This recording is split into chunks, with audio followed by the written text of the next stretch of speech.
Okay, let's get rolling. Good afternoon. This is the special meeting of the Budget and Finance Committee. We're in City Council chambers and we have a quorum. Mr. Rosenthal, Mr. Smith, myself, Bernard Parks as chair. We will, as a process for those who may be here for the first time, if there's anyone that wants to speak on items that are within the purview of the Budget and Finance Committee but are not on the agenda today, can fill out a public comment card. If there's an item specifically that you wish to speak on, and the departments that will be coming before the committee today are Environmental Affairs, General Services, Information Technology, Personnel, and the two city pension funds will be those departments that we address. So you can fill out a card specifically as it relates to one of those departments. And our general practice is to have public comment or comments regarding specific items before the presentation so that we're fully aware of your concerns well before the presentation comes into play. And so with that, if anyone has not filled out a card, you can get one, access, and so Ms. Gruhl has joined us, and so we'll start with the public comment, and the first person that's placed in a card is Mr. McQuiston. If you can come up at this time, and each person gets 1 minute. Public, and these are the... ITA. Jim McQuiston. I noticed Friday this council is going to be meeting in Van Nuys, and it might be a good idea. I looked at the people that have to come Friday for budget finance. Looks like it would be just as easy for them to come to the valley as to come down here, and probably you could get underway a little sooner. So I would suggest that you think about having the meeting in the Valley Chamber rather than down here on Friday. Thank you, Mr. McQuiston. We're currently looking at that at this time, and so appreciate that. The next person on public comment is Donald Schultz. Also, I have a card. Mr. McQuiston, you put out another card. Is that Environmental Affairs? Yes. Okay, thank you. Good morning. Good morning. I'm sorry, good afternoon. There goes my 1 minute. Council members, we stand here before you today with our hands and hearts outstretched to plead with you to give the voice back to the people. Each city council session that plays out before your Channel 35 audiences, the viewing public listens to comments made by local community activists that are limited in most cases to no more than 2 minutes for any single agenda item. But there is another voice of the people that you and the public access channels provide that needs to be heard on a regular basis.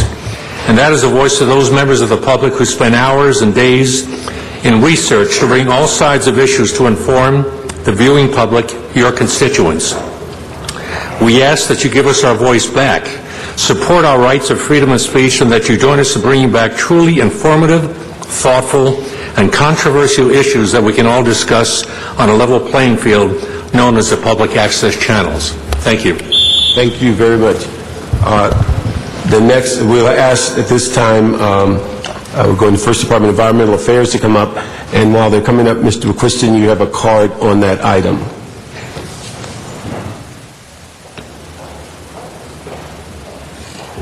Jim McQuiston. I hope I'm not opening up a can of worms, but remember a couple of years back when Environmental Affairs was going to be merged into Sanitation Department. They've got their plan out. It looks to me like budgetary efficiencies would be much improved if those two departments actually came together. Maybe we could get, the support personnel could be combined that way. And in the time of dire emergency, I think this is something which his time has come. Thank you. We have, could have Environmental Affairs to come up at the table. We have two other cards, Mr. Christopher Moody, and Mr. Moody, you fill out two cards. Pardon? Only one Christopher Moody, and I am he. Okay, but I have two cards, so I'm going to just, you have 1 minute. Yes. Okay. Greetings, Christopher Moody, Engineers Architects Association. The mayor's budget, proposed budget, calls for an increase of staffing for both fire and police department. And both departments account for 67% of the budget. There's also a $7 billion federal and state stimulus money that is about to hit. In environmental affairs, we have a senior accountant 1, a management analyst 2, and an environmental specialist 1, slated for cutting of a department that has 31 personnel, making it 27 personnel. If cuts are made, they should be made to consultant positions and outside contracting and or the fire and police departments. Thank you. Thank you very much. Let me start off the questioning for environmental affairs. We've covered all the questions, and also want to acknowledge Mr. Weezar's here, so we have our full committee before we get started. Ms. Allen, let me ask, over the last couple of budget years, we've asked environmental affairs to begin to look at whether there's a strategy to encompass more attention on how the city is doing its environmental work itself. Have we made any progress on that area, in that area? We have. As a result of discussions at the last couple of years in the budget, the department has really sort of refined and redefined this mission to be consistent with what the council was asking in the mayor's office. And so we've regrouped into 4 core areas. And they include climate change, sustainability, environmental compliance, of which one you've commented on for the last 2 years, and our support for water supply. So we have done that. We have been very active in the development of these plans. Also, we have now a role in terms of overseeing a number of these plans and activities in terms of the implementation plans for these 4 core areas. We think that these core areas are consistent with the priorities that the council and the mayor has given, and so we have done that. We have tried to also be very efficient, and because we have staff that has multiple expertise, we've put together teams to be able to address some of these issues, recognizing the budget constraints that we have. Okay. The other issue is that I'm sure you've seen in the budget, the mayor's proposed just under, I guess just over $250,000 in cuts. Have you evaluated authorities and classifications and how you will be impacted by that? Yes, we have, with regard to the 10% cut, it equates to about $271,000 of our budget. We have identified approximately 3 positions that would be cut to make up that sum. One position would be an environmental supervisor position, an environmental specialist position, and a management analyst position. 2 of those positions are special funded. The other one is general funded. And so that would be in addition to the cuts that are proposed in the mayor's budget. There are 2 other cuts that we have, not including the vacancies that were taken. Let me ask the mayor's office on the special funded, and I think we've had this discussion on other departments. What is the rationale on cutting positions that are funded outside of the general fund? Again, our intent is not necessarily to cut the positions. Our intent is to reduce the cost of the workforce, not necessarily the size of the workforce in this case.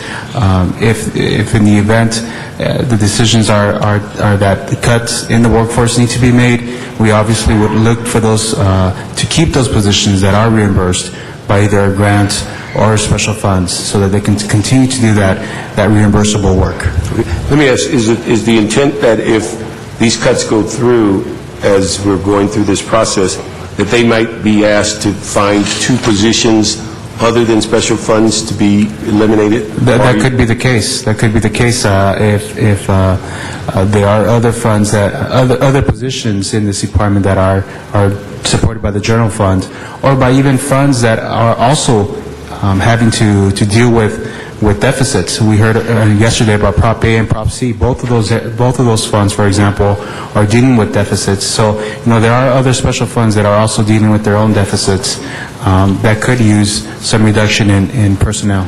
Okay, so the issue is that they should be flexible enough in the sense of looking at their budget, that what is in the blue book, but also if these budget cuts go as that plan, that they could likely have to give up positions that are in the general fund and maintain those in the special fund. If those special funds have the funds to support those positions, then yes. Okay, thank you, Ms. Gruen. Just concerned as I look at some of the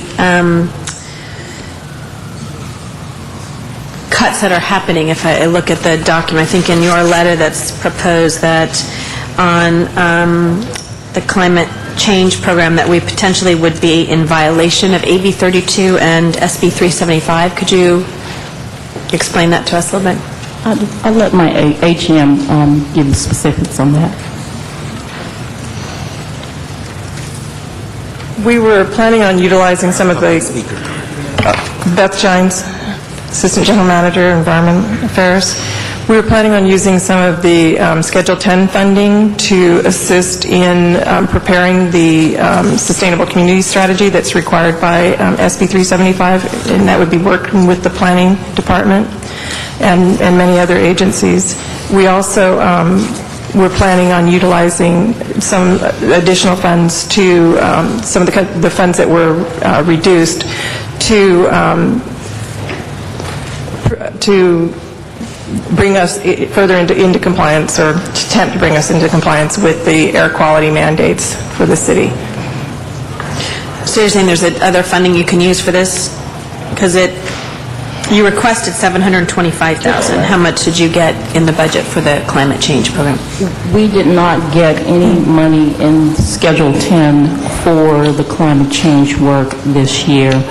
We had some discussions with the CAO as late as yesterday with regard to the recommendations of Schedule 10, and, you know, it was said that there wasn't enough money to fund the programs. It wasn't that they weren't important, there just wasn't enough money in the fund. And so, given that, we also saw in Schedule 10, which is on page 233 of your budget book, there was a $1 billion increase in the reimbursement to the general fund, and it is our understanding that that is the cap rate, the increased cap rate to fund the staff positions that are funded out of Schedule 10. And so therefore, $1 million came out as it would have been going to programs. And there is no other discretionary money available to do this, and that's why this funding is used for air quality, mobile sources, and climate change, and it allows the city some flexibility to do it without having to tap into general fund resources that we don't have. So it's really the only discretionary money that we have that's available to us to be able to do these programs, and we also use that money to leverage to go out and get grants to augment what we're trying to do that's outside of the general fund. And you get about $400 million annually? About $4.4 million annually comes to the city. And is that included in the budget book, exactly what you're using that $4.4 million for, how you're budgeting it? Yes, that's it's outlined in Schedule 10, page 233, where it talks about the staff. 33? 230? I'm sorry, 223. 223. 223. Yes. That's Emma Pueblo. Do you mean two? Oh, it's in the other book. It's in the other book, It's in the I'm black. sorry. Sorry. It's okay.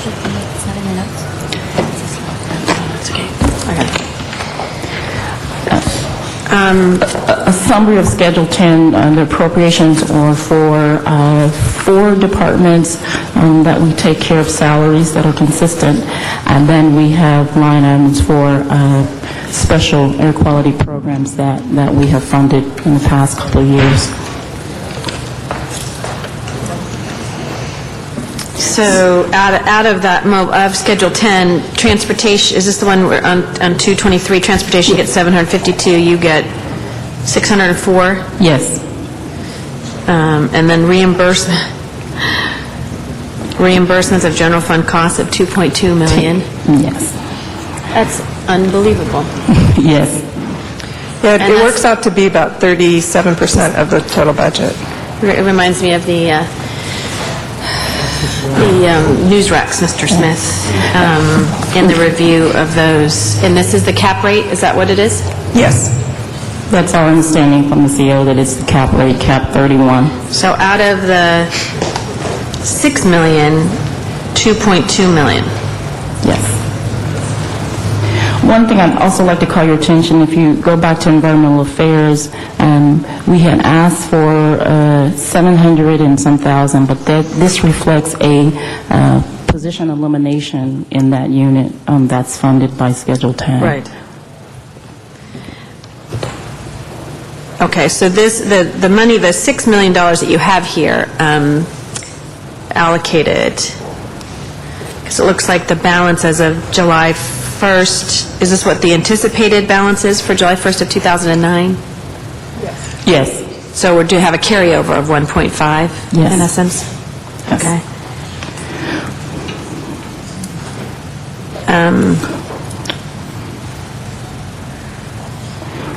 So I guess, the other issue that I've been concerned about is in enforcement, and I know you're the LEA, and you get some funding from the state for that. Does that cover all the costs associated with Beth, you want to answer that? the enforcement side? We get a grant from the Integrated Waste Management Board that covers uniforms, supplies, that sort of thing. And then we collect fees from the facilities that we inspect. And is that we full cost commit- recovery for that? Yes. Completely full cost recovery? Yes. Okay. The reduction seem, the positions are like your 5%, and then there would be an additional 10% in the shared sacrifice if we do not identify We some have of two those. positions eliminated, the senior accountant, that's general funded, and we have a management analyst position that is funded by Schedule 10, has been in the past for the last 14 years at least, and then we have... But you're saying it has no money, though, to fund it now? Schedule 10? The Schedule 10 has taken the money out to fund that position. It was one of the positions that was targeted for elimination out of the mayor's budget on April 20th, the management analyst 2 position, one of the two. That was targeted, but you're saying there's money in Schedule 10 to be able to pay for it, so you would be asking us to... What I would probably ask you to do is given where our discussions with CEO yesterday, there was a discussion about how much of the carryover money could we then go back realistically and look and say, we're not going to spend as much by June 30th. There's some things that we have to hold the money because we promised it for purchases like our alternative fuel vehicles, and so there's some things that we need to do that so when the purchases and the invoices come in, we'll be able to pay them. But really sort of looking at an opportunity where we could use some of the carryover money that may be now unappropriated and have the council then go and appropriate it for a line item. For example, if you look, the climate plan has nothing in it. We went back to the program manager who was here and said, how much of the money that we had allocated last year are we going to realistically spend by June 30th? So we have an estimate of about, we would probably need $250,000, somewhere in there, and then the carryover, the rest of the money to this year, so it would be allocated for the 010, so it would allow us about $293 to be able to really have some money to earmark, because we know with the activity in terms of climate change, we're going to need that. And so we tried to do that and had some discussions, and, I could be happy to come back to council with, after working with CO, some recommendations of the amount of money that we have that we think realistically is not going to be expended, and how much of that could go to fund some of the programs that were not funded as a part of this budget. Conversations with CEO it was not an intent. We know the merits of these programs, but there was just no money because we had that $1 million hit on the reimbursement to the general fund cost. And did the CAO and the mayor's office consider in next year's budget salary savings or carryover funds that they're now suggesting may exist? No. No? No, we have not taken into consideration a reappropriation of funds as part of next year's budget. because we don't know exactly where we're going to end up on June 30th. So to the extent that there are funds available for reappropriation, I think it's logical to say that there would be an opportunity for the council and the mayor to look at the funds that are available and see how best to reappropriate and reprogram those funds if necessary to meet some of your policy concerns for next fiscal year. I think I would ask then that the CAO and the mayor's office and the department look to see what, in your best estimate, now that the budget is out, and what you see the numbers are listed here, to be able to come back to us specifically to say what existing funds may still be in some of those different categories. Will do. Okay. And on that vein, what are the projects and programs that you're mandated to do, either because of grant funding you've received or that you are like the LEA, where you're mandated to do things? Are they all fully funded to meet the requirements of funding on mandates? I'll let Beth answer the LEA question. In terms of other areas, one is that we are, as you know, we've had a history of going and getting outside grants to help fund either programs that are the city's initiatives or to help with compliance. And one area would be the Clean Fleet program. There are certain requirements that the city has to meet, and general services will be coming up next. And so what we've been able to do with the ability to do the grant funding is get some money to supplement what's going to be required of the city, so that general services is not coming to you with a general fund allocation that's larger than what we can get. So we really sort of help from the grant writing perspective to help meet some of the compliance mandates as it relates to AQMD. And so as we look at even the accountant position that has been deleted to general funded, it is going to impact our ability to be able to go out and be as aggressive as we have been. I mean, we've gotten $45 million in the last 10 years. And so it's going to hamper that ability because you need to have that paperwork done. So that's as it relates to air quality. And we've talked about AB 32 and 375 that are requirements on local governments. So I've asked Beth to give you a little bit more insight on the LEA issue. I think, as I mentioned earlier, the LEA has the ability to adjust their fees on an annual basis to make sure that it covers their costs. Yeah, I'm not worried about the funding on LEA. I'm worried about being able to complete all the requirements that are given to us by the state on the LEA. The money's not the issue because we get the money. Mm-hmm. It's having the personnel to do the job. That's the issue, because we're seeing this a lot in other departments where the mayor's proposal is to cut personnel regardless of funding source. And so we've asked some questions about legality on some of them, and I think yours may be another one. Can we legally not do some of that work when we're required to do it to get the LA certification? Let me answer two things. One of the vacancies that was taken as a part of the exercise was in our LEA unit. That position had been held vacant not because we didn't need it to do the inspections, but we had to make up for salary savings from last year. So that position is off the table. It is LEA funded. We reimburse the general fund. It shows up as a general fund allocation, but it's on a reimbursement basis to meet our requirements.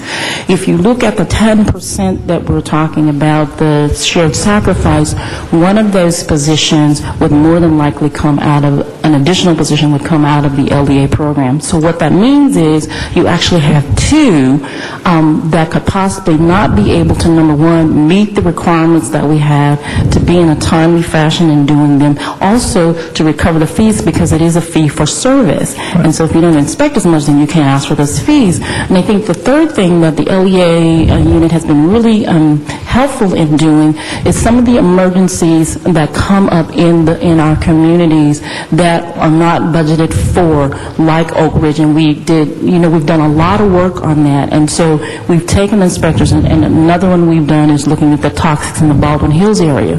And so we've used those inspectors because they have that to be able to do that. And so now, you may have as many as two out of that unit to be able to handle that. The third thing is, as we worked with the council to give our LEA more enforcement powers in terms of being able to have badges and really do enforcement. And so as we embark on that new program, program, being short possibly two, could significantly impact our ability to do code enforcement as we're working with planning department to do that. And code enforcement, all that, I understand. It's the reduction of personnel that are fee-supported directly 100%, such as the LEA's function. And just CAO, if we don't have those people, we can't charge that company for that work. And some of it's mandated by the zoning approvals on the landfill, for instance, that says we must inspect it on a certain basis with a certain number of people. And if you're taking those people away now, not only do you have to go back and adjust the fees downward for the client, which is BFI in this case, or we may be violating of our own zoning laws, which said that you must do that. And also the state rules which gave us authority as an LEA to oversee some of this work. So it's kind of a catch-22. If we don't do it, then we got to adjust everything downward on the LEA as far as funding goes too.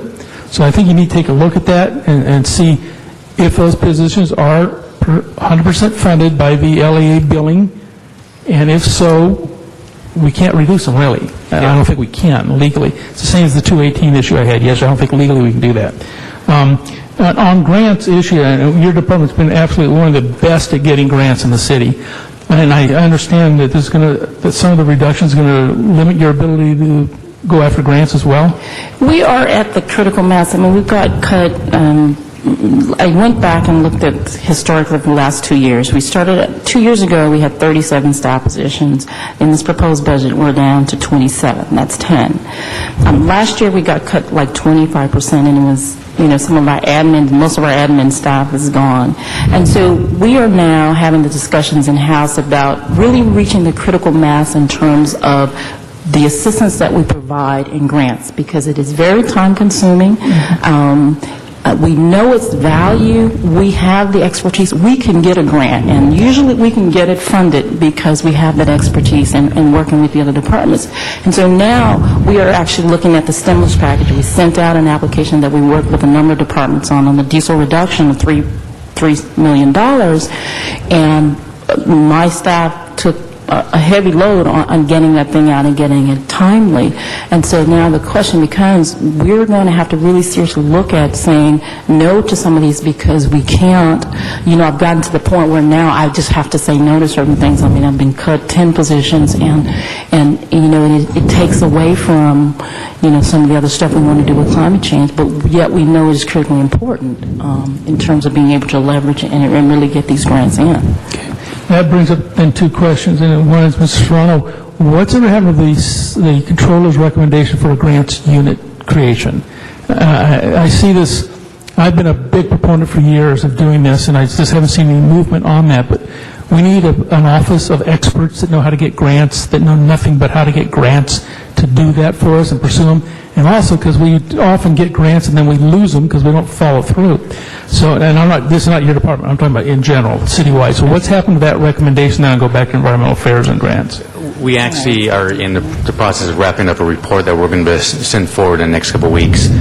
We were looking at the process, the overall process, both on as far as either creating some sort of a central unit, but also sort of the process as grants flow through the city as far as approvals, application, et cetera.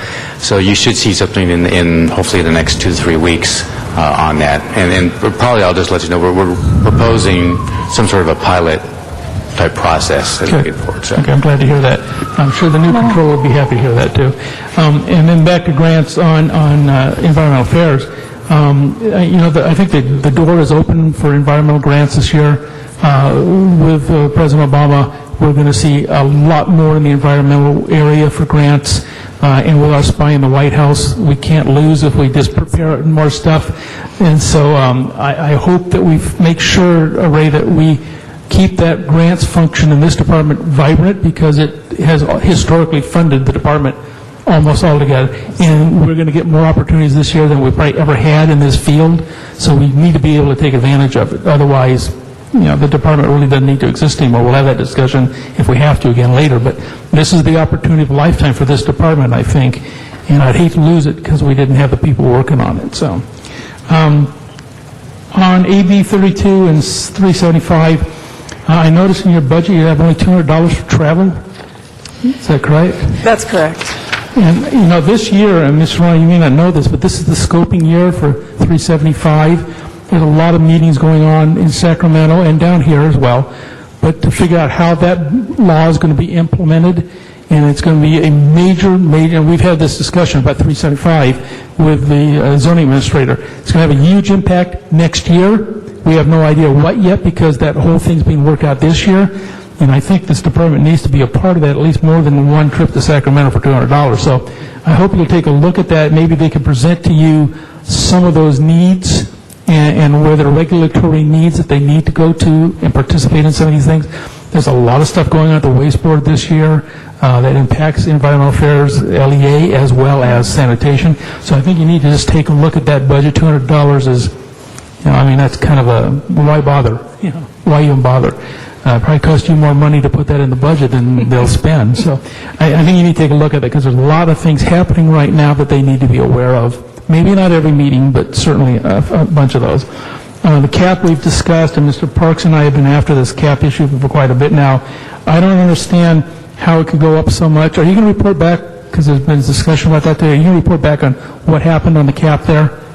Yes, we I don't know how you can increase, We do have a report back on the cap. Okay, because you've lowered a department and their cap goes way up. It doesn't make sense to me, but the cap has never made sense to me, so. And then the last thing is the brownfields money that we had last year, $570,000. I don't think we spent any of, have we?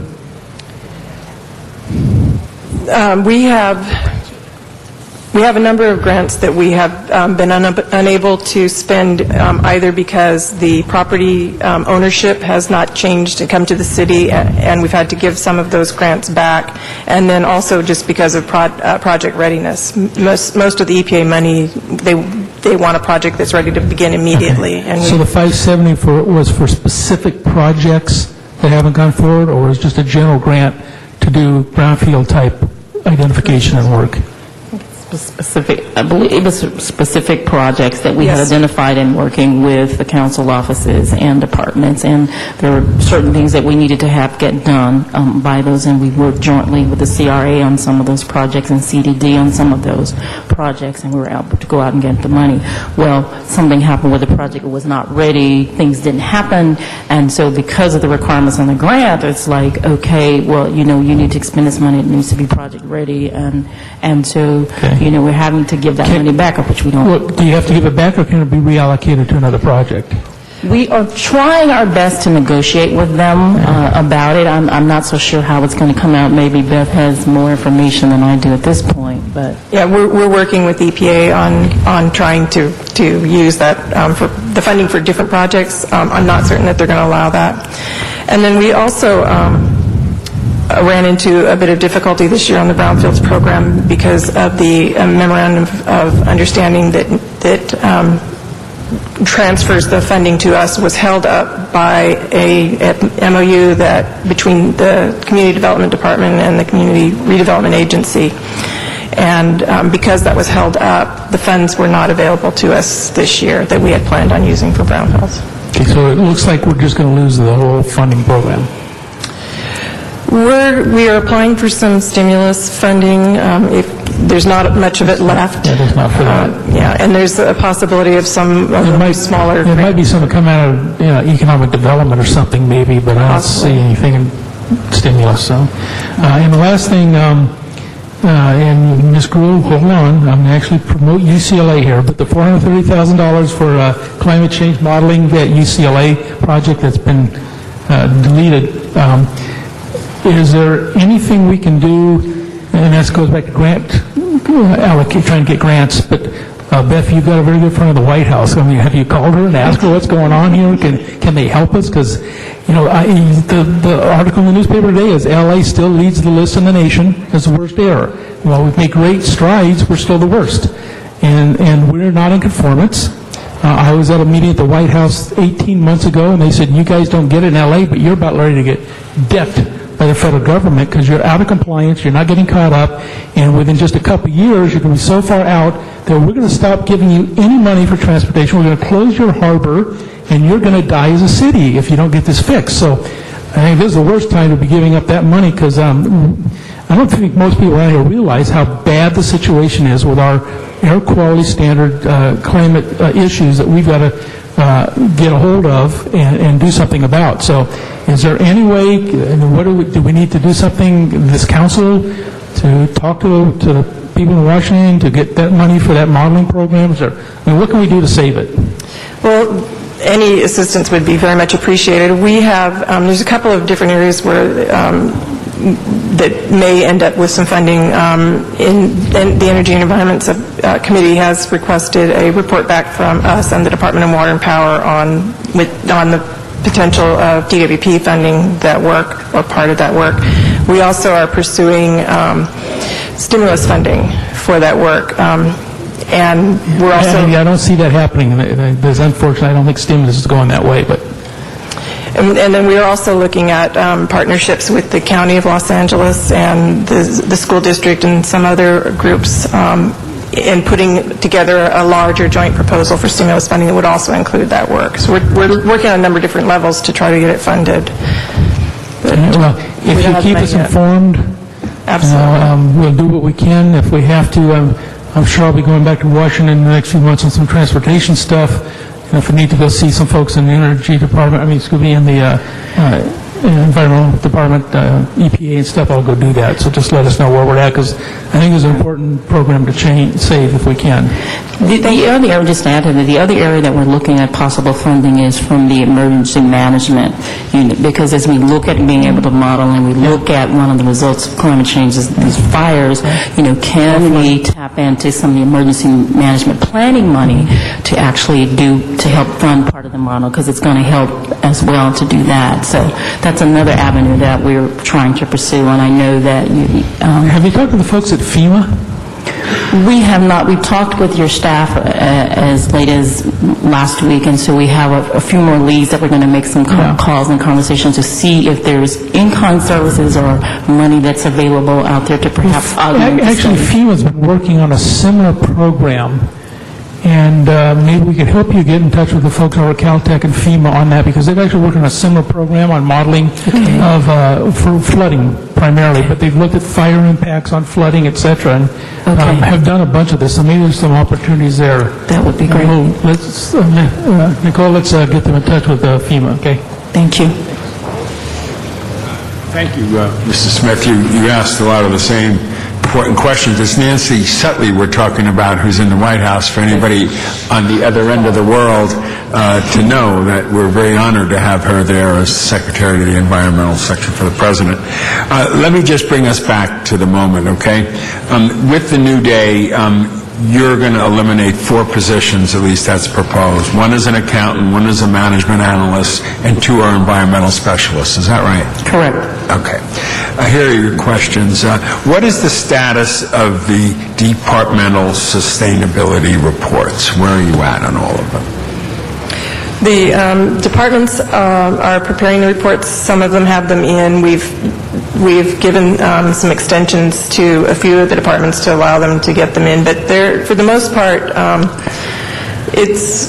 we're progressing. We had last year a kind of a hiccup where we asked, the reports came in and they were not good. Right. 2 departments had very good reports. Those were departments that were able to use consultants to write the reports for them. So we regrouped and decided on a new strategy where we're providing training to the sustainability liaisons from each of the departments. We've been taking them on field trips to places such as Warner Brothers or Toyota to see how those places have been able to incorporate sustainability into their culture. And then the other thing that we're doing is we wanted to be able to involve the entire department in sustainability, and so we've utilized some of our technical staff and some of our inspectors to do some what we call environmental management system inspections. But basically what it is we've done our office and the mayor's office, and we'd love to do council offices next.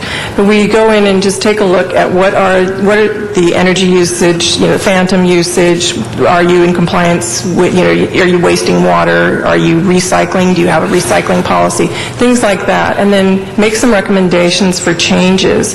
And the recommendations then we provide, if the information is, if you do these things that we recommend, you will save this much money a year, you will save this much electricity, you will save this many greenhouse gas equivalents.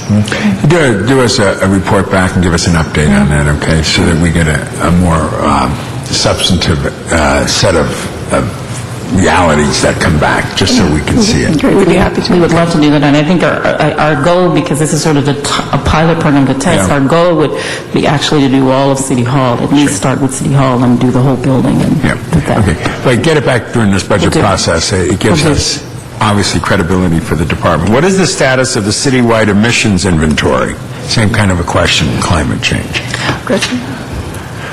Gretchen Hardison, Environmental Affairs, Director of the Climate and Air Programs. At the moment, we are working with our city departments to collect a 2008 greenhouse gas inventory. We've expanded beyond CO2 only to all 6 Kyoto gases. Concurrently, we are also working with a third-party auditor to verify, according to the California Climate Action Registry protocols, our 2004, 5, 6, and 7 inventories. Now, those are for municipal operations only. They exclude DWP, the port, and LAWA. We are hoping, starting hopefully this next month, to work together with the Air Resources Board, the California Registry, and possibly ICLEI on development of a methodology to do a ground-up, community-wide inventory, and we're very much looking forward to being able to start that actual process, hopefully fall, early winter of 2010, to be able to go out and get a better community-wide inventory of what's going on here in the city. Yeah, I like that. Give us a report back on that as well, so that we get that credibility there. And as Mr. Smith was saying about the grant funding and incredible work you guys have done on it, how much of your department is dedicated at this point to the pursuit and management of grant funds?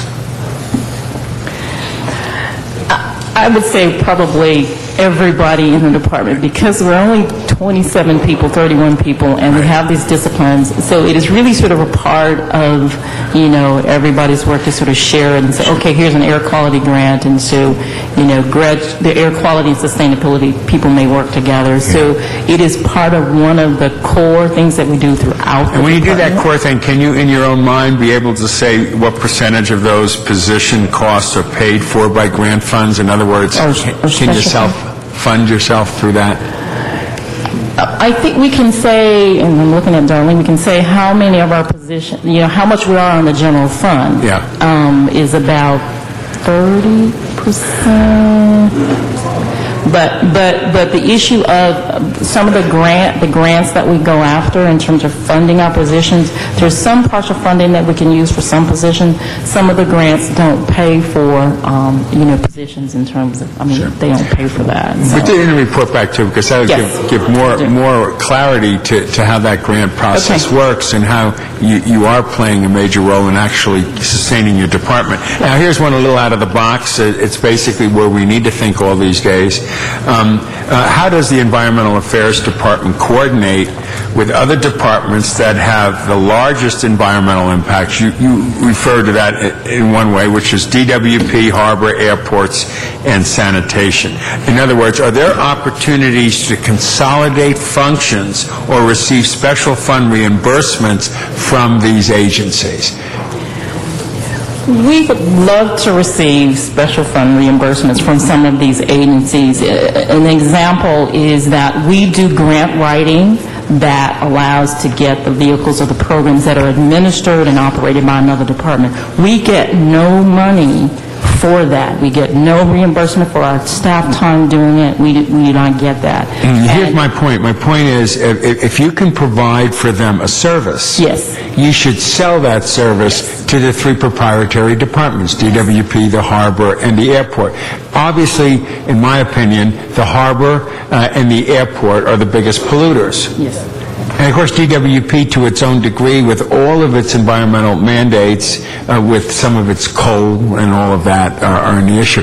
So my dream would be that to make up the shortfalls in your budgets, to make up the critical nature we're in, that those 3 proprietary departments and you get together and see where you can be of service to them, that assists them, and they can pay for it. In fact, what I'd like you to do, if possible, is do a report back after you've had a discussion with those three departments. In my opinion, at this moment in our budget crisis, all of us have to round the wagons and see how we can work together and protect each other. Those proprietary departments do have, obviously, significantly more resources to deal with their environmental mandates, but you can be the arm that assists them. So if you can kind of get those three departments with you, see if you can find some cross-pollination and collaboration that could, in fact, help subsidize your mandates. Fabulous. Okay? Yes. Thank you. That's my questions. Thank you, Mr. President, Mr. Chair. Thank you. Thank you. The Controller's audit on grants will be scheduled in the next 2 or 3 weeks in the Audits Government and Efficiency Committee, so we're going to listen to that item. And I know we've been waiting for a report to move on with that items, but I agree with you, Mr. Smith, after reading the initial report, that that's something that I know I've heard in Budget and Finance for some time as well, so we should move on that as quickly as possible. To revisit the item on the implementation of AB 32 and SB 375, the scoping ended in January, December, or is that still going on? Gretchen?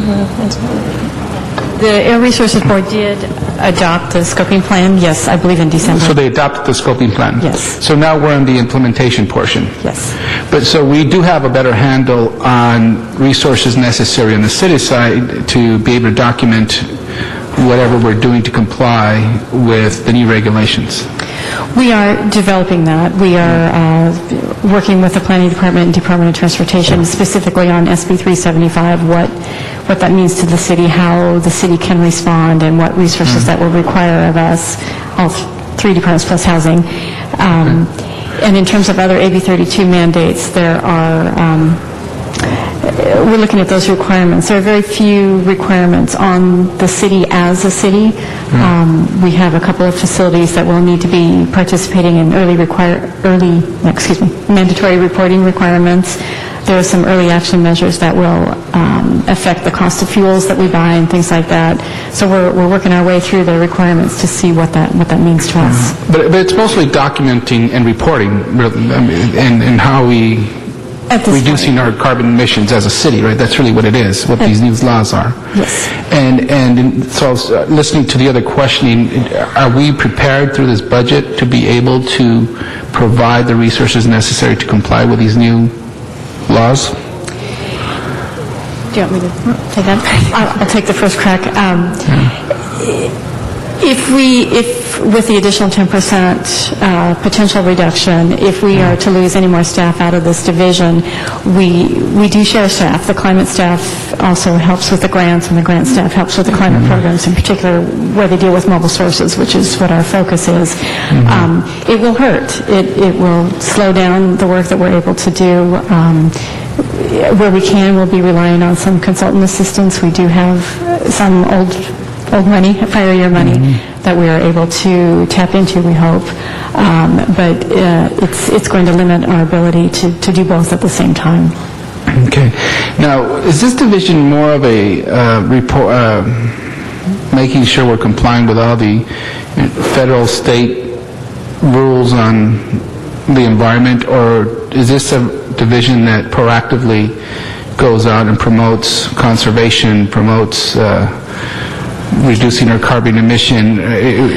What is the majority of your work? Is it That division does it all, in a sense, and no, it doesn't do it to where I would like it to be because of the resources, but in the area of compliance, the division will work with the regulatory agencies from the planning process to the actual implementation. There are some rules that are being proposed that we will coordinate with other city departments and have a city position on it so that we can look at what is it going to mean in terms of looking at the rule. On the enforcement end, once there is a rule in place, we assist departments in terms of being able to comply, because we work with these agencies at a higher level, policy level, as we're looking at it in the city, and so we assist in the compliance. We are also charged as a part of the climate plan and the sustainability plan to have a public participation component to those programs, so that we go out and we can do outreach to the communities to be able to raise awareness about climate change and sustainability and get feedback. And so that department, and because it's a small department, sustainability and climate change and everything else does it. But it is a huge charge in terms of what we're allowed to do, and I think we're doing good based on what we have. I'd love to have more, but it's not a single-purpose division. It does all of those things, and it also helps to write grants. So, So I think with AB 32 and SB 375, what that's going to force your department to do, I think, is that you have all these initiatives happening at Department of Water Power, at Harbor. The mayor has his own initiatives, and in order for us to take all those collectively and think about how does that or not contribute to reducing carbon emissions or other environmental issues, it's going to force you to kind of be the depository of all that information. On top of what Councilmember Smith said, you're going to have a federal presidential administration who's going to be a lot more active in this area. We have a constituency and residents who are a bit more informed and active in this area. It seems like your department is going to be a lot busier,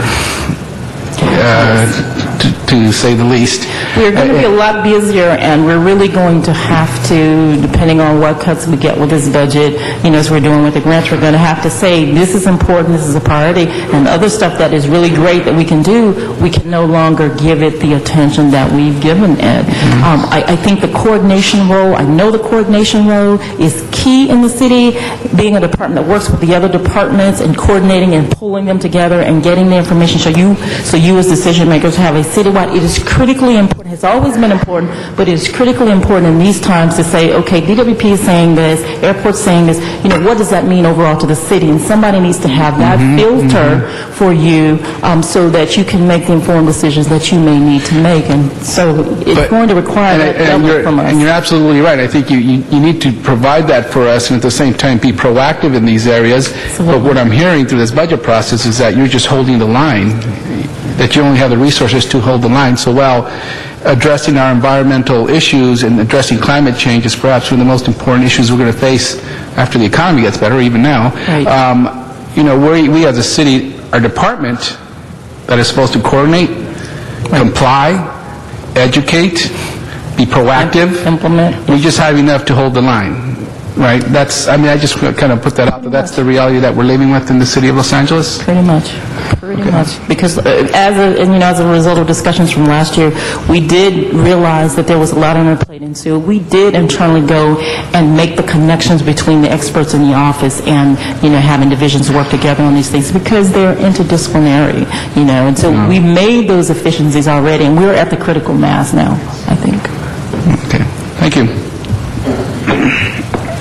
Thank you very much. And we've received your letter in response to our April 24th letter, so the CLACO has that. Okay. And your department, from looking at our records, does not have a significant litigation history, so No. we will not include you into that review, but thank you very much. Thank you. And we will move on to our next presentation, will be General Services.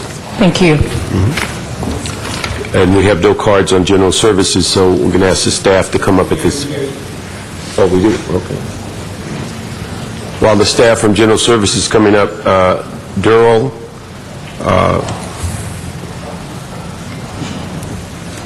is it Shanis? Yeah, all those are IT.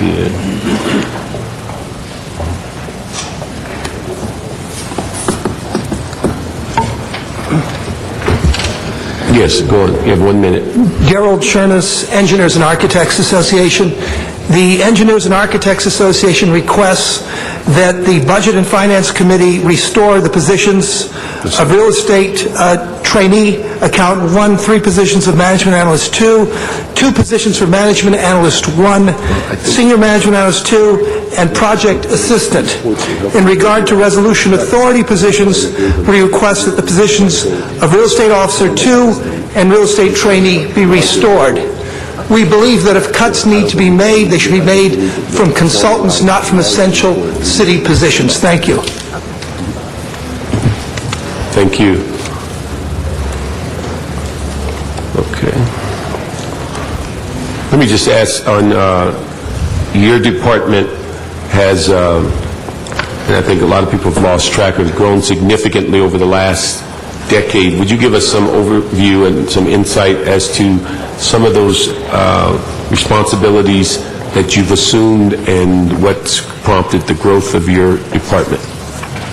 Over the last 10 years, we've increased in the Office of Public Safety, where we consolidated the security services involving Recreation and Parks, the Library Department, the Zoo, the Convention Center, and the existing city staff, but also was given the responsibility of security for the 911 centers and for all the major wastewater locations in the city. And also, we've 1.7 million additional square feet have been brought on, additional 65 facilities. Also, with the purchase of the Figueroa Plaza and also the Broadway building, that's additional staff we have to bring on. And also, we're given the responsibility of assuming the services for building maintenance, parking, custodial, and security services for El Pueblo. And also, we assume the recreation and parks, small equipment repair, and also the consolidation of the petroleum purchases for LAPD and also for the fire department. And also, there was a transfer of over 21 parking facilities from Recreation and Parks, the library, and the Department of Transportation, which we feel is close to about 735 positions. Okay, and when you look at your budget and your 10% shared responsibility, have any of those functions been removed, or is the expectation that you're going to do them within the existing resources? I think some of the expectations are still there, but what we're going to have to do with the 10% cut is to sit down with our customers and determine what level of services that we can or cannot provide based on the resources that we receive. So we need to renegotiate some of the expectations. Okay, so the functions remain, but the quality and the speed of the service might be could altered. decrease. Okay. And one thing I'm really concerned about, and an important thing that we need to emphasize, is about safety. Especially when it comes to the Office of Public Safety, when it comes to fleet services, we're going to make sure that we have the sufficient staff to secure the city, at the same time have sufficient staff to maintain the equipment, because we do not want to put unsafe equipment on the streets. Okay. Let me ask the mayor's office on one item I didn't quite understand. On it appears that on the Blue Book 334, item 20, that you're proposing a study of asset management during this upcoming fiscal year. But what I didn't understand is, prior to the study, why are we moving forward or requesting that we change the regularized authorities to resolution authorities? As you know, resolution authorities are reviewed on an annual basis and provide, I think, additional flexibility for the council and the mayor to look at these, especially given the fiscal situations that we're dealing with. It gives additional visibility to this function. A lot of the questions that have come from this council and even from the mayor, that we're always asking what's in the base, and regular positions become part of the base and often get forgotten about, because they're part of the base. By making these resolution positions, at the very least, they'll be available for view in the upcoming budgets if they stay in the department, and we'll have I think a more transparent discussion about these positions. What I didn't understand is the study been completed as far as what you... No, the study has not been completed, so these positions would be, as proposed here, deleted as regular positions, but then added back in as resolution positions. But I noticed throughout the budget that we've cut a lot of regularized positions through the last day or two. It just was odd the way this was set up to create resolution authorities before the study was going forward, because if the study reflected changes, I don't think there would be any more difficult tasks of cutting regularized positions, particularly being that we're studying it, and it wasn't any apparent cost saving. So it just... Well, there is a net decrease of... you cut positions. There is a net decrease of 4 positions. So regardless of whether or not you want to do a switch of regular to resolution positions, what the proposal has is a reduction, a net reduction of 4 positions. Oh, no, I saw that, and there wasn't a question. I was just wondering what the logic was behind the regularized to resolutions, because you could just as easily have cut the 4 regular positions and saved the cost. And again, unless the study's already done and you know the conclusion, it just appeared that we're kind of getting ahead of ourselves. Good afternoon, Mr. Chair. Steve O'Malley, Mayor's Office. We have done a preliminary review of Asset Management Division, the Department of General Services. What we realized was that there is an opportunity to have a reduction within the division, but we wanted to make sure that we had a third party perform a review and give us their best advice. You will notice that there are probably about 30 positions within ASD, in GSD, and many of those positions are used for transactional actions, and we don't have too many transactions in this fiscal year. As you notice, we only have $3 million estimated for sales of surplus property, and so we decided to have a reduction. But in addition to having the reduction, we also decided to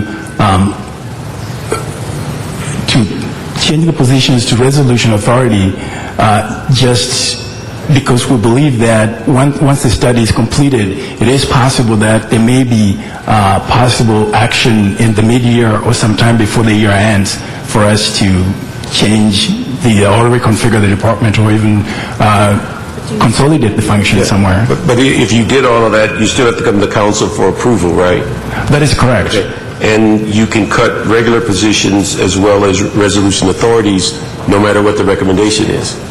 That is correct, sir, but we just thought that it would be easier to move them around if they were not regular positions, regular authorities. I'm lost on that, because it appears to me that you've cut 4 regular positions to get the savings, then we take them out of the regularized authorities under some thought that we may have to rearrange them later on a study that we don't know what the results are.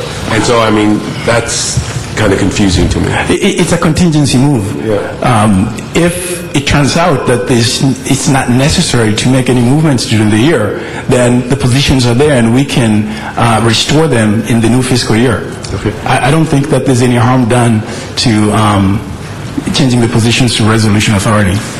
What my concern is, it's kind of inconsistent the way we manage positions in the past, that we're creating a situation of movement of authorities or reclassifying them before we know what we're going to do with them, because we're not inhibited from cutting them whenever the study is done. And it's just somewhat inconsistent, and it leaps out as to why are we doing this, and whether there's something planned in the sense, or whether the study's done and the results are known and we don't know what the results are.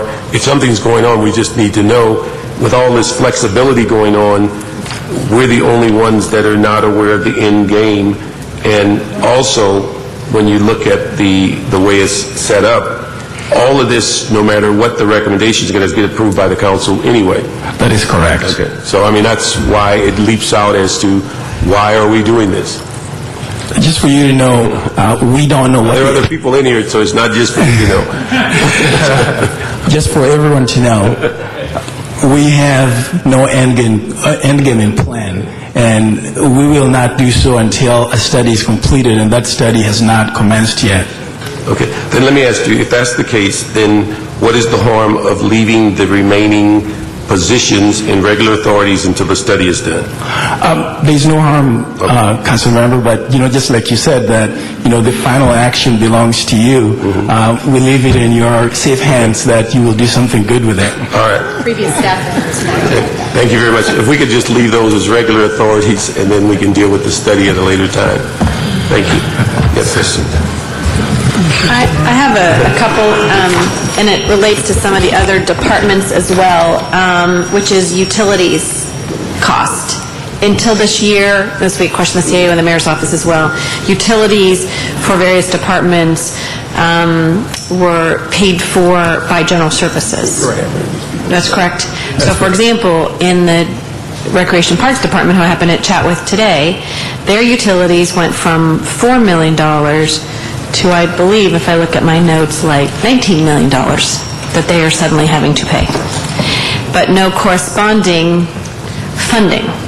So did you keep the money, in general services, or was it just cut and they have to find it and just missing a few million? Yeah, they would love the CEO would answer that question.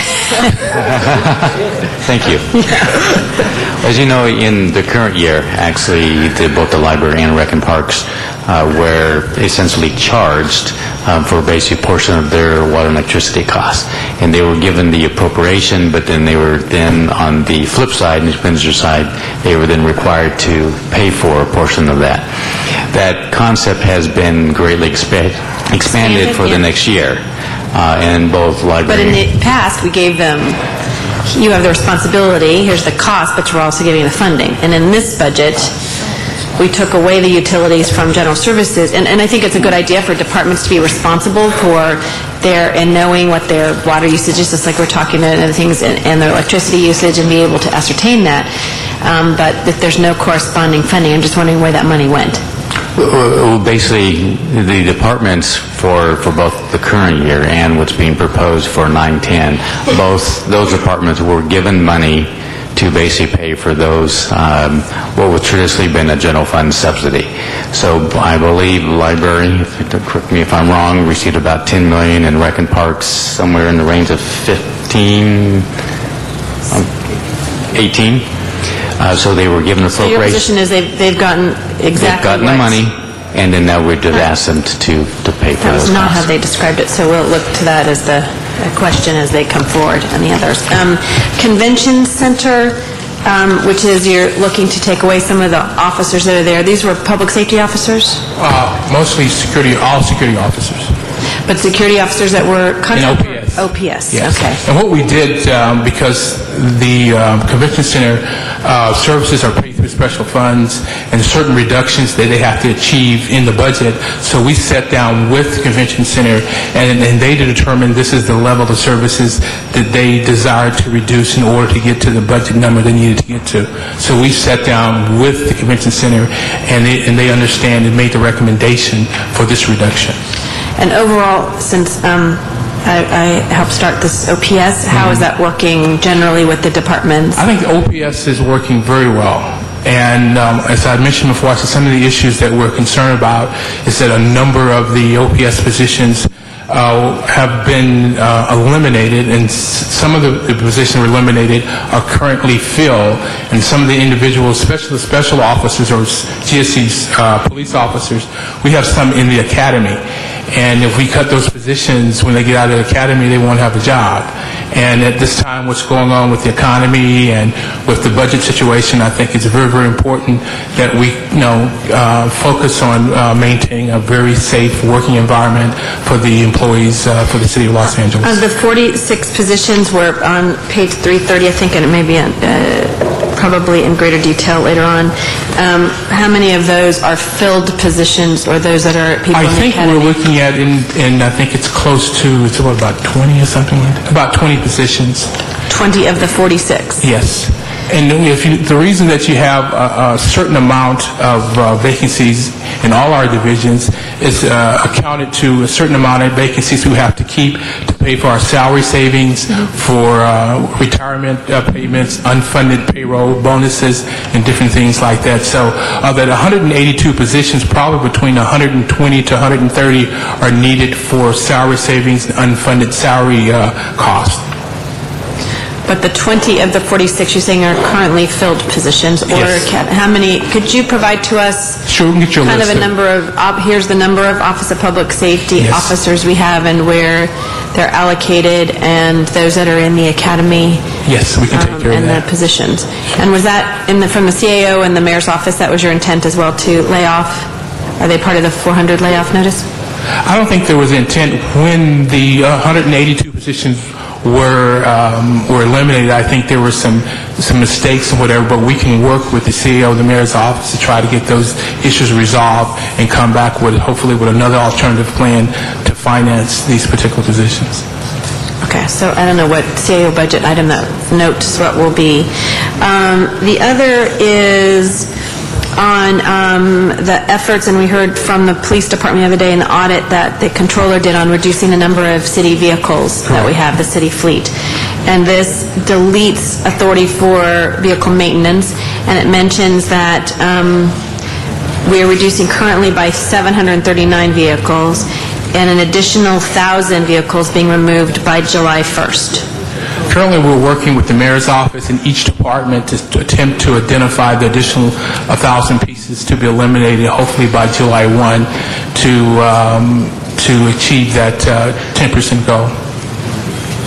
That's not the 10% shared savings, this is a 10% reduction in Yes. overall fleet? Okay.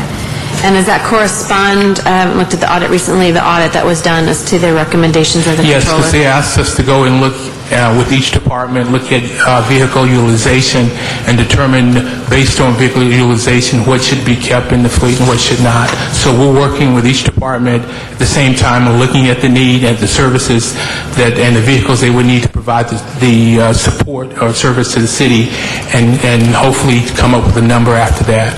And I know on mileage reimbursement, we talked about this in the controller's budget, that at least the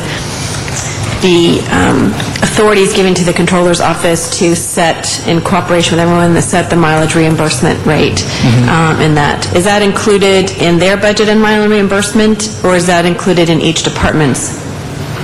Well, the actual reimbursement for an individual Yes. is actually budgeted in each department. In each department.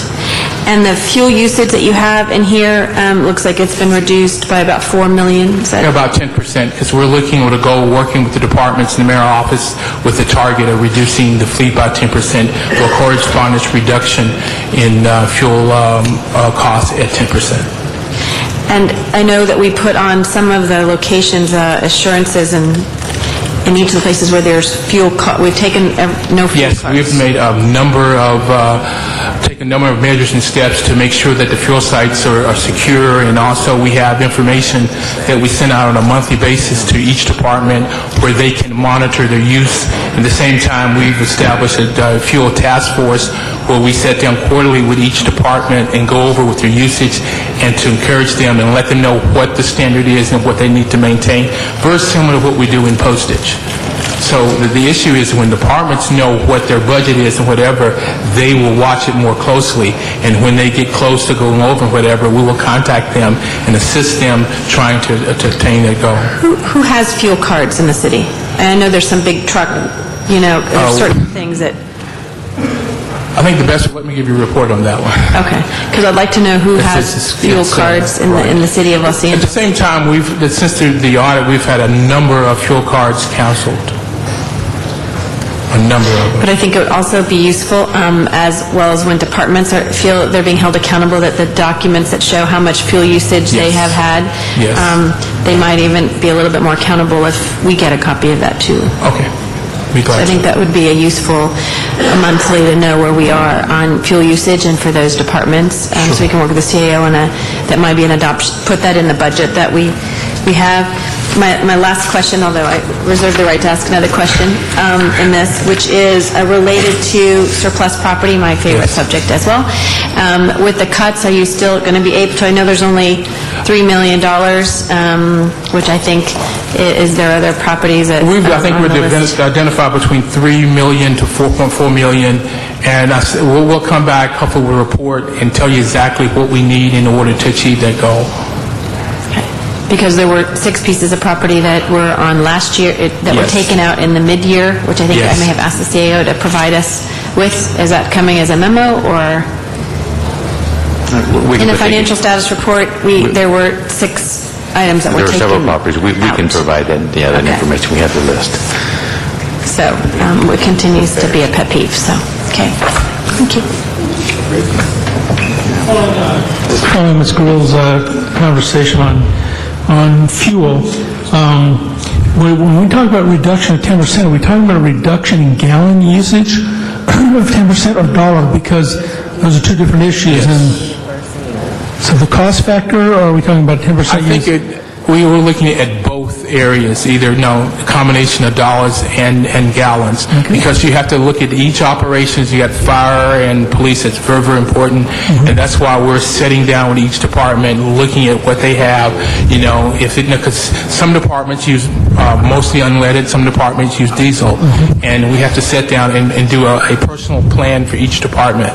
And the whole thing is trying to make them aware of what they're expending.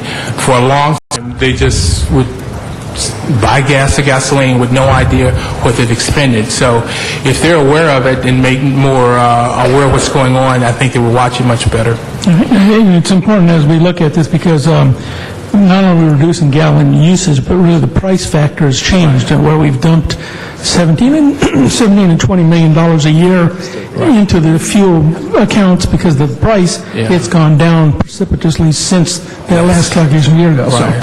So, all right.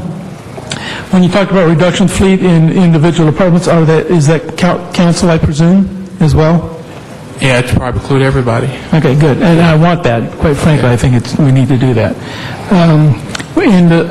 Off that, though, is the police department. And you don't control their fleet, do you? No.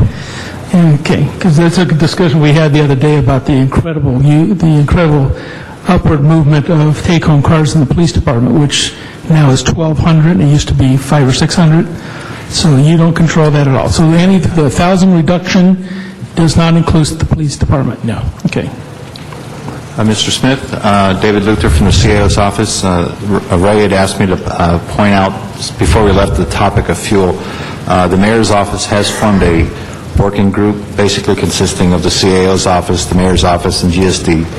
And we've been working for several months on a fuel management report which deals with essentially how we purchase fuel and options that we may undertake as a city, including perhaps hedging fuel, purchasing fuel on hedging contracts. That report we expect to be finished in approximately 3 months and submitted to council in about 3 months, but it will address some of the aspects of fuel purchasing. Which is very intricate, obviously. And then finally on fuel,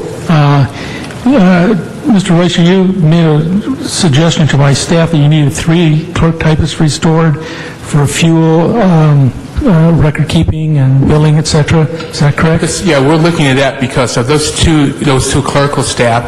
That's what the 2 clerical staff we received from LAPD and LA, the fire department, to process their billing when we assume that responsibility. So if we don't have those positions filled, it could be delay in payment. So we'll come back with some suggestions how to deal with that.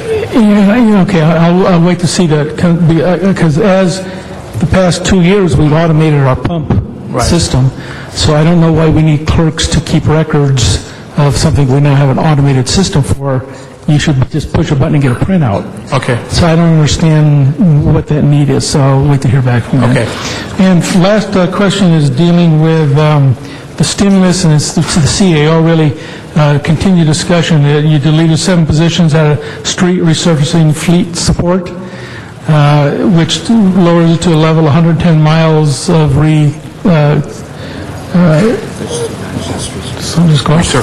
resurfacing streets.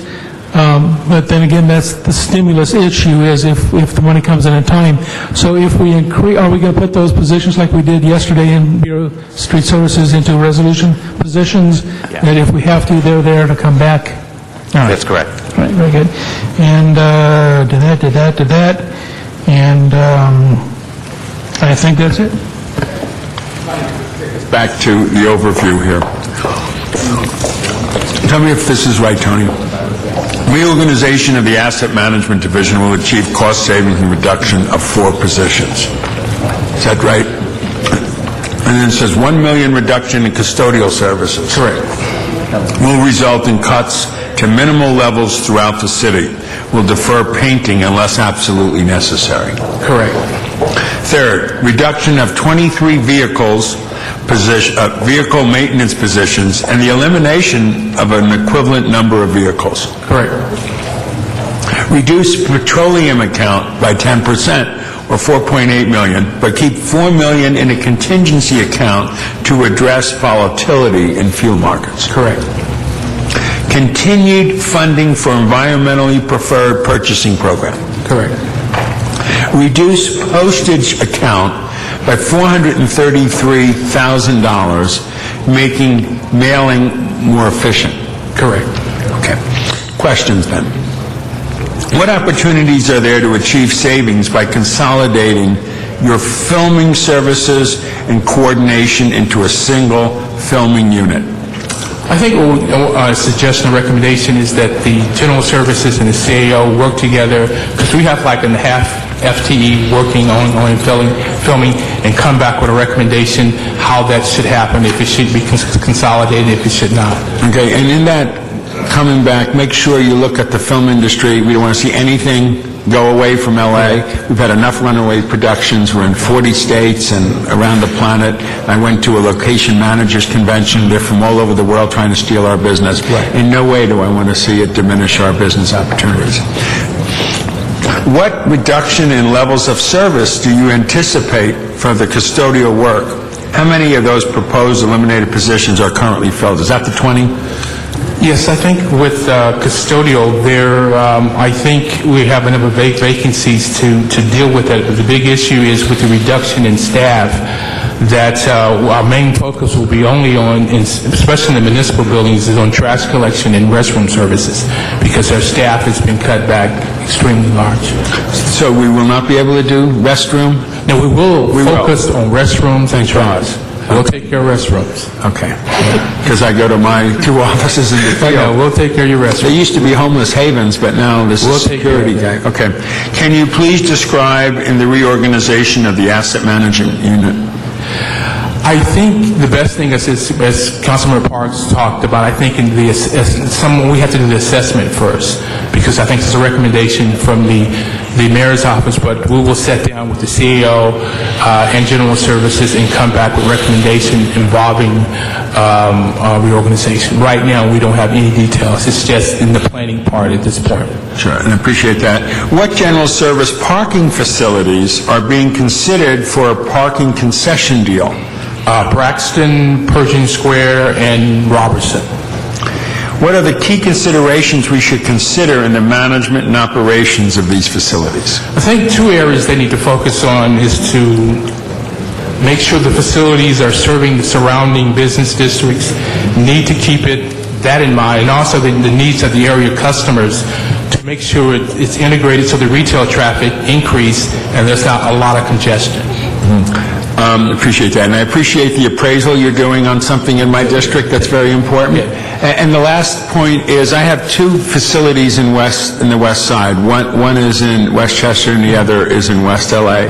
Historically, as we go through this budget process every year, we've been talking about those 2 facilities in terms of other ideas, like a public-private partnership with some of the land to maybe build affordable housing in one.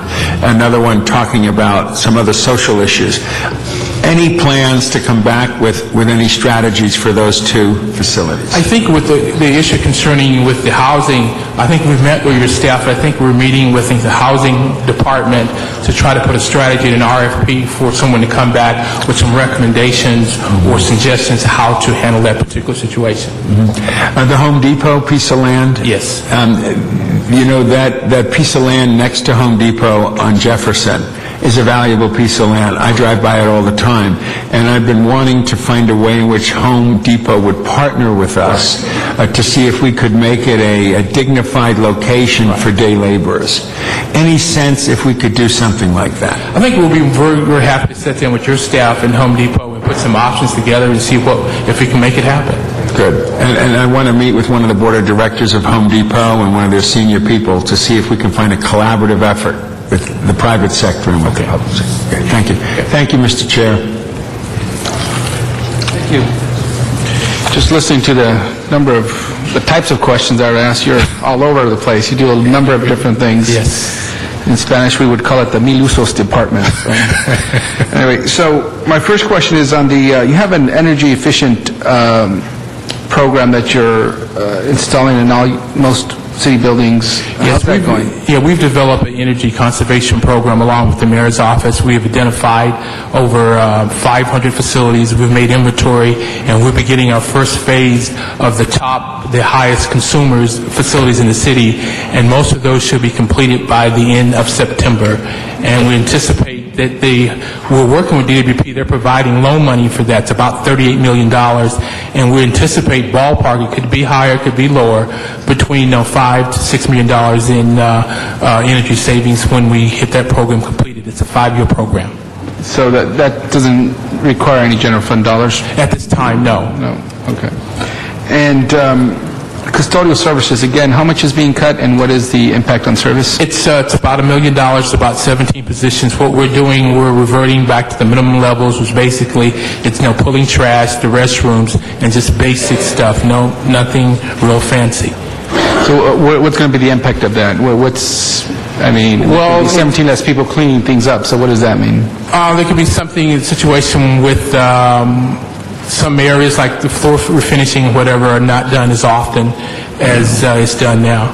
And when you say minimal levels, what would be? The minimal levels is that, in cleaning, is you have to pull trash and you have to clean restrooms. So that's the basics there. And that applies to all facilities, or what mostly facilities are we talking about? City facilities. Municipal facilities. In the libraries and the police stations, because of the communities, we cannot do that. We're at a different level when it comes to libraries because you're dealing with children. Okay, but you don't cover rec and parks? No. No, you don't. Any other large departments that you don't cover? Probably the airport, DWP, or the harbor. Okay. Okay, now my questions have been asked. Thank you. Okay. Let me just follow up on a couple of issues. Did we resolve the issue of the maintenance and general services for the street repair? That they were going to have those resolution authorities for the stimulus package if it comes Well, along? basically, if we get approval, hopefully, as I mentioned earlier, if we hear back by the end of May, then we will bring those folks back on as resos. Okay. Let me ask also on number 29 on page 338, is that intentional that we've continued the funding for the sidewalk repair, although on street services we eliminated sidewalk repair?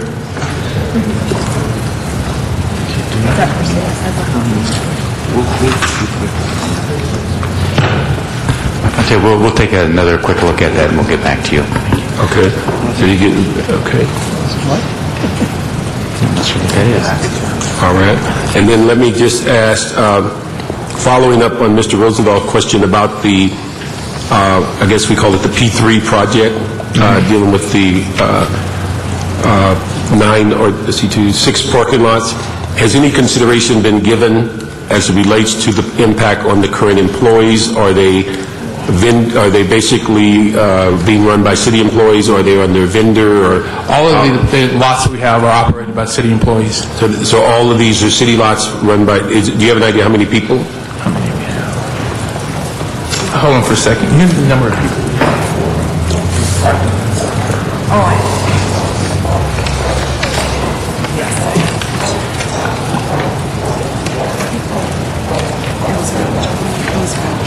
It's more than that. Let's report back to you with the number that we have. Okay. Okay? All right. Thank you. Let me... Pershing Square is run by Rec and Parks, not by your department, right? It's run by Rec and Parks, but they work with us. We work with them to operate. We're responsible for the operation. So you have people there? Yes, we do. Okay. Yeah, but we need, and if there's other combinations, so we'll know how many city employees might be impacted by that proposal.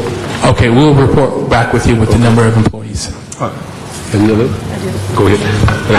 I know that they're in the supply division. I believe there's a reduction in procurement of services. Yes. And I know that there have been salary savings in the past and how we have managed our procurement Yes. in the city. How is that going to impact?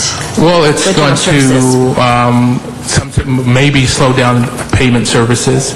Also, there are probably some shifts that would have to be eliminated in the warehouses. There will be some unstaffed warehouses, which will increase risk of theft, considering the reductions that we're taking. How many positions is it that you're losing in that?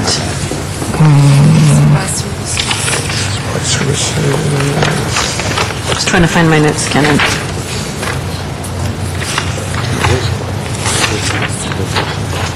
I think the total is about, was it 47? 47 positions. Yeah. not 47 inclu- in procurement, and how many of those were, how many of the, they're all vacant positions currently? It's a mix. It's a mix. We can report back to you. Would you report back on that Sure, one as well? Sure will. Because I know, again, looking back, when we are able to pay Right. within a period of time, you'd hate for us to do an audit that shows later that Right. you paid after the 10th, or whatever date that would be, that we would then lose any discount Right. associated with that. Correct. Not that I would audit that, but I could. Thank you. Right. So, I'd like to know on that what, how we... Sure will. Okay. Let me go through the last couple of things. We received your letter from April 24th that the CAO and CLA has in dealing with the shared responsibility. Also, we'd like to ensure that CAO and CLA adds this department to our review on liability. And then let me just ask one other thing. This came up during one of our hearings with the police department, and it was the first I heard that we were out looking for additional space for a third lab.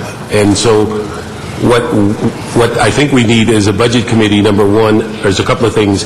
If we're planning to move out of Parker Center later this year, then we need to know how quickly that building's going to be closed down, because that's expense that's ongoing. Correct. We've heard rumors that they could have people in there as long as 18 months, and you can't close that building down incrementally, so we'd end up running that building totally, and it would impact when the jail opens, and so that when is that building going to be vacated?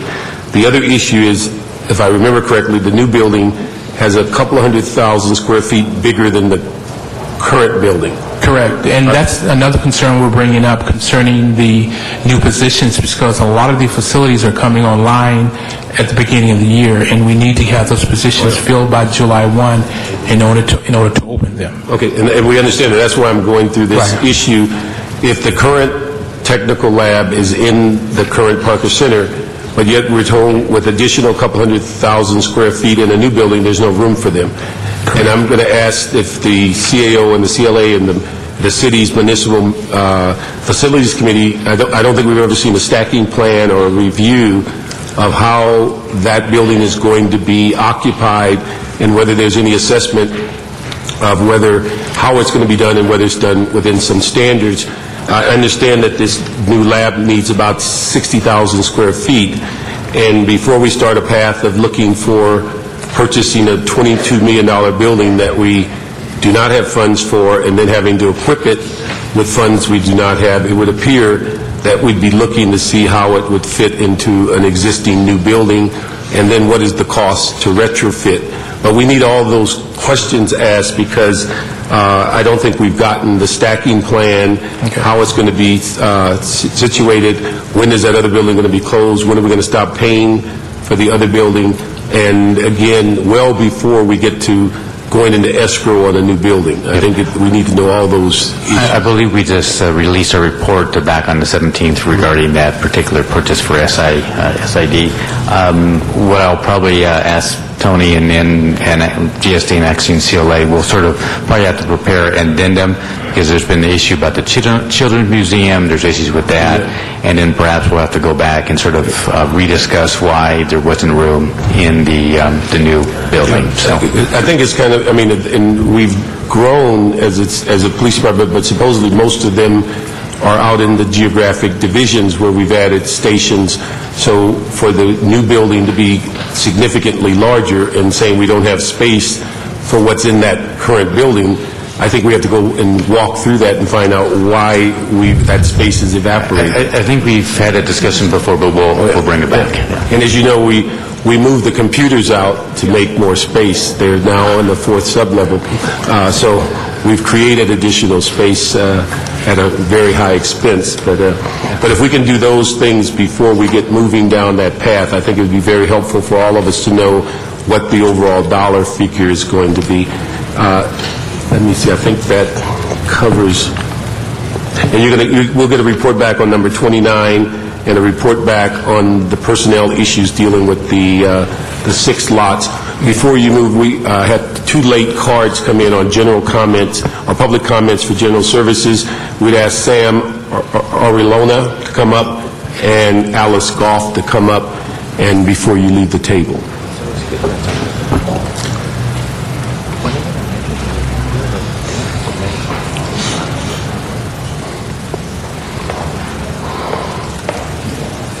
Good afternoon. Alice Goff, AFSCME Local 3090, representing clerical and support services employees.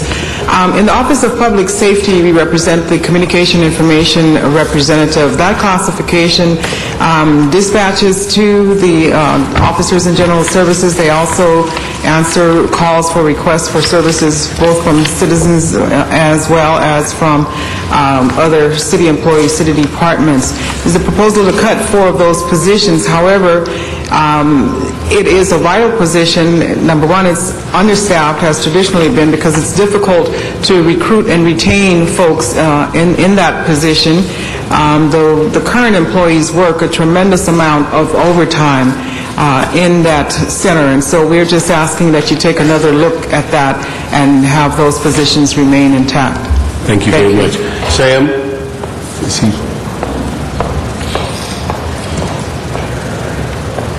Is he going? Okay, we'll put his card in file.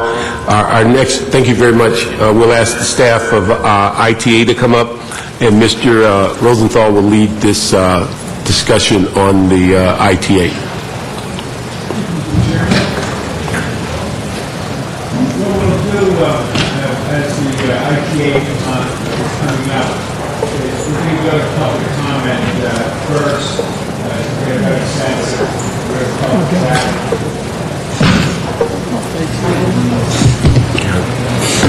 Okay. ITA, come on up to the table, and while you're coming up to the table, we have quite a few public access cards, and with the agreement of the committee, I'd like it to be a minute apiece, because we have a good 45, 50 minutes, otherwise it'll be a couple of hours of comment. And I apologize to anyone who was preparing a 2-minute speech, but now I'm up to about 50 cards. I got another bunch just came in as well. So what we want to do, ITA, is I want you to hear the public comment discussion, and I'd like you to also be able to respond at the appropriate moment to the public access conversation. It is both public access and community access folks who want to speak, and I want to thank everybody in the room who's here for that. And I want to ask the first 8 to come up while you're getting ready. And the first one I'd like to ask to come up is Stanley Scheinbaum. Then I want Leslie Dutton to line up right behind Stanley.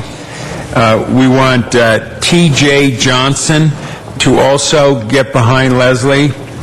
We want Ron Kay to come up be next, and Arlene Peck, in that order. Again, I'm going to repeat the first 5 I just said. First is Stanley Scheinbaum, then Leslie Dutton, then T.J. Johnson, Ron Kay, and Arlene Peck, in that order. And indulge us for 1 minute apiece, please, on your thoughts. And if I could ask ITA to turn your chairs around so you're not facing the backs to them, but you're able to see them. If you could kind of turn your chairs around so that we can give them the utmost respect. Stanley Scheinbaum, you're up.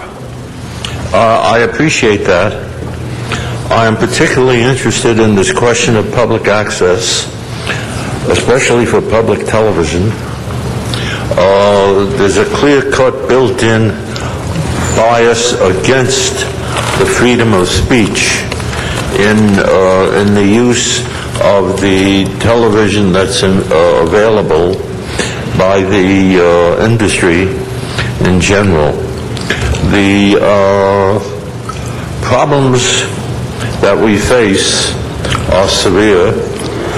The need for public access and public television industry is therefore more critical than ever. And I urge that this body move toward applying freedom of speech principles to the use of public television. Thank you. Thank you very much, Stanley, and thank you for your contribution to the society and to LA over the years. You've been an incredible contributor. Thank you. Thank you.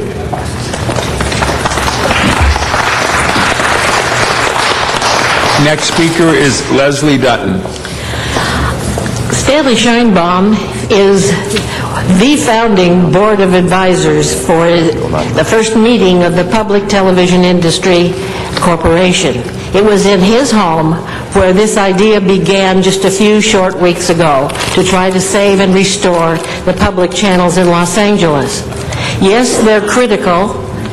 We didn't realize how very dear and important that those channels were until the community lost their ability to communicate with one another.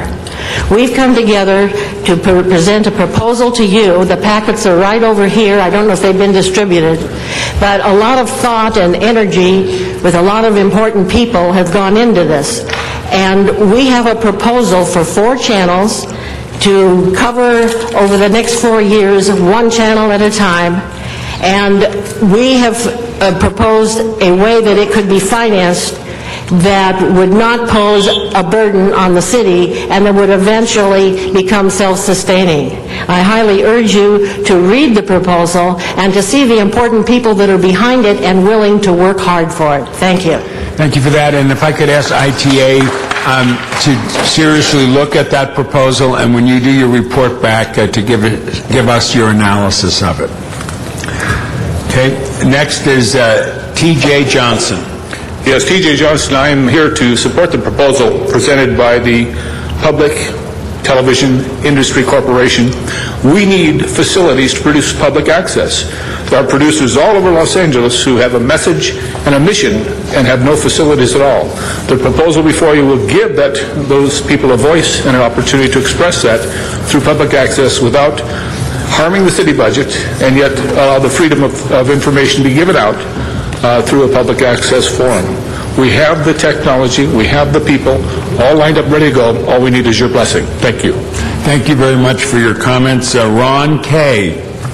Thank you.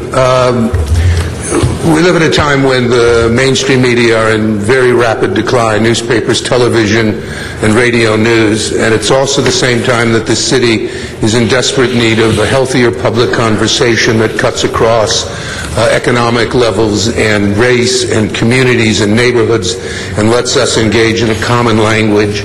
I think public access TV is critical to that, and as is the internet that's emerging, but in its infancy as a news source. And I think a public-private partnership with the city helping do this is both legally within its power and would be the healthiest and most important thing as we try to move out of the current problems into a better world tomorrow. Thank you.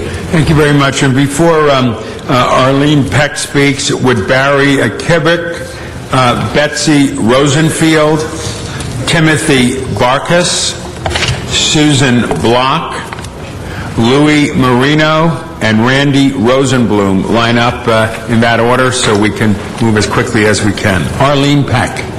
I'm here speaking in support of authorizing funding for the public television industry. What better way is there to encourage the excellence in schools, parks, rec programs, and gang intervention? Public television covers a realm of everything. I've had my show for 20 years, and I can't think, this is an industry city, for heaven's sakes. I can't tell you how many people started out as interns.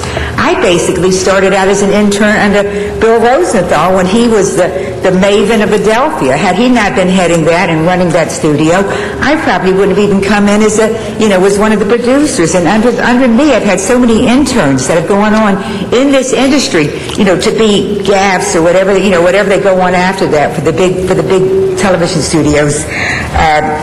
People don't want to wait, for elected officials to come up with the answers. You might want to remember that, because in today's climate, people don't want government to run their lives. You have a chance here now to keep the freedom of speech going and safe in an area of freedom of speech and keep the public support and all these people that you represent, you have a chance now, because they're watching you, to keep them happy. And it's freedom of speech that I care about. Thank you very much for that. Barry Kibbick. I'm going to take a little different approach. Having been able to produce the Jose Huizar show before and a number of other things, I think it's important for Channel 36 and all the other public stations not to ask what you guys can do for them, but really think about what they can do for you.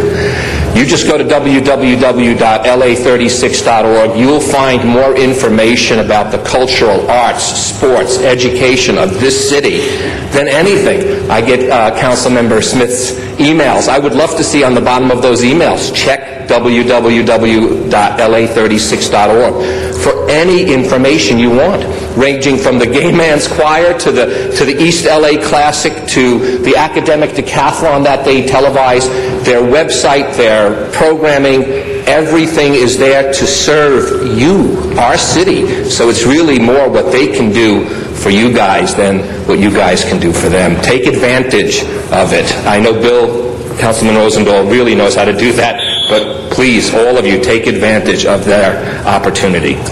Thank you for your comments. Betsy Rosenfield. Did I say that right? Rosenfeld. Sorry about that. That's okay. My name's Betsy Rosenfeld. I'm here from the Center for Governmental Studies on behalf of LA36. We have been working with LA36 for 5 years now, and it's been an amazingly productive relationship. We've been able to educate hundreds of thousands of Americans using Video Voter, and much of that came from LA36. And I really am here to encourage you to look at keeping LA36 as a wonderful hybrid model that I think is an important way to move forward in this tough economic time. Their production values are incredibly high, and we have also worked with LA35, and I'd like to say that they're wonderful to work with as well. But LA36 and I have really had a wonderful relationship, and it's important to look at the quality of the programming that these stations put out, and I'm very familiar with PEG channels across the country. CGS would be happy to help with the process of coming up with a solution, and we're here for you, and LA36 is great programming. Thank you. Thank you very much as well. Timothy Barkus. Good afternoon. I'm here representing the Los Angeles World Affairs Council, the third largest such organization in our nation. We believe that a well-informed citizenry is essential to the health of a democracy, and to that end we host for over 50 years events that feature notable speakers, including every sitting president since Dwight Eisenhower. As we endeavor to disseminate the content of those events, our affiliation with LA36 is essential to our success, and we strongly encourage this council to continue funding for LA36. Thank you. Thank you very much for your comments as well. We have a familiar face here, at least to us council members who park our cars in the garage. Louis Marino. Thank you, Councilman and the committee. My name is Louis Moreno. I'm a public access producer with LA36. I want to just say that LA36 is a great channel that I started in, and we don't only cover the world of sports. We just started doing a segment coming up, we call it now Community Wrap-Up, where we go to the different council districts and we cover their events there, like the Lotus Festival. We've gone to Councilman Parks' district. We've done the Coliseum area. We've gone to Councilman Garcetti. We did the Lotus Festival. So we did a little 5-minute segment, but we get all the newsletters of all the councilmen on my email, and we mention it on our sports show, and we talk a little bit about what's happening through our city. And it's not only covering the community, but are covering our little kids and seeing those kids being on TV. We've had Councilman Huizar on our show. We're asking Councilman Rosendahl, and we're trying to teach them an education that if they're councilmen, they could be the same thing. So LA 36 just teaches them a wide variety of education. So our sports show continues going on. Please look at LA 36. It's a great channel, and we're not only just a community sports, but worldwide show our beautiful city of LA. Thank you. Thank you for being a great public servant as well, though. We appreciate it. Susan Block. Thank you for listening to my comments. The whole world is watching us. The whole world is watching the city of LA. Will we let public access TV die? Will you, the LA City Council, let public access die in the entertainment capital of the world? Everyone is watching. All the public access stations and all the public access lovers and neighbors all over the world are watching. Anybody who says public access TV is not necessary in this age of YouTube and the internet and websites should just ask Time Warner. Do you want to give up your cable TV stations? You have websites galore. You don't want to give up your cable TV stations, do you? Well, I have a website, and I'm sure that most of the public access stations here, most of the public access producers have websites, but there's nothing to replace the magic of television. And that's why we're here today, to see if we can save public access, the magic of television, a very special kind of television, a kind that's almost extinct, the kind that is not funded by corporations and censored by government, the kind that really comes from the people. Thank you. Appreciate that very much. Thank you. Before Randy speaks, I want Javier Hermosillo to come up, David Hernandez, Benjamin Prezillo, Angel Calvo, and Bob Aquino. Randy. Thank you, sir, and I want to thank this council for its past help when we were in need at Channel 36. My name is Randy Rosenboom. I've helped with the sports over the last 7 years at LA 36. And it's not about me, and it's really not about the staff when it comes to sports. It's about the kids that we're able to feature doing positive things in Los Angeles. If we go away, there is no other channel for them to show their skills and show their positive things that they're doing for society. We all hear about the negative on the news channels. I don't want to hear about another stabbing at Hamilton. I want to know about a touchdown at Roosevelt. True. Now, and it's also about the stories, the goodwill, the stories that we bring to this city. And I'll leave you with the story that we will have Saturday when we do the Battle of the Valley out at Cal State Northridge. It's a couple all-star basketball games. There's a young girl, African American, came from a broken home, adopted by a coach, Andre Chevalier and Michelle Chevalier. The Chevaliers adopt her. She goes to Chatsworth High School, leads them to their first city championship, and now she has love in her family, and she has a future going to the University of California. That's the story for Saturday.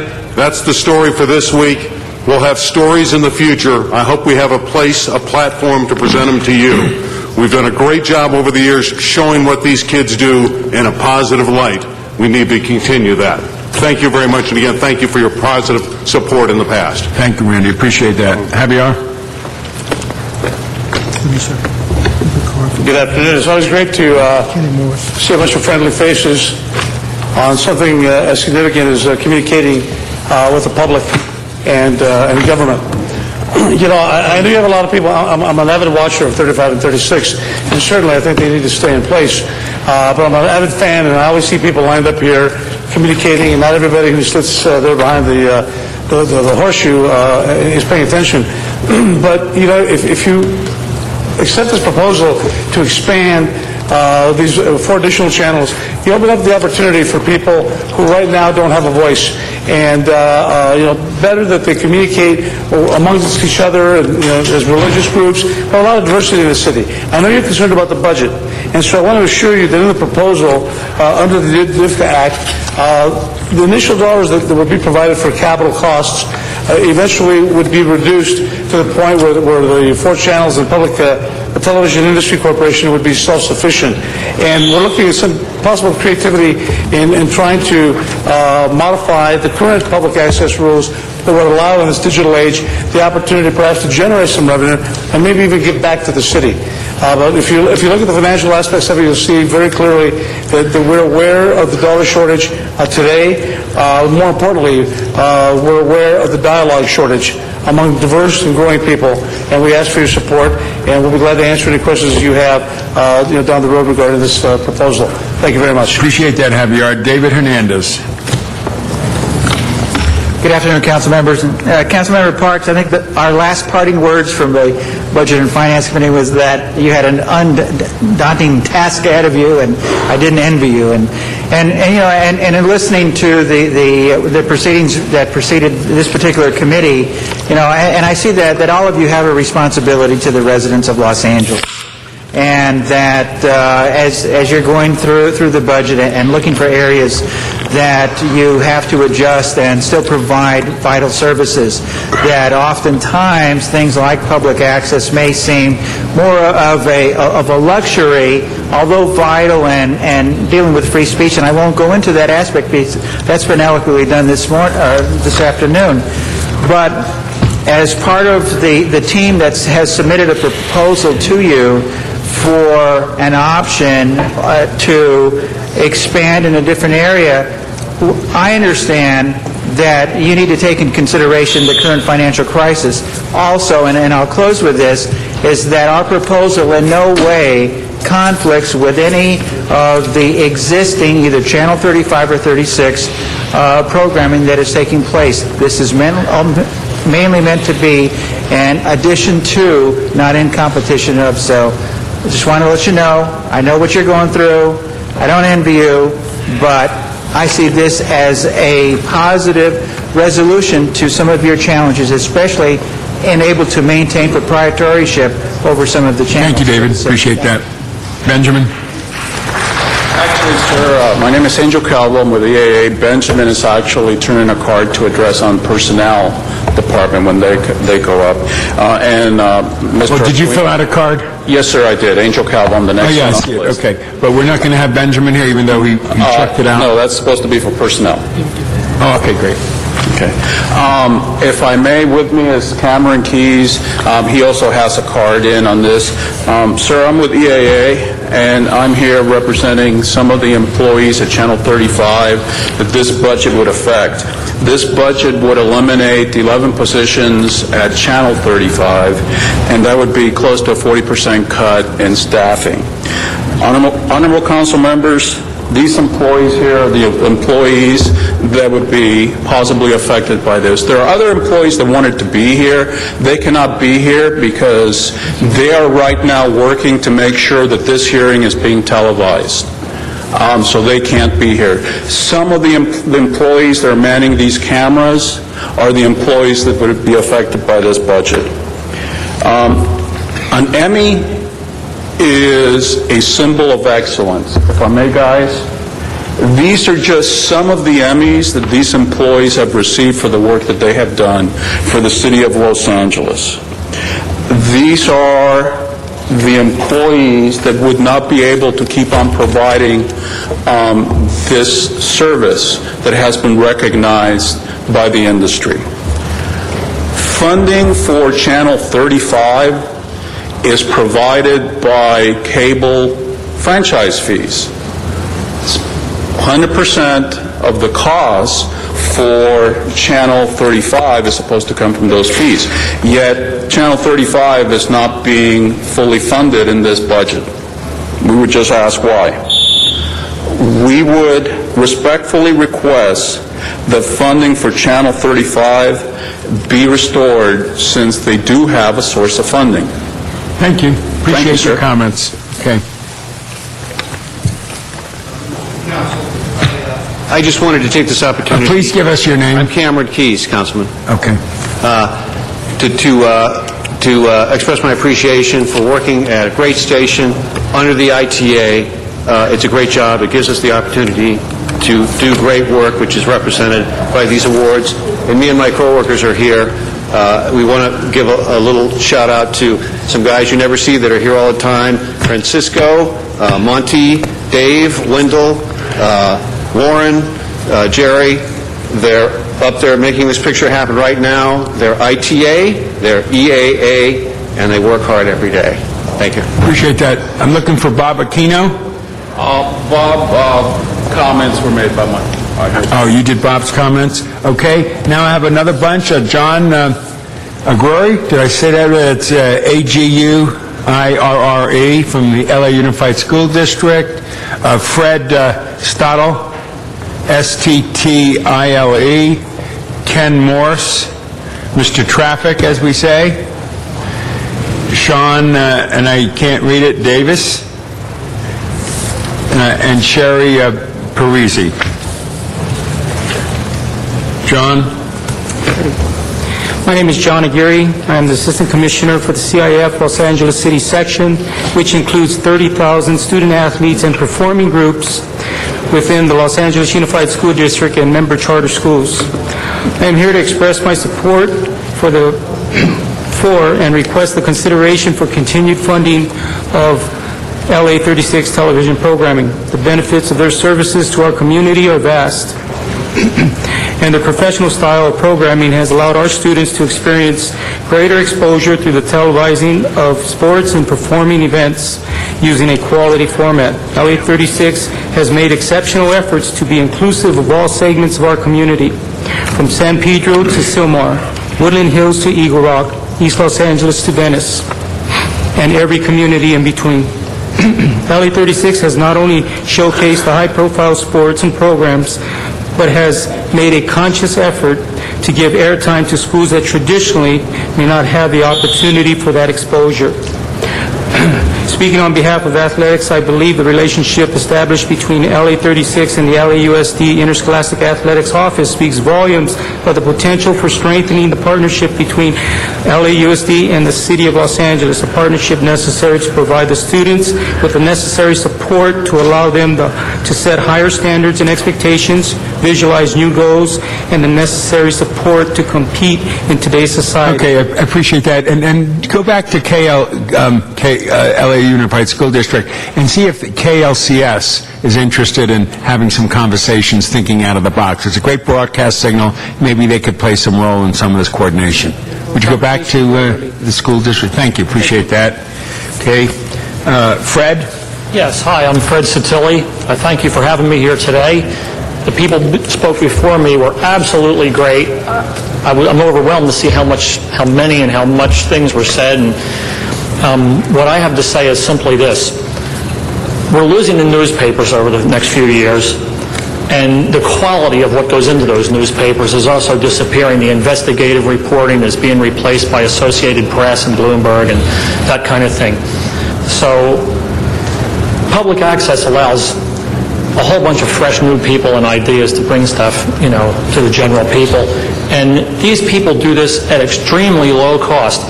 The people who work on my show are all volunteers. They cost nothing.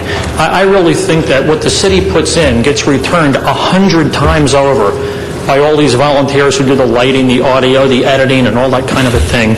So I just wanted to speak on their behalf. They're kind of a silent majority out there of volunteers that have made this all possible. Anyway, thanks. Appreciate your thoughts on that. Ken? Thank you. My name is Kenny Morse, and yes, I'm better known as Mr. Traffic.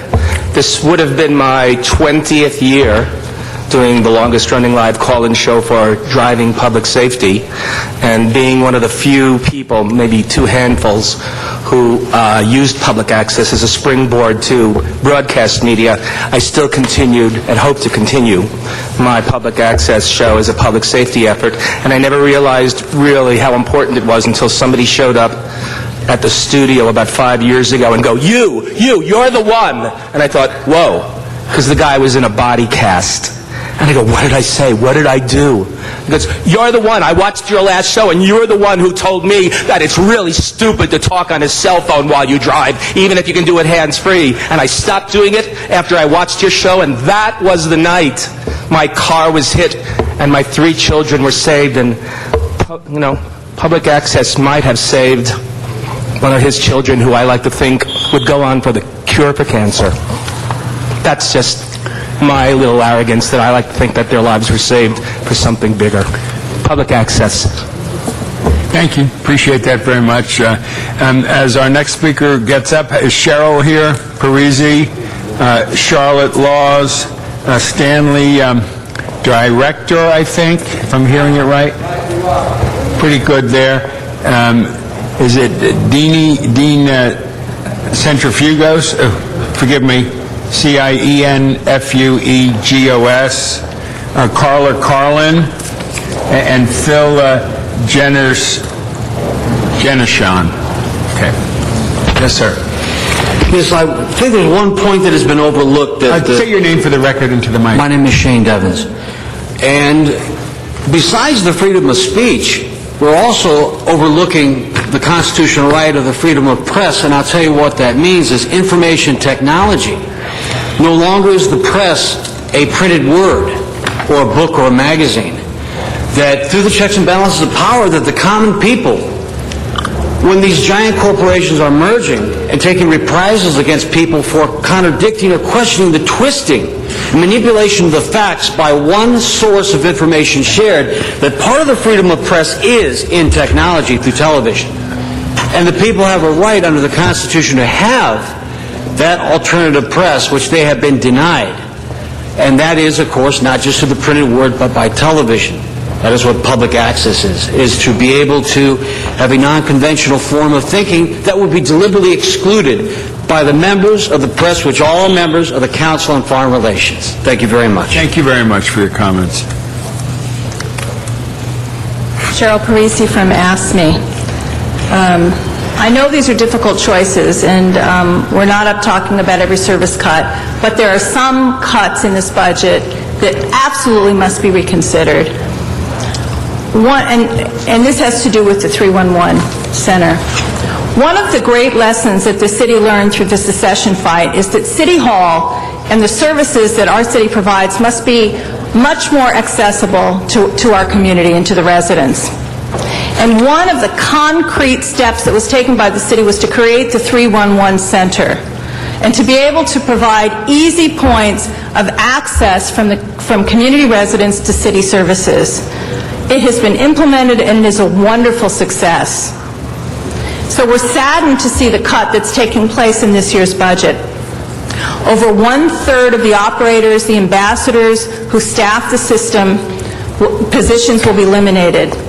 11 of them will actually face layoff. We ask that you reconsider this cut and restore this important service.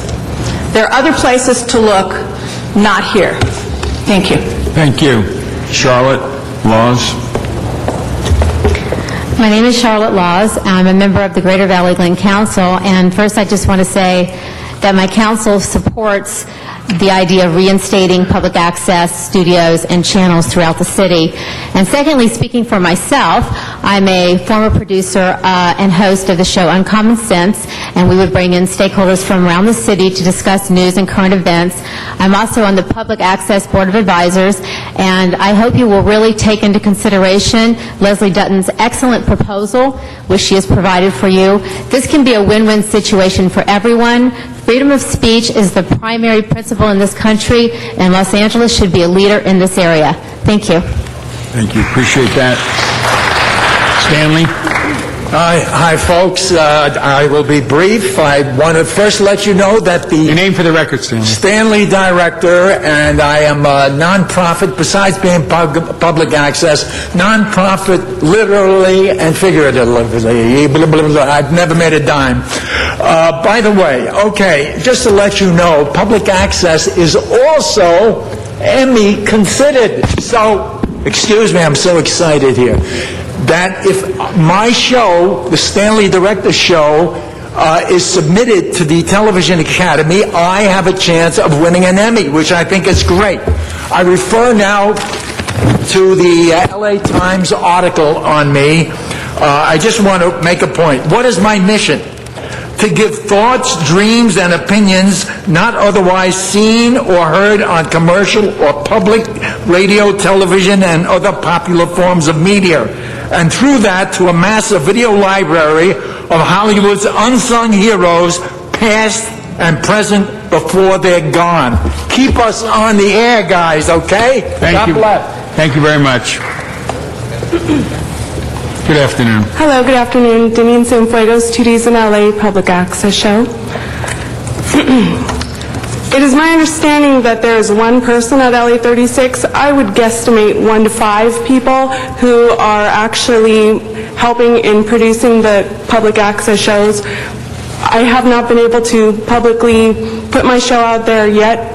I was told to try back in June and that I would be on the website, but I'm not on there yet. So let's just keep that in mind, that we're not doing public access yet, so we're working on a better solution, and I hope you all agree. When the original contract was signed, it was for the benefit of us all. The city won, the cable companies won, and the community won. And it was a great solution. It really, truly was. Today, it's looking like the only winner is the cable companies, for they got their profit and they got their way. You, our representatives, may lose because our best interest could be compromised. Now, we may all lose because our valuable airtime, which gives the public access to speak directly to the community, is at stake. The public right-of-way by means of public access is not to be signed away for mere profit. Our public right-of-way is priceless. Please don't sell it. One last thing. Please, let's maintain the same amount of airtime that we've always had, so that we can continue doing what we're doing. We are the public, and we need to access our community. Thank you. Thank you. Carla? Good afternoon. I am Carla Carlini, President and General Manager of LA 36. I'd like to begin by telling you that our organization is very cognizant of the budget crisis that the city faces. However, any cut to our operating grant this year will be detrimental to our organization. In fact, if our operating grant is cut, we will shut our doors effective July 1st. As you all know, our relationship is built on more than a decade of time. There's been a lot of investment on the part of the city. There's been a lot of investment on the part of our nonprofit corporation. When we began, the mandate was that we would be funded by franchise fees funneled by the cable companies and paid for by the cable subscribers. This is something that LA cable subscribers pay for, channels like ours. In addition, we've been asked to supplement that grant with our own revenue, and we have done so to a great extent.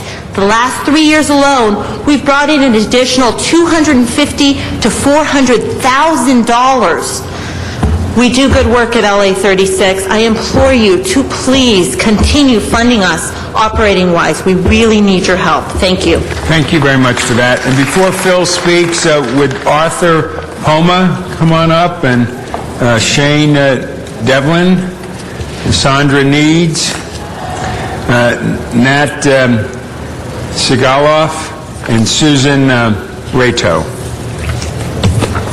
Phil. All right. Good afternoon, everyone. It's nice to see some new faces here at City Council that I don't see on a regular basis. My name is Phil Jennerjohn. I'm a conservative, and I've been in front of this council before many times. I've said before that I don't believe in wasting taxpayer money. I said it before when I was running for mayor earlier this year, and I'll say it again next year when I'm running for Congress. I don't think public access is a waste. I mean, I'm not an expert on public access TV, and in fact, I freely admit that I don't watch it a whole lot, except for Channel 35, keeping an eye on some of the council members. But I do think it's important, and you have to realize that newspapers are collapsing, they're going out of business, they're facing competition for the internet, and TV stations have decided just to concentrate on things that pay. So public access is important, and especially in a situation like this where the government has already set aside the money, I think it's very important. And I can't think of two better shepherds for the money than David Hernandez and Leslie Dutton. These people are tireless crusaders with public access, and I'm asking you to review their program, consider it. I think it's a great idea. I'm just one voice adding to the chorus. I think a lot of other people would back me up on this. Thanks. Appreciate that, Phil. Arthur? Yes, hello, my name is Arthur Palmer. I have 29 years of experience with public access, and I'm here to support Leslie Dutton and the PTIC. The PTIC, Public Television Industry Corporation, will uphold the finest standards of television broadcasting, and it's the best way to get public access back. By having a studio staffed with knowledgeable and accessible employees will make the whole process easy, offering training and studio facilities, reaching out to the public, and doing shows and issues of importance to the area of the people that live in the area. It will bring back the grassroots public access, and it is a perfect solution to the problem of people not having a way to get their shows on TV. Everything is worked out and ready to go, and I beg you to add support to the PTIC. Thank you. Thank you, Arthur. Appreciate that. Jane, come on up. I said it right. Good afternoon. My name is Sandra Needs, and What happened to Shane Devon? Already left? Oh, she spoke. Okay. Go for it. Sandra. Okay, my name is Sandra Needs, and I'm here as a member of the advisory board of the Public Television Industry Corporation to urge that you support our proposal to acquire and run 4 studios in the city of Los Angeles. We are a world-class city that is the capital of entertainment industry, and that it's been allowed to, that public access television has been allowed to go away is appalling. This resource for the training ground of people both before and behind the cameras cannot go away. Los Angeles sets the tone for the rest of the nation. We cannot send the message that this freedom of speech avenue has been closed. Thank you. Thank you. Thank you. My name is Nat Segaloff, and I am an independent writer and producer of commercial TV shows, and I can tell you from dealing with the networks that they don't want public access on the air. Any single distaff voice is considered a threat to them, as they've worked on the FCC and Congress over the years, and our local fight is exactly the same thing. We're the only industry that devours its young. We're not training people to take over the jobs in the future, and we're not hiring them to do it. That's why it's important for the people to do it. Not that many years ago, local news, public affairs, broadcasts, editorial responses were a requirement of getting your license renewed. That's been eliminated. Not a single person in here without an elected office can actually get on the air anymore, except for public access. So the PTIC proposal is a way of getting the power back into the hands of the people and keeping it within the realm of professionals who can do their job. And I remind you the second favorite line for the movie network, to establish the credibility of being on the tube. It wasn't "I'm mad as hell," it was "because you're on television, dummy." It's important to be on television. Thank you very much to the committee. Thank you. Appreciate that. And before Suzanne comes up, Howard Rosenberg, H. Andrew Thornburg, Michael Cohen, Scott Wilson. Suzanne. Good afternoon. My name is Suzanne Rato. I am a member of the public, and I implore upon you to please consider funding public access, especially with the consolidation of television stations and newspapers. We need the public to have access to information dissemination. Thank you very much. Thank you, and appreciate that, Suzanne. Howard Rosenberg. Good afternoon. Thank you for allowing me to speak to you. I'm just a concerned citizen. My livelihood is I work for as a director of the National Father's Day Council, which is a not-for-profit organization.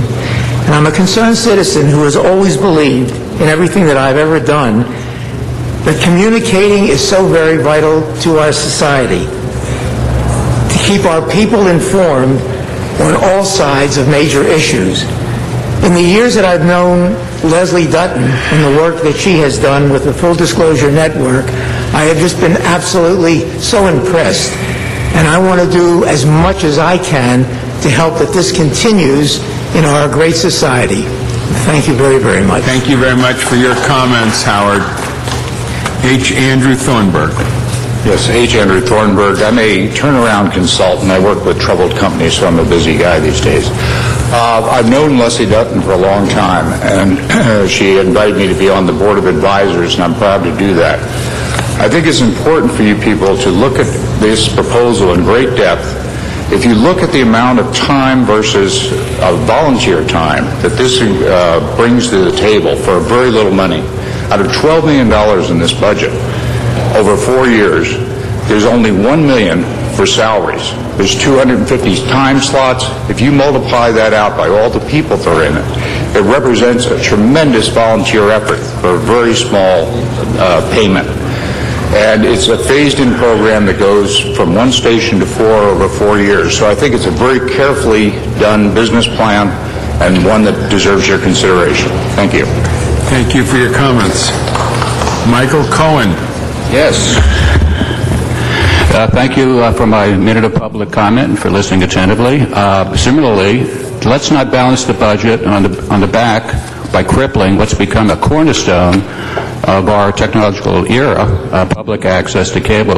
It would be somewhat pathetic for a city that prides itself on being an entertainment center of the world to not offer the same opportunity to its public access on cable, which is pretty much in virtually every home in the city of Los Angeles. I've used public access cable in the past, and I would hope to be able to do so in the future. Thank you very much.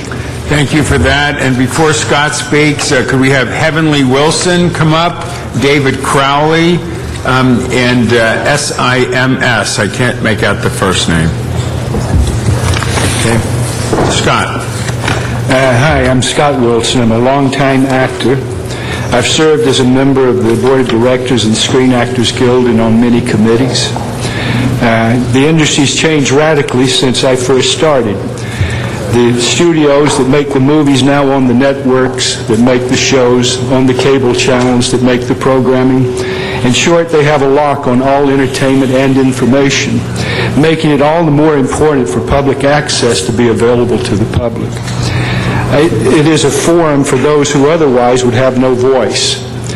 I've been on public access to discuss issues of crucial importance to the acting community that otherwise would have never been heard. It would be a great loss to our community to lose public access. So I urge you to go for it. Thank you, Scott. Appreciate that. Heavenly Wilson. Good afternoon. Thank you for listening to me. So much that we love about this country, so much that was noble and good and advanced all of the interests and dreams of our people has been lost in the 32 years I've lived here. Now, expression is not really free because it's owned by the 6 monopolistic corporations that own everything about entertainment and information. Public access is this little venue, our only thing left for people, for individuals, for that independent opinion out there to be heard. And for this council to restrict it any further would be a disgrace and a loss to the community. Please, instead of diminishing it, expand it. We need more. Thank you very much. Thank you, Heavenly Wilson. I like that name. David Crowley. Good afternoon. My name is David Crowley. I'm for this Public Television Industry Corporation plan. One of the things that we'll do, and it hasn't really been discussed yet, is that it is going to create jobs over these 4 years per station. It also will raise the public discourse level, the public debate, by having opinions that people can see other than those coming from the government. Thank you very much. Thank you. Appreciate that. And our last speaker, your first name, which I couldn't make out. Thank you, council members. My name is Howell Sims. I'm the executive director of the Gay Men's Chorus of Los Angeles. The chorus has for 30 years been acting as an ambassador, both on behalf of the city when we travel and to the city itself in reaching the many communities that can't or won't or aren't able to come to the theaters where we perform around the city. We were delighted to find LA 36. They now broadcast all our shows, and we know that we have gained new members and been able to transmit a message of social justice to the city more broadly because of LA 36. And it's probably the only place that you'll see sports and gay men in close proximity to each other. So we encourage you to support it for that reason and the many other reasons that you've heard here this afternoon. Thank you for your time. Thank you very much, and I want to thank all the public access producers and people who believe in Channel 36 and access and First Amendment rights for coming down here today. I applaud you all. Thank you very much. Okay, what I'd like to do before we go through your overall report, which I'd like to get in, I'd like you to react to what you just heard. Is public access at this point, as the public was suggesting, in jeopardy of going away? Good afternoon, council members. Mark Wolf with ITA. In response to your question, Councilman, first off, as initially directed by council, ITA will work with the CLA's office and CAO's office to review the public access proposal and report back to this committee. In regards to the state of public education government access over the last few years, as all of you are aware, the state law that was put in place in 2007 took away the city's franchising ability over public education government access. As a result of that, it has greatly undermined the PEG access system in Los Angeles. As a result of that, in December of this past year, the City Council adopted a new paradigm for the way the city delivers PEG access. And as a result of that, some changes were made. Time Warner, as a part of the transition to the state law, took away 14 public access studios that were functioning throughout Los Angeles. Those were turned off in January of this year. In a stopgap measure to preserve the 4 channels that the city has, the 4 PEG access channels, the City Council adopted recommendations to preserve Channel 35, the government access channel, Channel 36, the community education channel, to put in place at no cost to the city a new higher education channel that would be run and administered by UCLA, UCTV, that would be really the purveyor of higher education content for the Southern California region for both public and private higher education institutions, and a 4th channel that would be a bulletin board channel that would run city text advertising various programs that are taking place throughout the community in Los Angeles. And this 4th channel is one that the City Council, when you adopted those recommendations, said that in sunnier days, when the city has more fiscal capability to support public access, that channel could be repurposed for a better usage. And I think that all of us have talked about the vision of being able to convert a bulletin board channel over to a 24/7 public access type station. The challenge, as all of us are aware, and as the speakers, I think, all articulated, with the city's financial crisis, public access, education access, and government access are all being strained. Channel 35, the government access channel, is in the proposed budget being cut by 50%. Channel 36 is also taking probably about a 55% cut and removing its entire operating budget, which will make it very challenging if they can provide service at all, and that channel may go dark. And in addition to that, one of the other reconfigurations of Channel 36 was to expand its charter to not only provide community education content, but also to take on responsibility to provide public access content on Channel 36. So Channel 36 and its board went through a process of putting out process and policy on their website so that producers can, as a stopgap measure, bring content to them for airing on Channel 36. The city, ITA, and I think council all recognize that there is a greater demand for public access content. It's a matter of whether or not, as a policy decision, this council determines what the city can do in its current financial situation. So I think that summarizes my response to the proposal that's been made, we have not reviewed that proposal. We will do that, and we will work with the CLA's office and CAO's office and report back to this committee. Okay, and thank you for that, and we're looking forward to the report back on the Leslie Dutton proposal. A lot of people support it here. And before I go into other ITA issues, because there's a lot on your plate besides this, let me ask you a few questions about this. There is a franchise fee that's 5%, kicked in January 1, was a 1% for capital dollars. Is that roughly about a total of about $30 million?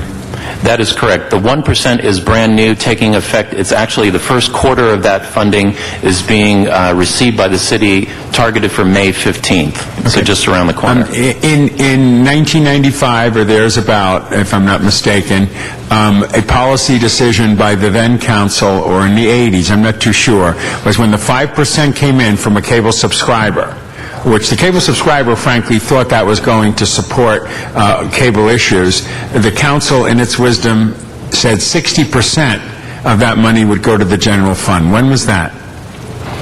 I think that was approximately, I'll defer to our cable regulatory officer, William Imperial, and he can better answer the time frame on that for me. Okay. While he's coming up to that, from what I understand, a policy decision was made where 60% went to the general fund, 40% at that particular point went to running the operation of the access. Please. Yes, that occurred in 1995. 1995. The telecommunications development account was created. And in that context, the council says 60 cents of the dollar goes to the general fund, 40 cents goes to running ITA, or just the cable aspect of ITA? No, actually, the 40% goes to the telecommunications development account to be held in trust and for use by ITA for telecommunications issues, matters, and also matters that affect the cable subscribers. So it could be for PEG access as well, public educational government access. That's correct. Okay. Then somewhere down the road, an administrative decision was made, probably by another council,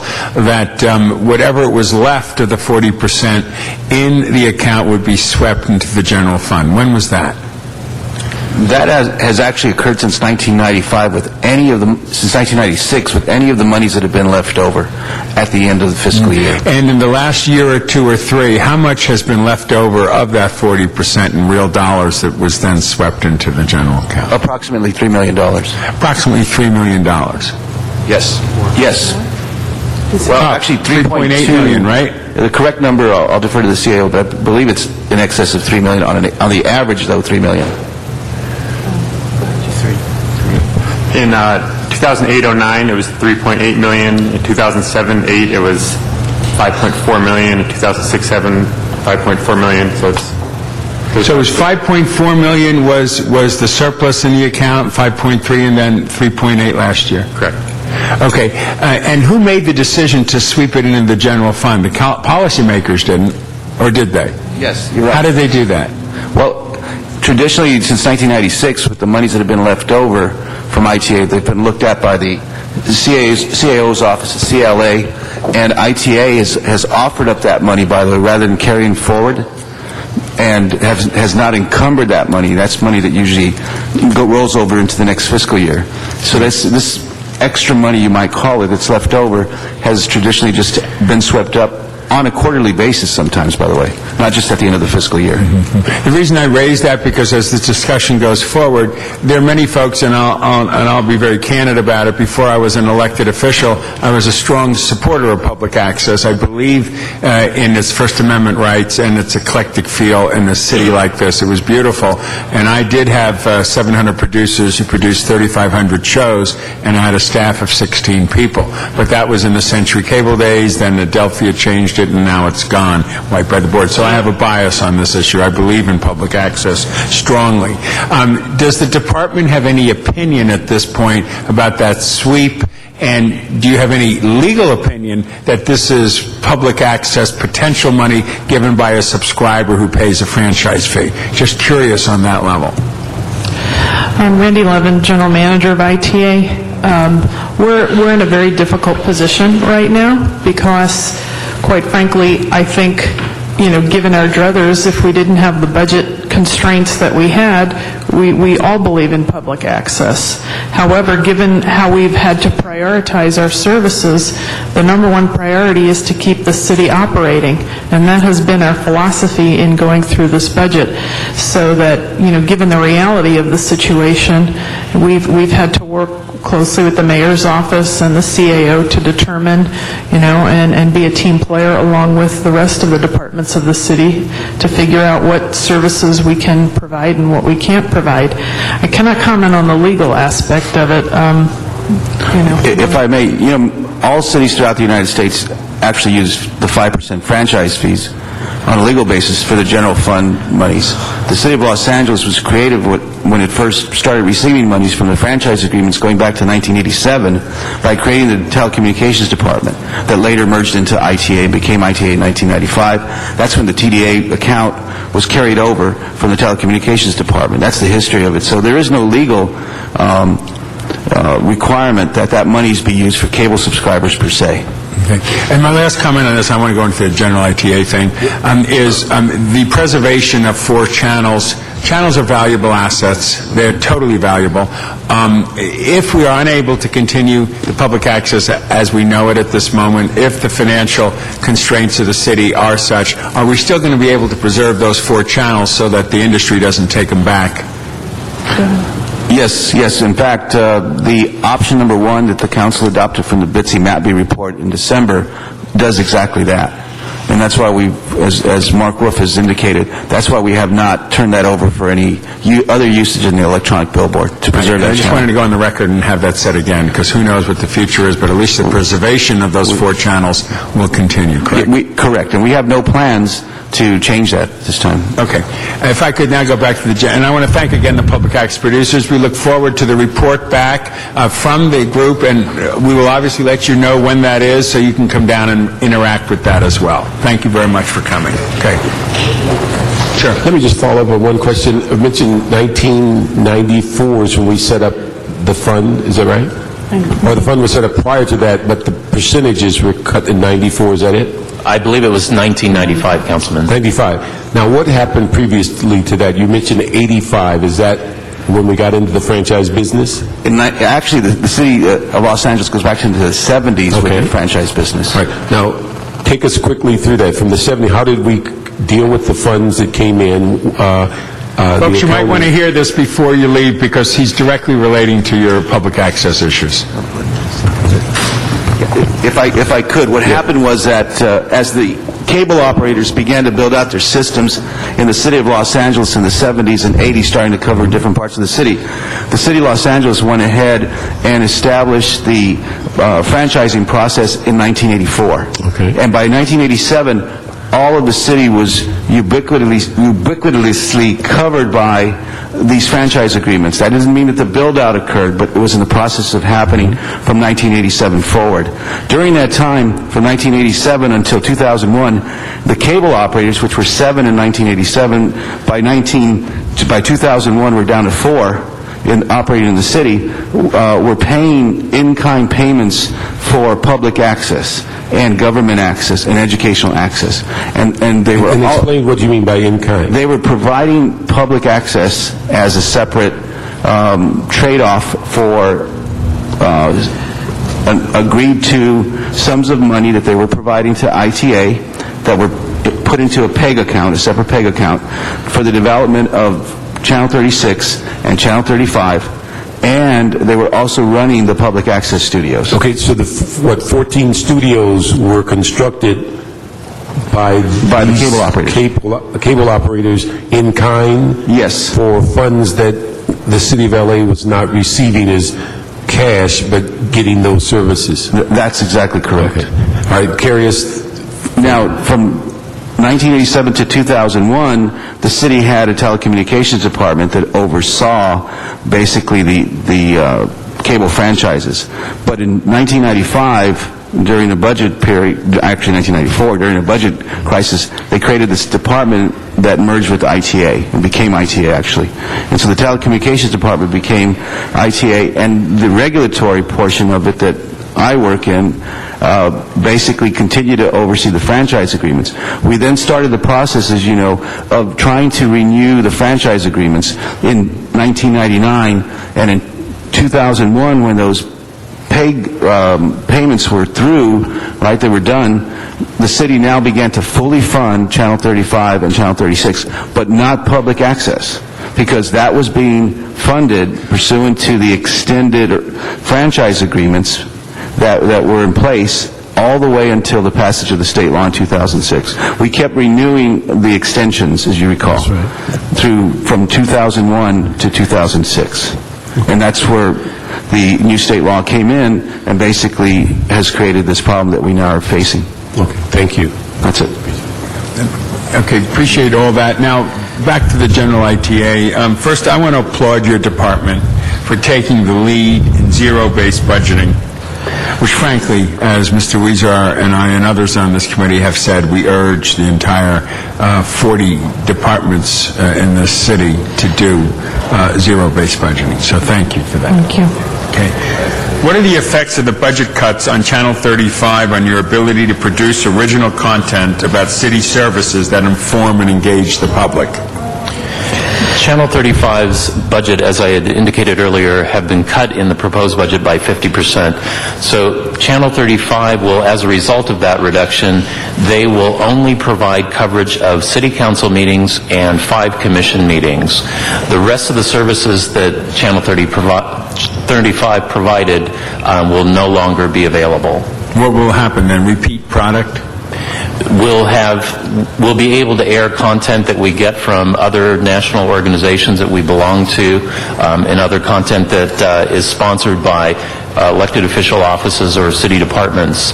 But in terms of producing content, we will not have the capability to do that unless other resources are brought into us to be able to fund the development of that content. Mm-hmm. Can you explain how server virtualization works? How does this result in cost savings? Are there greater opportunities to do this for additional departments citywide? Yes, we can explain it. It basically is, throughout the city, the way we have historically procured hardware is that for each project, additional computers are purchased. Those computers may operate at anywhere between 10 to 20 to 30% capacity.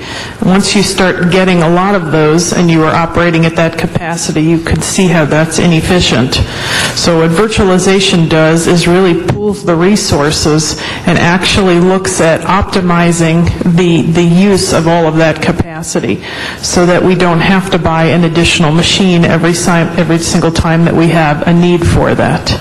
It's an industry trend in IT, in the private sector as well as in the public sector, and we have done some of that. Gene Gamachi can articulate more of what we've been doing. Manager. Actually, this past year, we've done over 100 virtualized servers. So what we did was you actually put in like about 100 to 160 virtualized servers onto maybe 30 physical servers. So not only do you lower the amount of servers you have to purchase, but in the data center, you lower the power, the cooling aspect as well, which costs about $300 per server.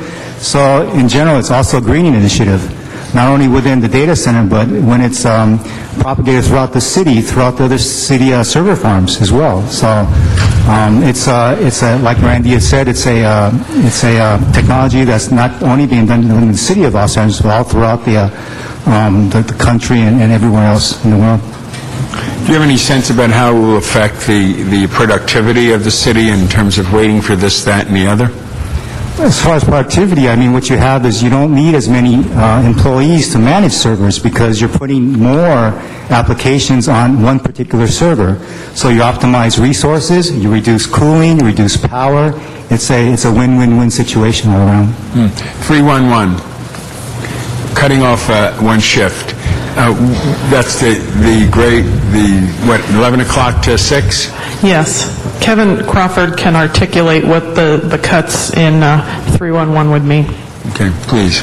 I'm Kevin Crawford with ITA.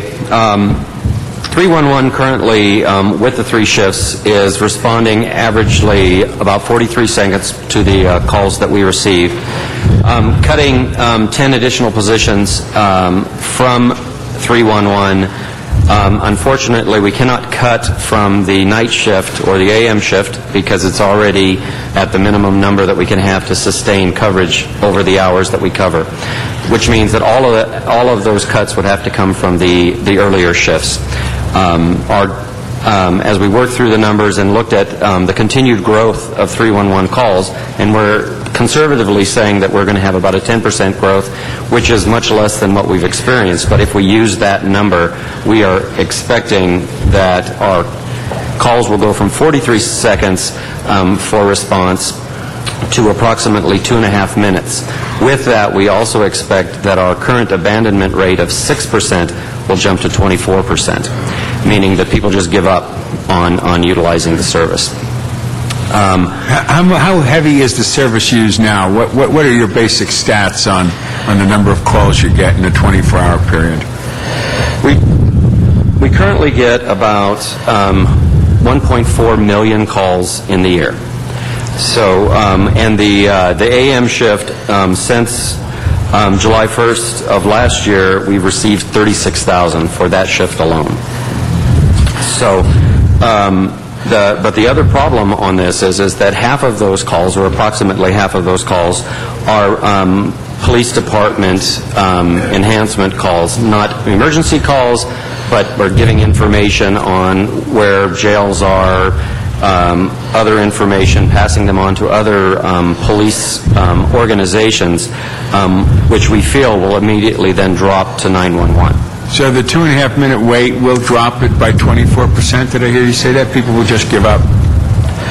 If you use industry averages, they say at 2.5 minutes of wait, you'll lose about 26% of your 26% of the people waiting will not wait that long, and they will drop off. My last question, I know my colleagues have a lot to ask on this stuff. How much longer do you anticipate we will have to bear the $1 million annual cost of compliance with the LAPD consent decree? Does that fall within your world? Campton. In June, I believe that the city is going back into federal court to have the court consider whether they want to lift the consent decree or not. Okay. What role do you all play in it? That could be part of the understanding. I'm sorry? What role do you folks play in this? The $1 million that I think you're citing that's in our budget is the maintenance on all the software and the hardware that comprises Teams 2. Okay. So it's all the systems that we have to support the consent decree. So to stay in compliance with the consent decree, correct, you have no choice but to keep forward with that aspect. To sustain all the systems, correct. Okay. And if back to the general manager, just a general question that I've asked you when we've met. How do you see your services that you provide integrate with all the other groups that have services like this? And could your demand and your work and interaction and partnership with the others assist in some kind of a way going forward? We certainly do play the leadership role, I believe, in IT and technology choices in the city. We are concerned about the fact that given this budget, this proposed budget, our ability to support other departments' initiatives will wane given the available resources. And so what we need and what our job is here is to articulate what we can do and what we can't do and make sure that the service levels are very understood, by the council. Okay. Now, if I could ask you to make a general statement, since I started just with Q&As with you, if there's a general statement you'd like to make, and then I want to turn it back to the chair, Mr. Parks. I think that this budget, we have, as you had mentioned, we have done a zero-based budget. We know intimately what's in every account of ours. Over the last few years, I think that we have been very good, if you want to call it corporate citizens, in looking at our budget and trying to make it as efficient as possible. And, the last 2 years, now we're going to experience a 20% reduction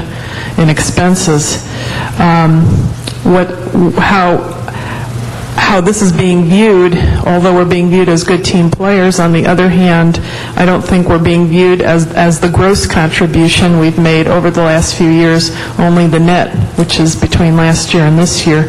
And I think that the fact that when you look at it that way, you say ITA has really actually been a very big contributor to the city, in addition to the fact that our demand is increasing and not decreasing. And as I had predicted to my team the last few months, that when the economy turns tough, actually IT is turned to more in terms of wanting more efficiencies to be gained in the departments, as well as through additional websites or additional website information being posted out to the public, and increased self-service options for either city employees or the public. And our ability to do that is going to be very limited. So we just want to articulate that particular point as well. Thank you. Let me just ask on our major systems, Pacers and certain systems that get us paid and all that, how are they impacted? All of the systems will be experiencing some kind of cut, and I think part of this, part of what we're seeing is already in the budget we have 132 positions that have been removed, 70-something, which most of those positions have migrated to DWP or the airport. So we started off already in a negative position in terms of losing a lot of intellectual capital. Let me ask you, the 130s before you get to your 10%? Yes. Okay. Our 130 is before we get to the 10%. It's before we get to the issue where we have 5% salary savings cut, and it's also before there may be a partial funding of the resolution authorities. Okay. All of the systems will be impacted. They will be impacted in various ways. The operational systems that you just mentioned, the amount of enhancements that we will have to do will be very limited. We will have to do system maintenance during the day, which really goes against the way all of us were, quote-unquote, raised in the IT world. You do that kind of activity at night. But given the fact that our overtime account is, it's the same as it was last year, but it isn't enough money. It's always underfunded. We are going to have to manage it even more closely, not that we don't manage it closely, but even more closely in order to achieve the numbers that we have been given, which is going to mean actually doing some of this maintenance at lunchtime, not on the weekends and not in the evenings. Okay. Now, also, you gave a very graphic view of 35 and 36 as to what will eventually happen. What about things like the help desk, things that I guess would used more internally than externally? Mm-hmm. Do you want to speak to the help desk? Under the current cuts, we'd lose another portion of the help desk, approximately 9% of the staff there. So some of the consolidations we did this year to get some efficiencies are obviously going to be lost because we won't have the staff to fulfill those efficiencies. As Randy stated, we're also losing in this area a lot of the intellectual capital, a lot of the people that have been there a while to the non-proprietary agencies. So, does that mean it's not there on evenings or mornings, or it's reduced in use? Or because the help desk, generally during the daytime you can find Randy, but nighttime and morning watch, what do we expect there when you call, like I did this weekend? Is there going to be a help desk? What we're looking at now is that the support will be reduced for the help desk itself to Monday through Friday, 7 a.m. to 5 p.m. That we would not be able to afford to support weekend and evening events, off-hour support for low-severity tickets, meaning that a system hasn't failed somewhere, that we won't be able to support any non-standard equipment because we will not be able to have the training or the staff to do those one-off things. Virus and other repairs would have to be done during the day, which would mean downtime during the business day. things like setting up projectors, screens, so on and so forth, which we get a lot of calls for, would also have to go away because we'd be fighting fires with the work on the hardware itself. IT would not be able to cover the costs of these one-off softwares that we have been covering today. Explain that in English. I'm sorry. What does that mean in English? One off? You said one off? So we would not be able to fund software that wasn't considered part of the critical standard workshop. Okay. And then let me ask maybe for the mayor's office, would this department have any access to any stimulus money? Is there anything out there that they can plug into?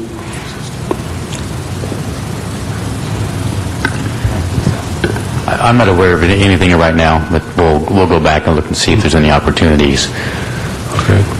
Thank you.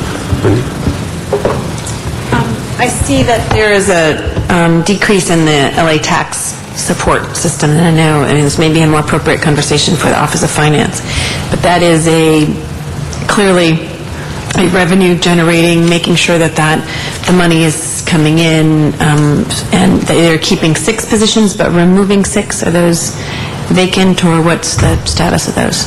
Beverly Dembo. We currently are working on some initiatives with LA Tax to increase customer self-service, to reduce people coming into the office and to encourage payment of taxes, and all of that work will go away, and we will revert back to critical break-fix items on the LA Tax. Could you explain that?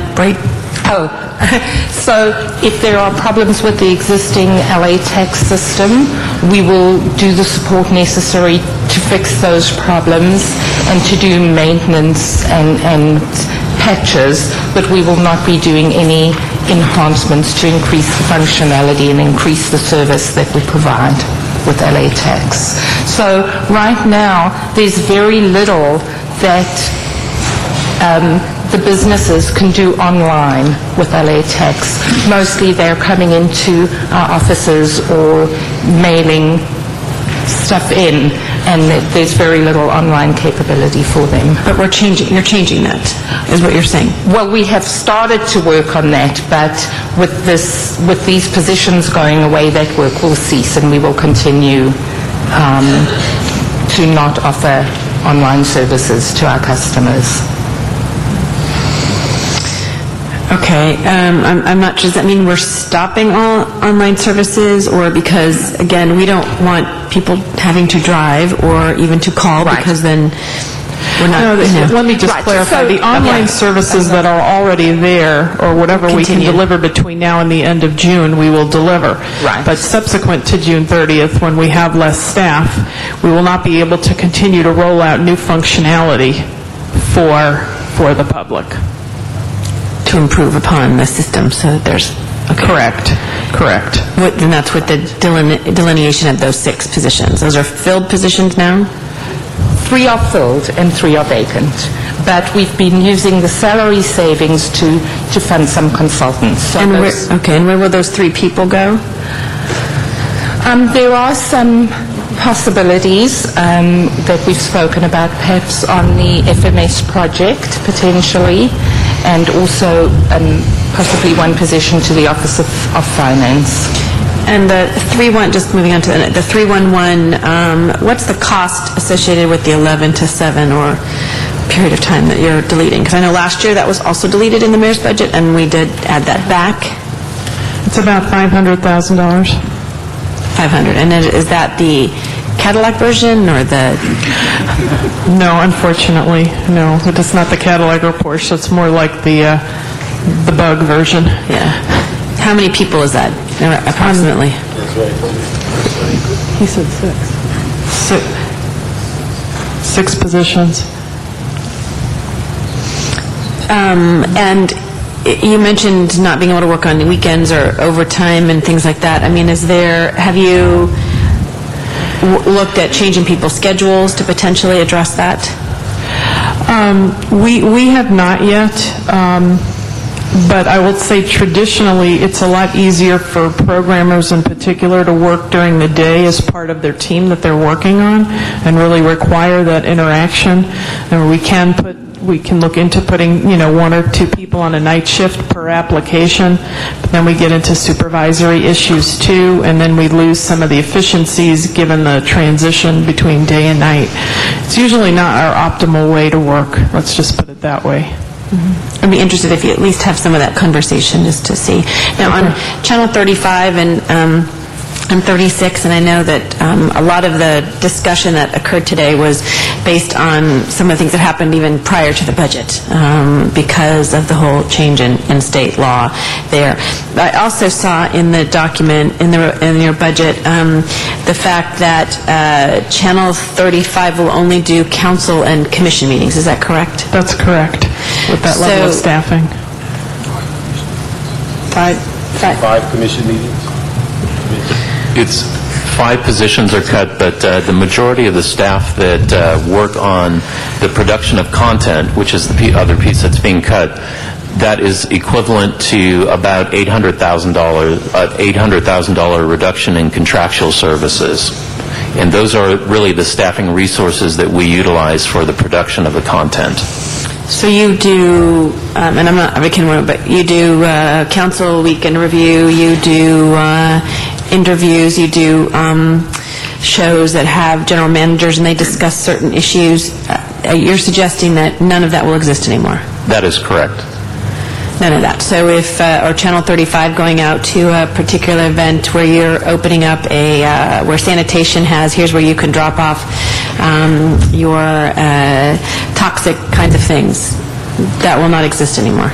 All of that programming content would be removed, and we do have a inventory list that we can provide you that is an inventory of the various shows that we currently have.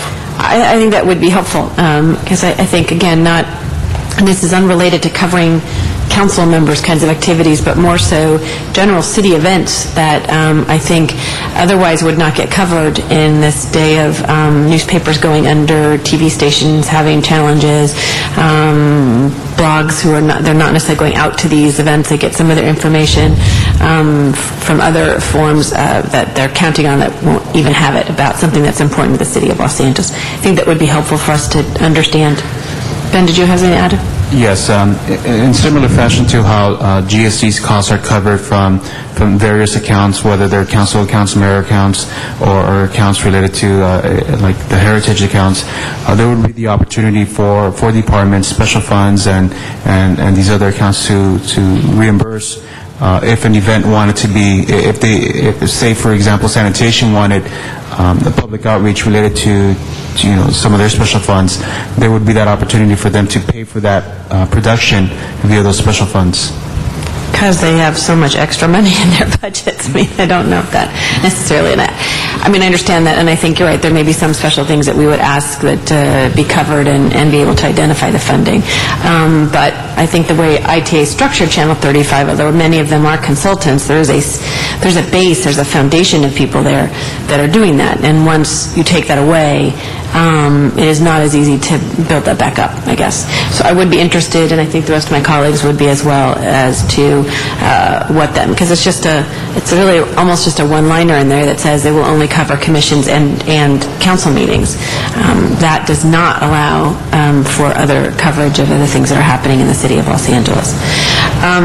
My other question was related to the stimulus grants management system, which I know we have had numerous conversations about, considering my move on July 1st and how we're in it, and as well as before the ad hoc committee, and whether or not there's going to be funds reimbursable both for the ITA and potentially even the controller's office on some of the things. Any update on that as well? We're putting together our proposal to bring to council shortly on that, and we are going to progress down 2 paths. One is the tool that we're using to identify opportunities, which is called an eCivis tool, and at the same time we're going to start to implement the grants module from CGI and do that on a parallel track.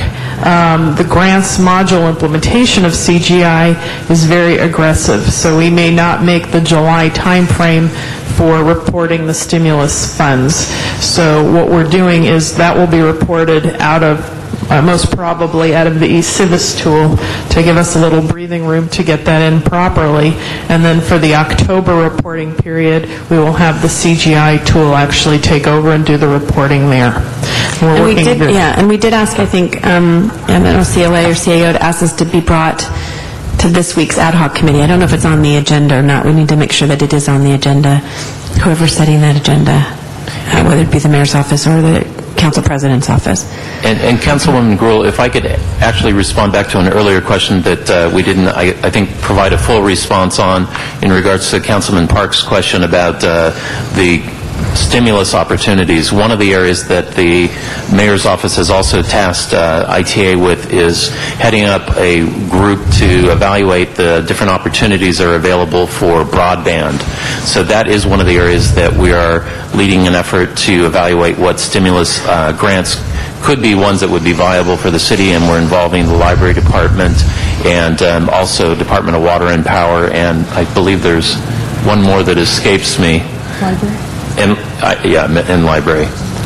So that is a grant that we're actively looking at. One other grant that I think that's already gone through the ad hoc committee that we've touched on in the past is the DTV outreach grants that we have also been involved in submitting.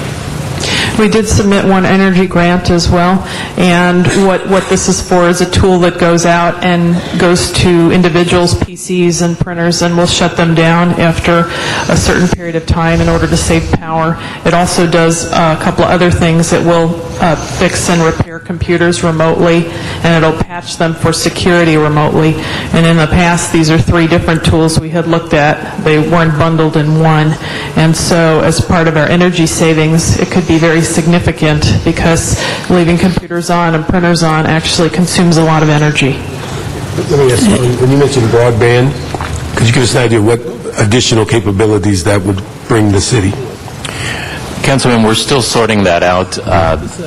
Part of the language that's been published so far has been primarily targeted for rural areas for increasing broadband access to the internet. We're also working with the ad hoc committee as well as the working committee to look at actually to help define what underserved actually represents in the language for what's getting published for the grant. So that's still in development. The city has forwarded comments on that to help better define what that is so that the underserved areas in Los Angeles could be included as areas that would be eligible for grant funding. And we have numerous applications that could be very advantageous to the city, and they're piggybacked on broadband. I mean, you can just think of broadband as an infrastructure. Many city applications in terms of dispatch, how you dispatch people into the field to perform various activities, that all those departments can benefit from that. Just Diego mentioned that we think it's on the agenda for Friday, so to move that forward, because I know there was funding as well that we needed to make sure we had in place to be able to do that. The Pacers question that Mr. Parks asked, and I know I am definitely interested in making sure that those checks we send out, or hopefully no one is getting, although I understand about 20% of our employees still get a physical check, which we would like to not have happen because there's a lot of savings by doing it electronically and direct deposit that we would be able to do. But making sure that we are able to address that. And I know that in the budget, the $900 and some odd thousand, the contract has been moved over and some of the issues have been resolved, somewhat resolved, moving forward on that item. But I would ask that as we go forward is on the PACER system, we don't want to have anything happen that would not allow us to have that system go forward. So if the staffing if there's some other items you want to share with us as we go forward, I would appreciate that. Okay, great. And then my last statement, Mr. Parks, and I've had conversations with the department about this. This is the challenge that Randy faces every single year, which is we want to have consolidation. Departments are anxious sometimes to have the assistance and support of ITA, but the concern is that if we say, Randy Levin, you are now going to be responsible for the operation of, let's just take, Rec and Parks Department. You are now responsible for their ITA, all of the operations and service and all of that, and then all of a sudden, we look at your budget, it seems larger, we're going to cut certain positions, and no longer is your client, Rec and Parks, or my instance, controller, whatever it may be, able to have the services that we need, and people are reluctant to give it up. And so I think it's a very big policy discussion that we have to going forward, both CAO and CLA, to say if we are going to have a consolidated department that is going to service us on technology, we have to understand that you have to preserve that, or you're going to have departments continuing to fight to say, no, we can't serve you, Mr. Parks, on the weekends, and so we're going to take away your ITA, staff member that you had in your office that's been doing that and give it to this ITA, but we're not going to provide the service to you. So it's so we need help, but for some departments, that help desk says, I have 3 other departments I'm taking care of, even though we may have given them 2 years ago 3 staff members, but because of budget crunch, you all lose those. So I know this is something you understand too, and I want to be helpful in creating that, but it will continue to be a problem for your department if we don't recognize it. Well, I appreciate you bringing that up. It is one of the root causes of impediments to us to consolidate, and that is the fear that many have that we will not have the funding to be able to support all the departments once it's consolidated. What we are doing is that the mayor will issue a letter in May, and we're going to start our consolidation data gathering and analysis.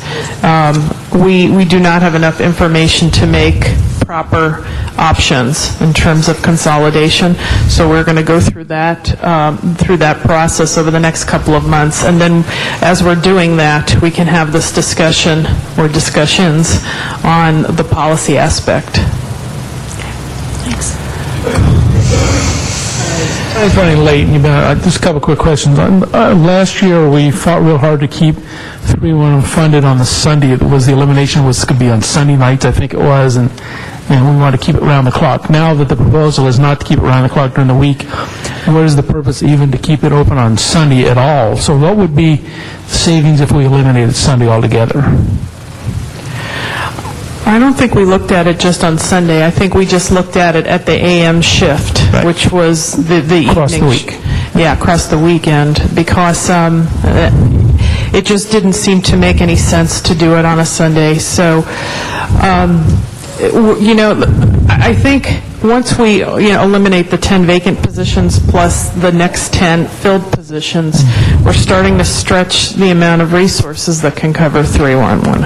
And the question is, how best do you stretch them? Yeah, and that's what I'm asking. I mean, it may make sense just to eliminate Sunday to utilize that money in your department someplace else. As Mr. Parks was talking about, a help desk or whatever, or support desk, whatever. Since we've already blown the intent last year, which was to keep it open 24/7, that's gone. Right. Now, what is the purpose? I mean, there are a lot of places you call, and you'll get a recording, say, call us back on regular weekdays. We're almost getting to that point. So Saturday, I think, is an important day. Sunday, I think we could live without, as long as we've already broken that 24/7 goal.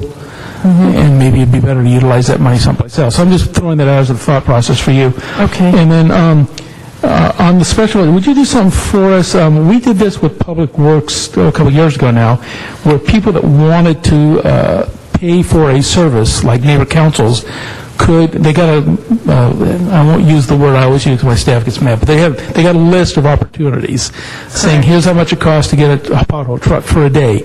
So if some departments, like sanitation, which actually has education money from their state grant on trash, cultural affairs money could be used if you wanted to support some of these activities, cultural affairs money. If you could get us a list of just what it costs an hour for a on-site production versus an in-studio production, I think it'd be helpful, and you might find some people that say, I'll offer that, particularly sanitation, which gets hundreds of thousands, if not millions of dollars for education purposes, for recycling and stuff. And they may want to produce some stuff on that, particularly as we roll out new safe centers and spread recycling programs. So That is no problem. We shall get that to you shortly. And if it's not that expensive, some neighbor councils may want to have, coverage of their projects, too. They don't even know that they probably can. And they've been getting it free, some of them. But this might be an opportunity for them, and a chance for you to recuperate some money. Okay? That's all I have. Let me go through a couple of things. Let me just ask, you've been involved with the mass notification system, is where that might be at this time, and so we get just a thumbnail on it. Hampton? We're still in the process of review right now. We're probably 2 weeks into it. Let me just say reviewing, you've gotten the RFPs back? The RFPs came back toward the end of March. Okay, so we completed the administrative review. Now all the committee members are actually reviewing the proposals right now. So we're 2 weeks into it. Okay. Do we have any, as we go through it, I know it's premature, any sense of what some of the savings would be if a system like that was in place universally in the city? Have we gotten to that point? If you haven't, don't We're guess. nowhere close to that point. All right, okay. Let me just also ask, is that in looking at page 450 in the Blue Book, I was just wondering on the item that deals with Pacers, the contract goes up significantly from last year to this year. Is there something unique or a milestone that we'll be reaching? I think it goes from 260-some thousand to 1.2 million. That's because the HES contract, which has been in the Comptroller's office, has been moved under ITA. Okay, so that's just a move of Yes. of an oversight, or the entire responsibility? Both. Go ahead. No. Well, I think basically the movement you see is the responsibility of the contract. Okay. Controller. Okay, and then let me ask on, find my page.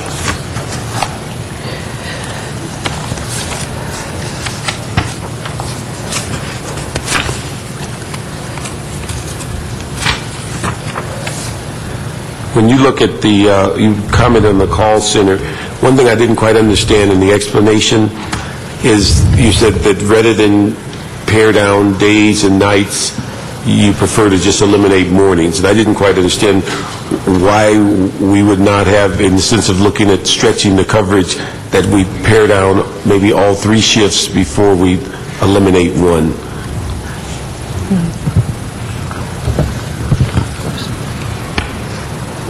The reason that we wouldn't be able to just pare down the current AM shift is that we literally have the minimum number of staff that can cover the hours of that shift. So your minimum on the other 2 already?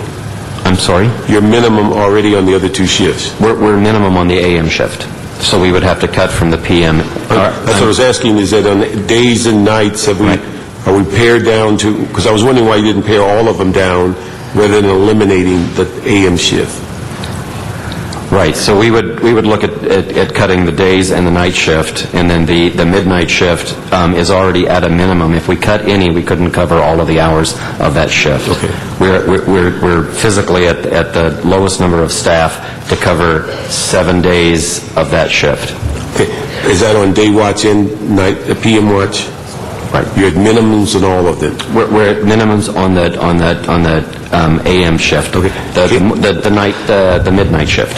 We're looking at our different options. I understand what you're saying. I was just wondering, when we said we took one shift out, have we explored the idea of pairing? We haven't taken one shift out. We've taken out 10 people, and we're trying to figure out now how to best reassemble them to do coverage. Okay, all right. Yes. That's what I was trying to see, is whether we, the most, if we're going to somewhat reduce service over the clock, we reduce it overall, or do we just decide that we're not going to have it at a certain time? If we have a shift that you take away where do the calls default to? Well, that's exactly the analysis that we've done. So if the AM shift is eliminated, some of the calls will just be recorded, some of them we'll direct them to the website, some of them will just be sent over to LAPD, to 911. It depends. So, but we have options, and we have associated with that wait times, abandonment rates, and all of that. So we'd be more than happy to give you that analysis and let the council vet that. One thing that was in the book that was interesting, although you've suffered these 3 or 4 levels of cuts, there was, an addition to, with an assistant general manager. What is that position going to do, and how is it justified with all the cuts that are cascading? Well, there's our new assistant general manager. Well, that's why we have he's here. He's position filled. Yes. VJ is managing our FMS project. It is such a large project that both the... Say that in English so people... Our financial management system replacement project, that both Ray and Ben and the controller are on our council, as well as the CLA. So we all believe that the project was so large that it warranted a full-time AGM to manage this initiative for us. Explain to the public how, when you say so big, what the cost that's involved and what you're trying to revamp. The first phase is approximately $50 million, and we're replacing the general ledger, the accounts payable system that's in FMS today, the financial management, the old 30-year-old financial management system, accounts receivable, and project cost accounting, which we don't do very well throughout the city. It's slated to go live July 1st of 2010, and VJ's feet are going to be held to the fire to deliver on that date. Okay. Let me just, as we close up, you've received that letter on the 24th to respond regarding the positions. Because your department has minimal or no liability, we'll ask that they not be included in that evaluation. But the one thing that I think that you could help us a great deal on, Mr. Wolf's presentation, as it goes through the lines, is very graphic, and I think it would be helpful on a report back so council members will know what we're really talking about when you say these major systems are only going to be repaired or maintained during the day hours, there will not be nighttime service. What does it mean when 311 is unavailable? What is the dispatch? What is the type of calls it's getting now? What does it really mean about 35 and 36? Those are very important points for people to be able to look at and make a determination as it relates to what we're really talking about, because otherwise it's just numbers and dollars, and what does it mean when you cut 100 and some odd positions out of a department? What does it mean when you take another 10% cut? These services that the council officers are used to, I think it's important that you lay them out in a report back as graphic as you've given them to us. Okay. And so it would be important as you hit those subjects exactly what cannot occur, and if it occurs, somebody's got to bring finances first. So I think that is very important. So if you get that kind of report back to us, I think it would be... We will definitely do that. I mean, I think the one thing that hasn't come out in this hearing is really the dire situation of the amount of people that we have left and the skill sets that they possess. We have a buffet of systems, and with the amount of people lost thus far and how many we may continue to lose through this current budget, we're all very worried about our ability to keep our systems operational. And if there is a layoff and we have bumping, we will have a problem because skill sets are not easily transferable. And as much as we can publish what our service levels are, we have no control over our resources. Therefore, we have minimal control over our service levels. So I can't stress that enough, that we're in a much more unique position, I think, than most of the other departments, because we support operations and we have a myriad of technologies that change on a regular basis. And so to continue to cut us and require the same sort of It just cannot happen.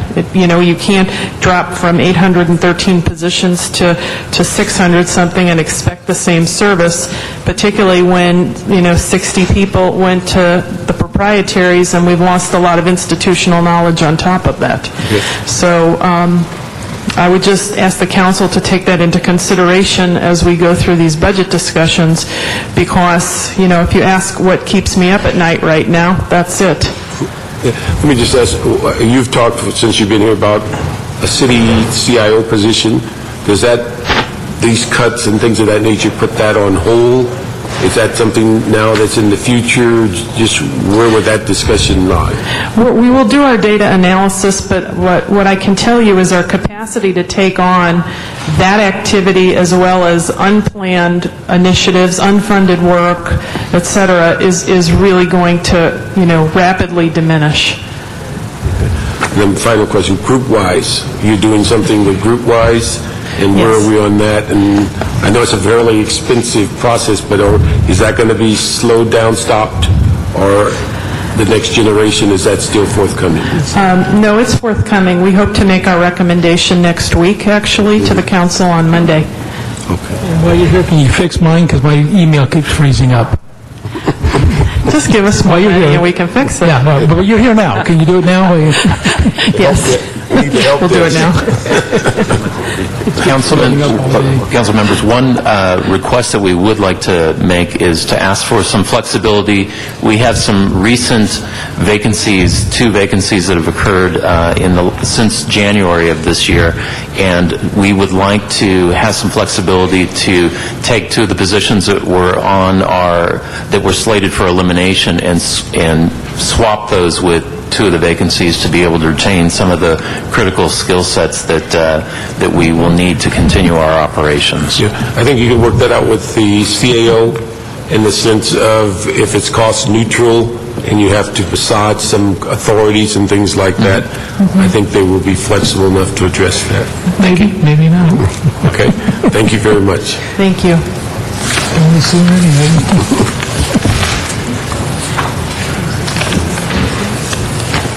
Next department is, what is it? Personnel Department.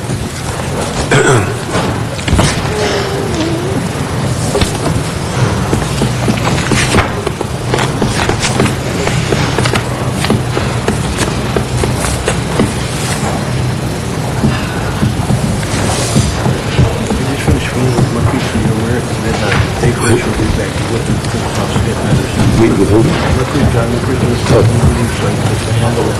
Okay. Okay. And while personnel is coming up, we have 2 cards. Sit down, Maggie. We have Benjamin Pizzello. Well, you have 2 cards for the same subject?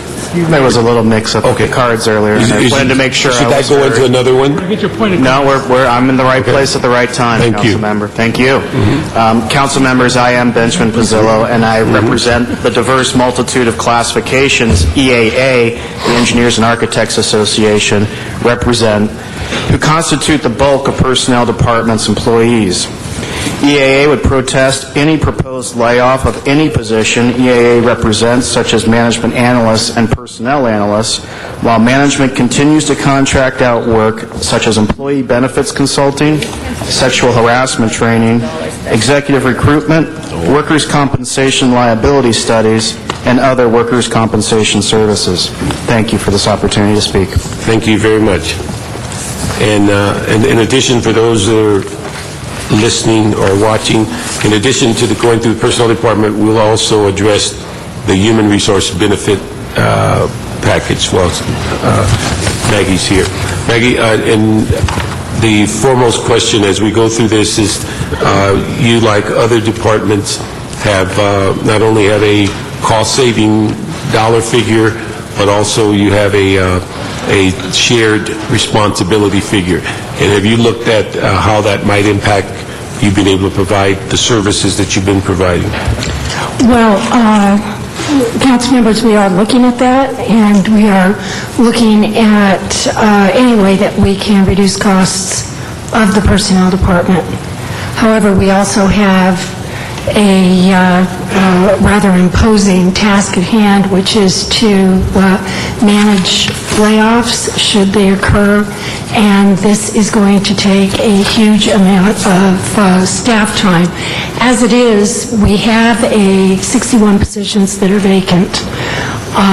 We have removed about 27 employees from their normal assignments, and they are currently working on developing layoff lists. And we're taking from a pretty small percentage of the department, which is our employee selection division. One of the things that is problematic for us as it relates to the utilization of our resources is that we have workers' compensation, which makes up a significant portion of the personnel department. I think it's about 39%. And it makes no sense to take anyone from that function because that will end up costing us more money. In addition, we have public safety, and included in public safety is correctional care as well as the actual administration of police officer and firefighter examinations, which takes up another 39% of the department. So this is a very big task for the personnel department. We are trying to use our resources as effectively as we possibly can, but I would be remiss if I did not tell you that the strain on the department will be significant if we were to be reduced by an additional 10%. Okay. Let me just ask you, you've taken on a lot of responsibility over the last 5 to 7 years. Give us an overview of some of those tasks you've taken on during that time. Well, I think probably one of the most significant is the fact that we're now doing all of the backgrounds for police officer, firefighter, general services, port, and Lawa police. And when we started to do that in, I believe it was 2004, I think, Phyllis, do you remember how many police officers were restored to the field? I think it was about 60 to 80 sworn personnel. Right. And we're doing it at a significantly lower cost. That's citywide or one department? That's 60? Was that in LAPD or was that LAWA and all of them combined? Actually, we're not even including LAWA because LAWA halfway contracted and did some internally as well as the port. Okay. And then, as one of the things, in fact, you're going through a process now of looking at some online testing. Yes. Okay. Is that in place, or is that something that might be hampered by the presentation earlier about having cuts in ITA? Well, actually, we have a contract with an organization called NeoGov, and we are looking at them to actually automate most of our candidate applicant processing, and it is a much better system than what we currently have, and it's a system that we will not maintain. We will pay the contractor to continue the maintenance. So the upgrades will be something that we can look forward to without having to come back and do an All RFP. these thousands of tests you give, somebody can do it at home with a time schedule and internal grading, so they don't have to come to one location. Is that the game plan? The system that we use will have the capability of doing both proctored and unproctored tests. We're currently doing some unproctored tests for ITA, for some of their specialized classes for selective certification. We did that on a pilot basis, and it's worked well. They can do it from their office or their home. And then one of the things that you mentioned earlier about the prospects of layoffs in the city, is that a unit within your department, or is that generally the entire body of resources that would be brought into that function? It would be the entire body of resources. Our classification division is the lead division that is doing the training and the preparation for layoffs, but clearly they have 10 people in that division.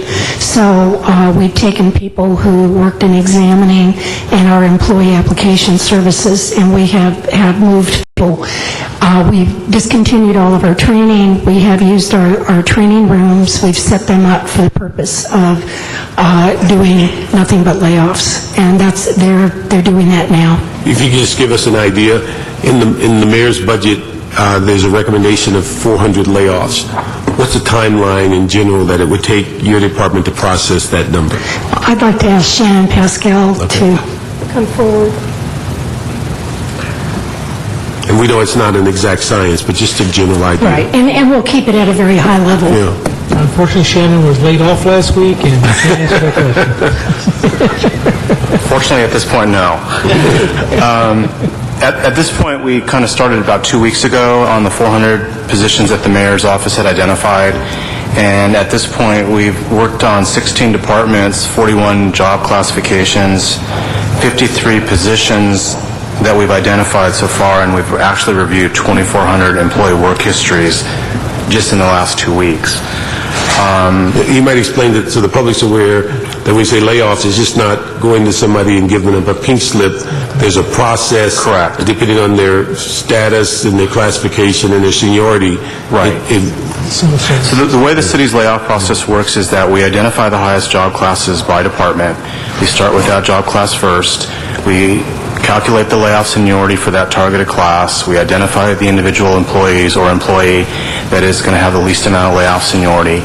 Depending upon the level for which the position is being cut, in most instances, city employees are going to have the right to displace or bump to either a lower level position or another position at the same level in another department. Every subsequent displacement then results in a subsequent layoff. And before we can get to the next layer in terms of the level of the job classifications, we have to complete the entire displacement process. So if we have a number of departments laying off in the same job classification across the city, it's going to take a while for us to get the information in terms of where the employees want to go in terms of their displacement abilities, and we need to make sure that they actually have the ability to do that. So in answer to your initial question, the 400 or so, it's probably going to take us a couple of months to get through the entire process. And that includes notifying the individual employees who have been impacted by the layoff, get the information from them on where they want to displace, and then go to the next layer and continue the process as is. Now, if we're talking the numbers of what has been proposed in terms of thousands, that's going to take a lot longer because obviously there's going to be a lot of layers in the city where job cuts are going to be made. And the higher the level the position that's being cut, the more displacements and subsequent layoffs that occur as a result of that. Okay. Thank you very much. On that problem, if we have to ship to a budget which calls for thousands of layoffs, which is looking more and more like a likelihood, how much of that process is locked up in charter, state law, or just city policy?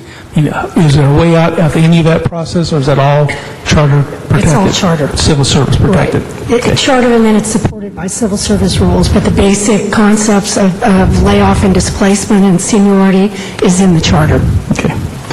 You answered most of that first question, and then actually my second one's on the other health benefit stuff, so I'll wait on that. Wendy? Also a reduction in the contract services schedule by about $410,000, I think, to reduce workplace violence prevention training and intervention services. There was a reduction in that line item. $300,000 was added to restored in the unappropriated balance for the workforce violence training. Okay, so we had 410. We're not totally deleting it, but we've reduced it to 300. Yes, okay. and that should be pretty good because a good portion of that contract was to do training of supervisors, and we have trained over 5,000 supervisors in identifying workplace violence issues within their work area. This money is used primarily for intervention. And we have had a significant number of cases, and so it's really a very important program. I'm just glad we're restoring some of it because I have the same opinion, and particularly when we're making very difficult choices this year and stress again, is at its probably highest points of people trying to figure out what their future is going to be, both here in the city and other places. So I think it's very important. The other is, I know you have, what sorts of funds do you use for your travel that you use? I mean, I know some of it is for public safety, doing background checks and so forth, but... Right, and also we have a number of professionals, psychologists and physicians who have to attend certain training. Last year, I think we had $100,000 that was allocated, but that was reduced to $50,000. So some of the travel that's listed in our Blue Book didn't ever occur. Didn't ever occur last year? Didn't occur. So you carried it over, is that it, what you're saying, or? We returned it. I'm sorry? We returned it. You returned it. They swept it. That was a nice way of saying you... We weren't good. No, they offered. They offered. Okay. Mr. Parks asked the questions particularly about how we'd be able to handle if we have layoffs or early retirements, other those kinds of things, the staff being able to look at that. Have there been discussions as to if that occurs, what kind of staffing would need to be required, or how many, I'm not sure, I stepped out just for a moment, to whether or not he asked you how many personnel it would take kind of per employee? You know, I wish I could answer that, but I can't. Because I know you have 27 people to process the 400 that had been proposed by the mayor, is that correct? That's right. And if it does turn out that there are more than that, we will have to create a second layoff team. I wish I had a timeline, but we've never gone through anything quite like this.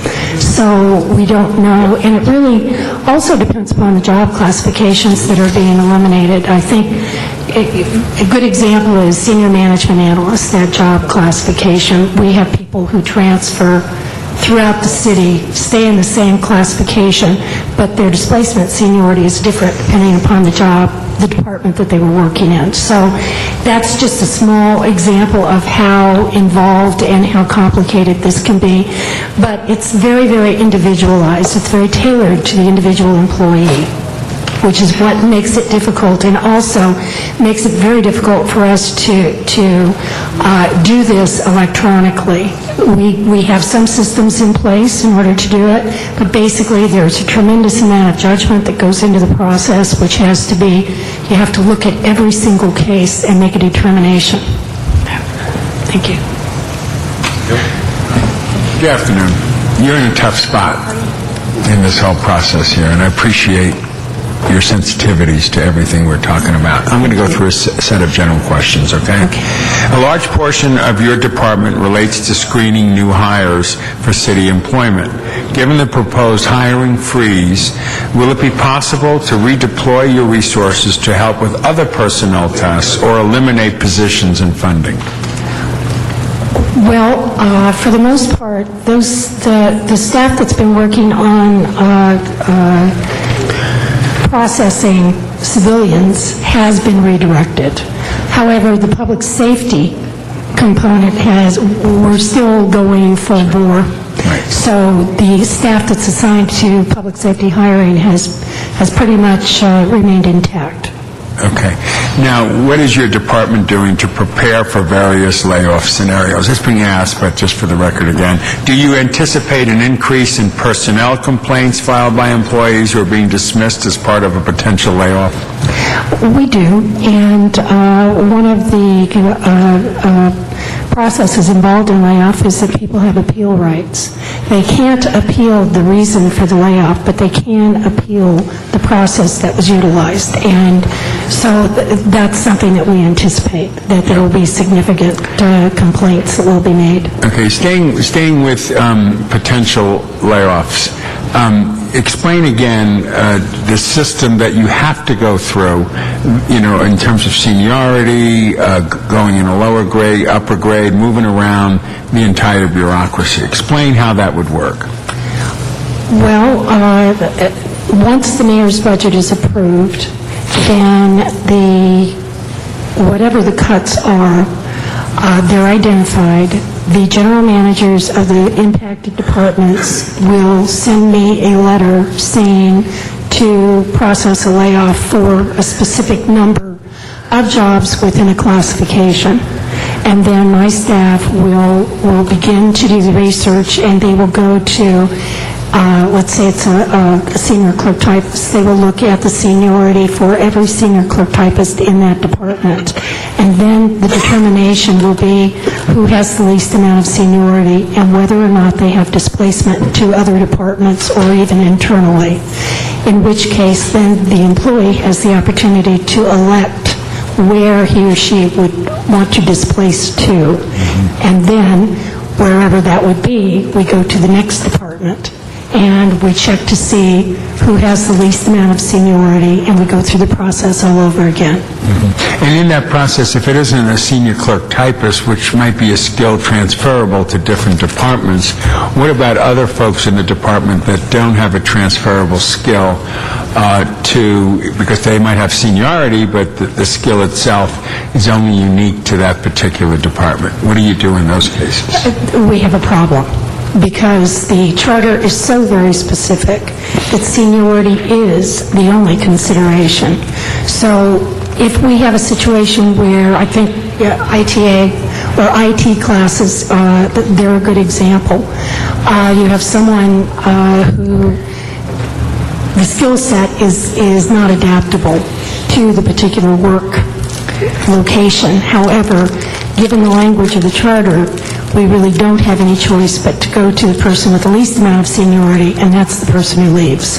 Even though that person might be vital to the core mission of a particular department, and the person that would replace them has absolutely a clueless position with that. Even though, yes. Even though. Yes. And there's nothing we can do about that. Not about the layoff, then that becomes a training issue. Yeah. And that's another issue that has to be addressed. Okay. Next question, and I have a series of other questions too. The time frame, and let's just say theoretically, there's one layoff. How long does it take to go through all those mechanisms, and obviously the numbers of layoffs, whatever they may be, will be. This could take more than getting it done by any fiscal year date. This would take a period of substantial time. We're estimating that for a complete layoff, it could be anywhere up to 6 months. Now, that doesn't mean that it takes 6 months to process one layoff. It just means that by the time the cascading finishes, it could be 6 months. And if there was a bulk of them, that might take, just by the sheer volume and the time frame, years. Well, I don't think so. I would hope not. I can't think of anything more promising. A year? Does a year make sense in many cases? No, I'm going to stick to 6 months. 6 months for the entire situation to work itself out. Yes. Okay. All right, let's go back to the other side of the coin, which layoffs is one thing we hear. The other we hear is early retirement. You're involved in that? No, I'm not involved. You have nothing to do with that. I'll save that question then for later. I'm listening in the hallway just like everyone else. All right, okay. Then let me ask you some specifics. We have consistently had trouble in the Budget Committee dealing with payouts for permanent disabilities claimed by sworn personnel. There are state laws that supersede where we're at. One proposal to address this is raised in a series of regular fitness and health exams. These exams would limit the length of time for which an employee could claim a continuous trauma injury. What can your department do to help us control these costs? I have said double dipping is unacceptable, but the double dipping does exist. How do we limit that and somehow, put people in a certain space where their credibility on this becomes questionable? A lot of money we spend on this. Well, and we agree. There is a lot of money being spent on it. We can rely as much on the departments as possible to make sure that this is not happening. Once people become a part of the workers' comp system, we try to provide them with the medical assistance that they would need. However, when it comes to, I'm assuming you're referring to presumptives, that That's something that is in state law. We have attempted to address it, but, quite frankly, we have not been very successful at that. I know, and it's tragic, to be honest with you. How does the city's average annual cost per employee for health care compare with other cities or other private sector companies? Actually, we compared our costs to Long Beach and to LA County and Pasadena, and we found we're actually a little bit less. Well, it was a surprising list. All right, but let me phrase it sort of differently. There are some cities that grab health care and self-insure, or they come up with strategies. I think San Francisco has some kind of a plan.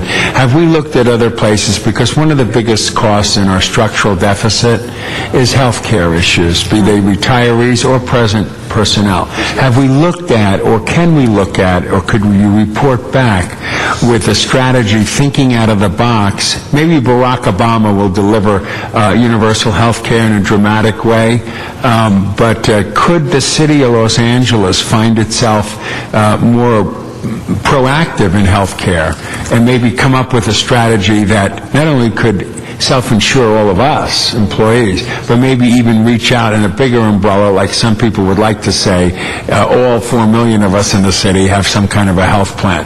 Because universal health care, I don't want 30 cents going to insurance companies anymore, which we all end up paying. And could the city somehow create some hybrid that I hear? I don't know if San Francisco has it or not. I'd love for us to take a look at it. And I know it will not impact this year's budget deficit. But if we deal with health care differently than we're presently doing, it would have a dramatic impact, wouldn't it? Well, we'd be happy to check with San Francisco and see how they're managing their health care plan.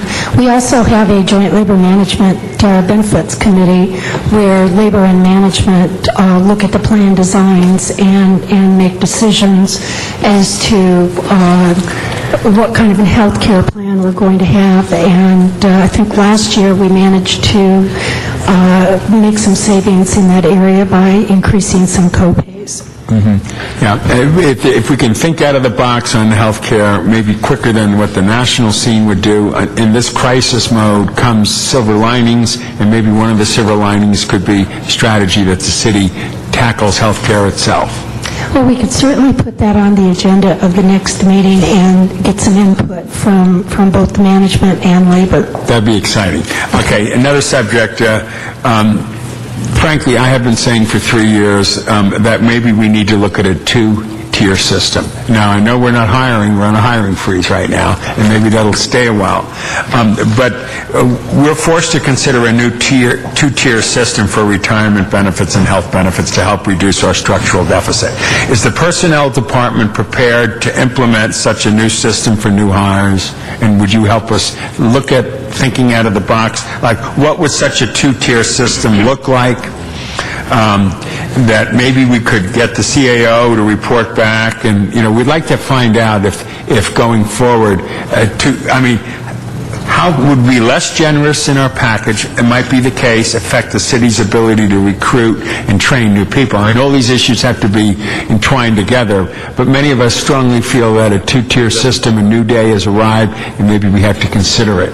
Is it something you could look into with the CAO and come up with some ideas? Well, I think that we have had some discussions, but I think that the representatives from Lacers and pensions probably have a great deal more expertise than I do in that area. But an area that we would always be concerned with would be our ability to recruit. Yeah. And, my experience is that a couple of years ago, everybody was worried we wouldn't be able to fill our jobs because there wouldn't be enough people within the system to be able to promote and move up. And now we're in a situation where we have too many employees and we're trying to figure out how we're going to make it. So things change. This is a very fluid environment. Right. I appreciate that. One of the big draws to city employees is obviously a solid benefit package and pension. However, there are many current employees, like other prospective employees, especially younger ones, that don't plan on a 30-year career with the city, who might prefer greater cash compensation in exchange for a less generous benefit package. Is there a way for the city to reduce its costs by offering a broader menu of compensation options to employees who would prefer greater cash compensation and less rigid benefits? If I may, the answer is yes. I mean, we're looking at all of these options, and certainly as the issue that Maggie has raised is on a go-forward basis, what type of workforce do we want to attract and retain? And so those are part of the pieces that are being looked at and discussed. Okay, well, that's enough for you. Thank you. I'm done. Okay. Just I had a couple more I forgot. One, I didn't see in the budget anywhere personnel authorities or anything for the new jail responsibility that you bear for medical services. That's correct. That's not in there. No. So we had earlier discussions about opening that up and not having the right personnel and jailers. So that's one that has to be in there by law, as I recall. Yes. It's not discretionary. You have to do it if you run a jail. Right. And have you had the opportunity to tour the new jail? No. It's really pretty impressive. I intend to stay out of the new jail, actually. It's not a good place for politicians at all. But we are concerned about that because it is a much larger facility. It can accommodate twice as many individuals, and we don't believe that we have enough nursing staff in order to make sure that there's coverage. Okay. So let's see, you can report back on that and look at what the standards are.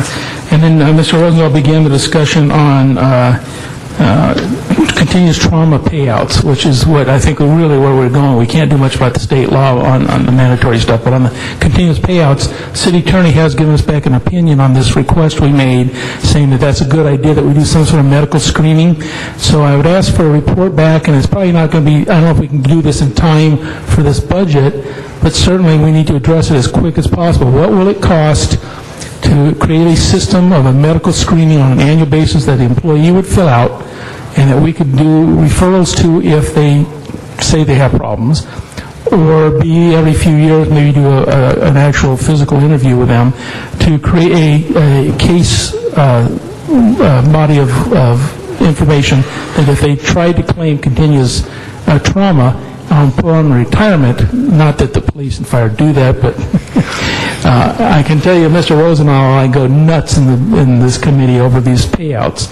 That's going to limit the ability for them to do that and reduce our liabilities on retirement payouts, which is increasing, in my opinion, very rapidly, as I've seen the last few years. So I think that's that risk management type of thing that Mr. Parks has been talking about. Maybe this should be part of that kind of discussion, but a system like that could probably save millions of dollars in the long run for a very small investment up front of a medical screening form that somebody reviews every year for every employee in those departments where they have these problems. And then we can say to them, upon retirement, no, you never claimed this at all. We're not going to go along with that. So I think in the city attorney's office said this is a good idea. We can work with them, but that's something we need to do. And then finally, I'm surprised to hear you say you think you could do it in 6 months. If we're talking about a couple of months of doing 400, and we put a zero behind that and get up to the 4,000 people, I don't know how you can do that in 6 months. You really think you could do into the multi-thousands if we went that route? Part of what we're dealing with here is a learning curve. Yeah. And so my hope is that as we process these 400s, we learn better ways to do it. Where's Shannon? Can we do it? Well, Shannon's coming. Is there a possibility that we can borrow some of the personnel people that exist in other departments as a strike team kind of a process? Because they're not going to be doing they're going to be doing a lot of juggling of their own, but it's got to be really a coordinated strike team, because you may have people going in and out of departments rapidly. Well, we've had very, very good support from the operating departments as it relates to this endeavor. And just cleaning up the employment work histories is something that we've worked closely with the operating departments. And so, again, my belief is that there is a learning curve that's associated with this. But I'm going to give Shannon the last word since he's the point person. Yeah, that was my last question, too. Okay. I think 6 to 9 months is probably a little bit more reasonable. There you go. Depending upon, but Maggie's right in one sense. If we get the information up front from the employees who are going to be impacted by the layoff and we get them to elect immediately where they want to go, that will cut down the time in which we have to wait to process that. If we have to wait for them to get back to us, the process stops, because we can't go to the next layer of layoffs until we know where these people are going to displace. So one of the things that we'd like to entertain as we go down this path is to get the information out to the employees immediately so that we have the information up front, so when we start looking at the various departments and the various positions that are being eliminated, we know up front where these people are going to have to go and where we can start working them, so that will expedite the That's somewhat process. problematic, because I can see a concerted effort to throw a monkey wrench in the whole system if a whole bunch of people start saying, I'm not going to answer that questionnaire, and it stops the process. So there's no legal time frame that we can... The rules indicate that they have the right to elect. If they choose not to elect, then we move That forward. we do without it. Yes. Okay. So what is the time frame on that they have to respond? Well, one of the things that we've worked with the personnel directors is to work directly with them to get the information to the impacted employees, get it back to them, get it back to us within a 5-day turnaround. 5 days, okay. Right. Maggie, let me ask you, don't you move either. Okay. But let me just ask, doesn't it become repetitive after a moment when you get the same classification that you pretty well have worked through it, and so that there's no surprises, because you're going to go through it over several dozen times for certain classifications. You're going to know who bumps who's available, and things of that nature. So at some point, there's a body of knowledge that you can... It's much easier, I think, as it goes on, because you're initially creating it, and then later you're using what you've created. Is that too simplistic? No, that's pretty accurate. I think one of the things that is always a problem with the layoffs is what happens in between the time that we start calculating and what happens to the individual employee. So if an employee leaves or takes a leave of absence at the time that we're calculating, and then we get to the actual layoff date, we have to go back to verify that there was no time taken that would impact that person. That's the only dilemma we have. But you're absolutely correct in terms of if we start looking at the same job classifications in different departments, people are going to start crossing, and we're going to see them crossing all the time. And then Pacers should help you, too. We do use information that gets downloaded through Pacer, and we actually do have a layoff system that we use in conjunction with what we do manually with the calculations. Okay. Let me go to another question. I think Bill asked earlier about the jail, and so did Greg.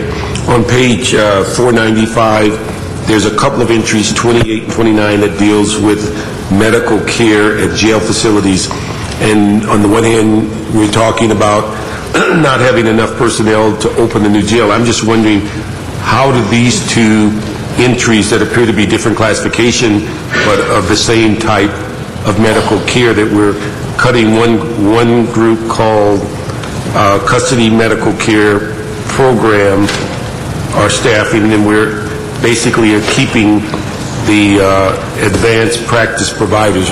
I don't know one from the other, but they're in the same field. But I'm just wondering, how does that resolve itself, particularly in light of you saying you don't have enough personnel for the new jail? Coordinators are largely managers of nurses. What we need are the actual medical providers, the correctional care nurses and the advanced practice providers, which are nurse practitioners. The clinical coordinator is, again, more of a manager, a higher level individual, and given our supervision at this time, we feel we have ample managers. So these two classifications are not a part of your desire for more staff for the new jail? The frontline people. These are not the frontline people. Let me ask you, my final question is that in dealing with our human resources benefit, it shows that fund will grow next year. And I'm just wondering, have we contemplated all these conversations about the loss of personnel, the layoff of personnel? Has that been computed in that figure? And we're saying looking to add more money to it, even though we're talking about cutting our resources. And I'm just wondering how that resolves itself. Do you want to? Okay. No, that's right. The original estimate that we sent to the CAO's office for budgeting purposes was based on zero enrollment, and the CAO reduced the budget by another $3 million, which is approximately 400 people who would be cut from the budget by layoff. Okay, because what the figures I have is that proposed budget about $520 million, and for this amount is about $12 million above 0809. Is that Yes. Basically, as Angie had mentioned, civilian flex assumes 0% growth. Okay. Police, it does assume about 2.5% growth. And I believe we had about a 1.5% growth with fire as well. Now, knowing as we kind of look forward, we did add about $1 million on employment insurance. That, depending on where the city goes, certainly we may need quite a bit more in that particular account. Workers' comp, for the most part, is fairly flat, but here again, this is one of those areas, given all of the uncertainty, we may see a rise in some workers' comp claims. Okay, but the thing is that would we correspondingly see a drop in medical, for our medical insurance and medical cost if you have less employees?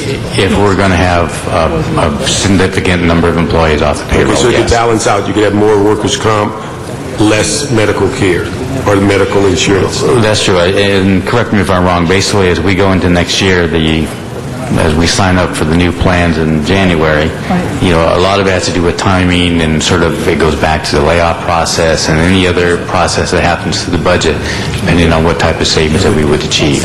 Okay, now the timing of that, in the sense as long as they're in the payroll, I mean, is there an expiration date of the prior contract? The contract ends December 31st, 09, and then a new contract is signed for... Yes. Rates have renegotiated, and the new one will begin in January. And we are getting some estimates at this point in time as to what next year's costs are going to be. Okay, but the thing is, we, at this point, from everything we know about, we appear that the Human Resources Fund will be increasing. Well, overall, primarily because of, like I said, police health, there was a little bit of money in workers' comp, and certainly we have a little bit of growth in fire as well, plus the additional $1 million in unemployment. And the unemployment insurance. And the increased rates. What insurance? Unemployment. Unemployment, okay. Okay, and then my absolute last question. Maggie, we did a couple of things in the last couple of years with workers' comp. Could you give us, and then we did something, third-party administrator, change companies. Where are we on that in the sense of the city and our service? And I think we also, did we give a city attorney get involved early on more? You're looking at me like that didn't happen.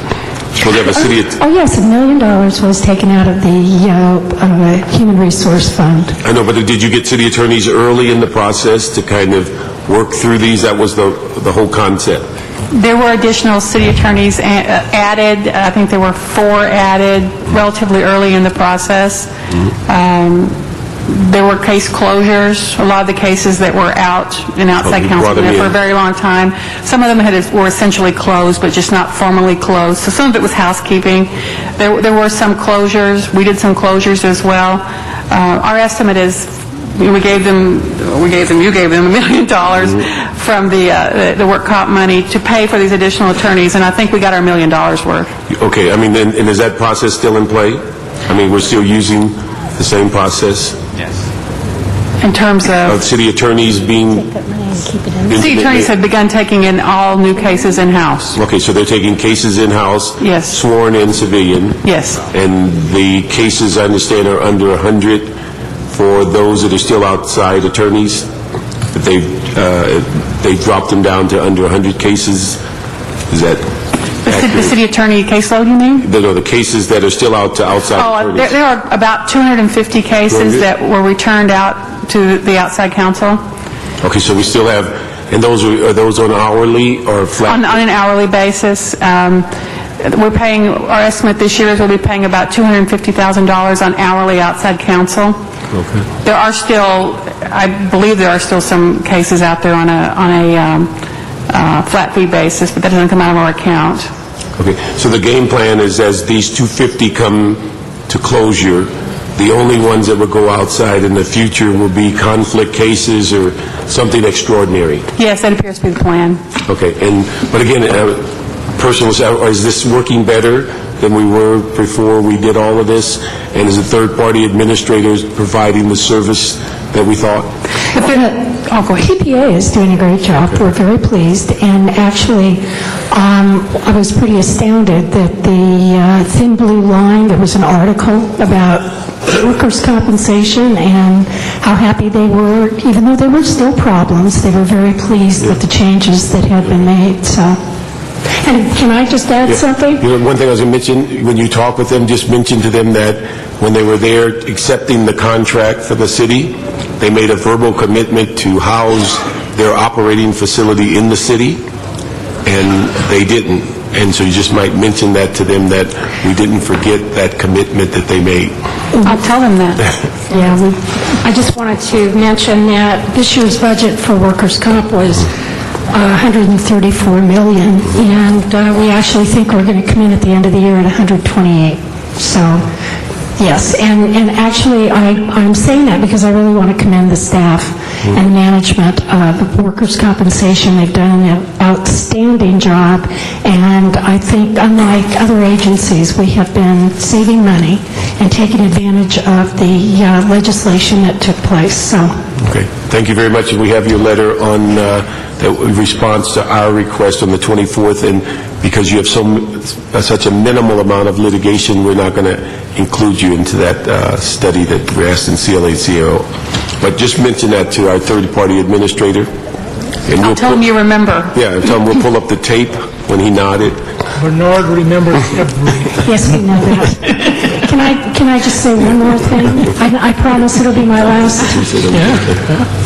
Not last on this earth, but last at this meeting.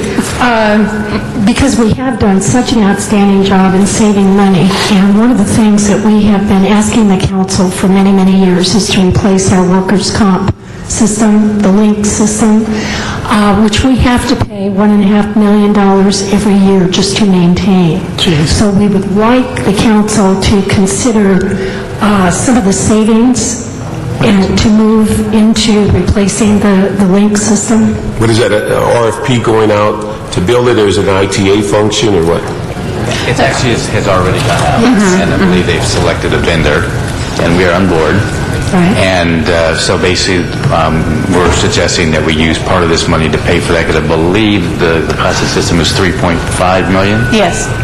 So we'd like to use some of that money to... Okay, so we already got an RFP, and you have a source of funds. And we're ready to go. Yes. Okay. And we ITA certainly is think... writing the contract right now, as we speak. Very good. Okay. Is it located in the city of LA? Thank you very much. Thank you. Okay. Next, we're going to have our...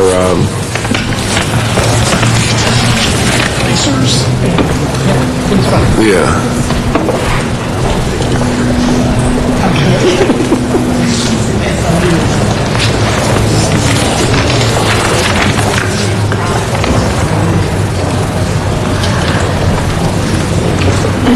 Have our pension funds.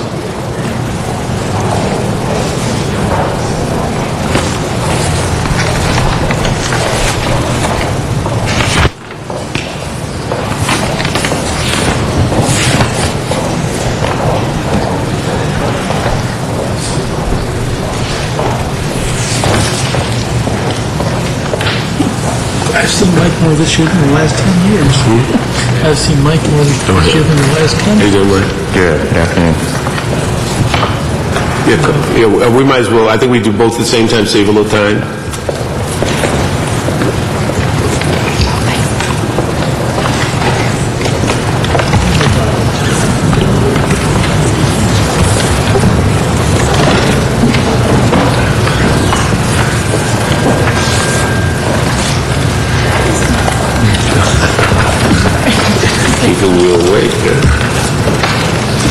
have our lift? Let's see. Let me just ask if somewhat different format that we have in the sense of from the other departments, but if you can kind of give us an update for each system since you met with us last before council. Okay, Fire Police Pensions, Mike Perez. The last time that we met, one of the most significant bits of information we gave you was that our rate of return for the year at that point in time was negative 30%. Right now it's negative 25%, so that's a bit of good news there. With respect to our budget, we still anticipate the city's contribution to be around $355 million. We're not making any significant changes to our staffing. One of the things that we've been doing over the last couple of years is taking a look at our money managers and systematically having them lower fees or eliminating managers that are not performing. So over the last couple of months, we have pared back around $1 million that we're going to reflect in our budget, our final budget that comes to this body in June.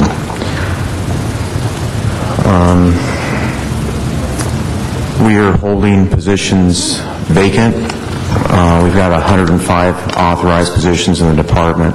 We're holding 6 of them vacant right now in anticipation that if layoffs do occur, that we will be able to absorb some of the people that are coming to our department from the rest of the city. So that's it in a nutshell. I'd be happy to answer any questions. Okay. Let me ask Sally if you could give us a similar overview, and then we could ask questions specifically of each fund. Since the last time, Sally Choi, Lacer's General Manager, and I'm here with Tom Maudas, Assistant General Manager. Since the last time we were before you, a lot has happened at Lacer's. To give you a portfolio update, as of last night, our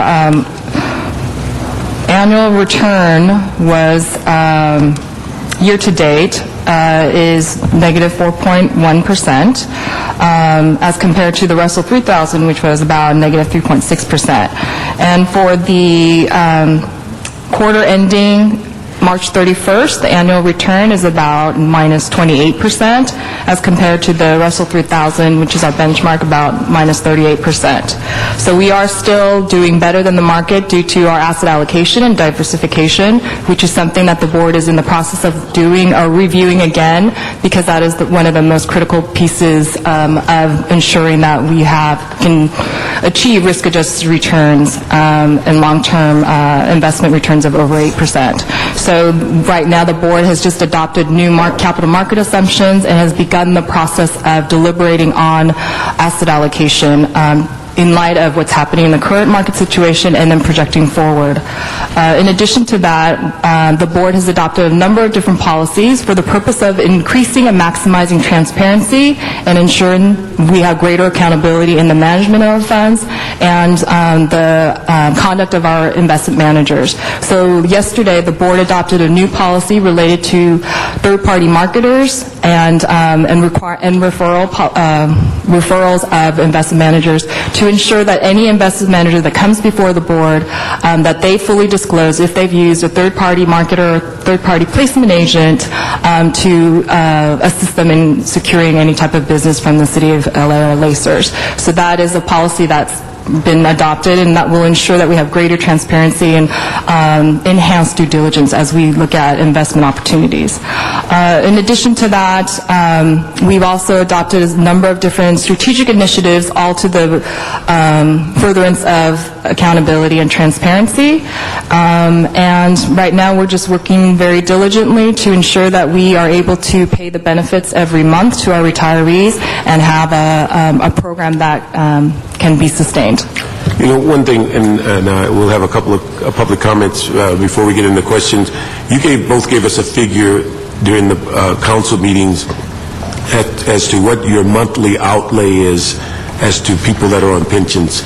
Could you give that for both systems, and then we'll bring up the public comment, and then we'll ask questions. For fire and police pensions, our payroll is around $75 million a month, and we average around $40 million for capital calls. Those are commitments we've made to invest in private equity and real estate. So on average, we have about $110 million a month that we pay out. On average, the amount we pay out monthly is about $50 million, and that's related to the payment of benefits for pension as well as health care, and then some capital calls for investments. Okay. In the 50? The capital calls is included in the 50? Yes. Okay. Let me ask, we have two members of the League of Women's Voters that just did a extensive report on the city's pension system. We've asked Jane and Elizabeth to come up, and you can make your comments before we get into questions for the two general managers. Okay. My name is Elizabeth Ralston, and I represent the League of Women Voters of Los Angeles. The League believes that the current level of retirement benefits offered by the city is unsustainable.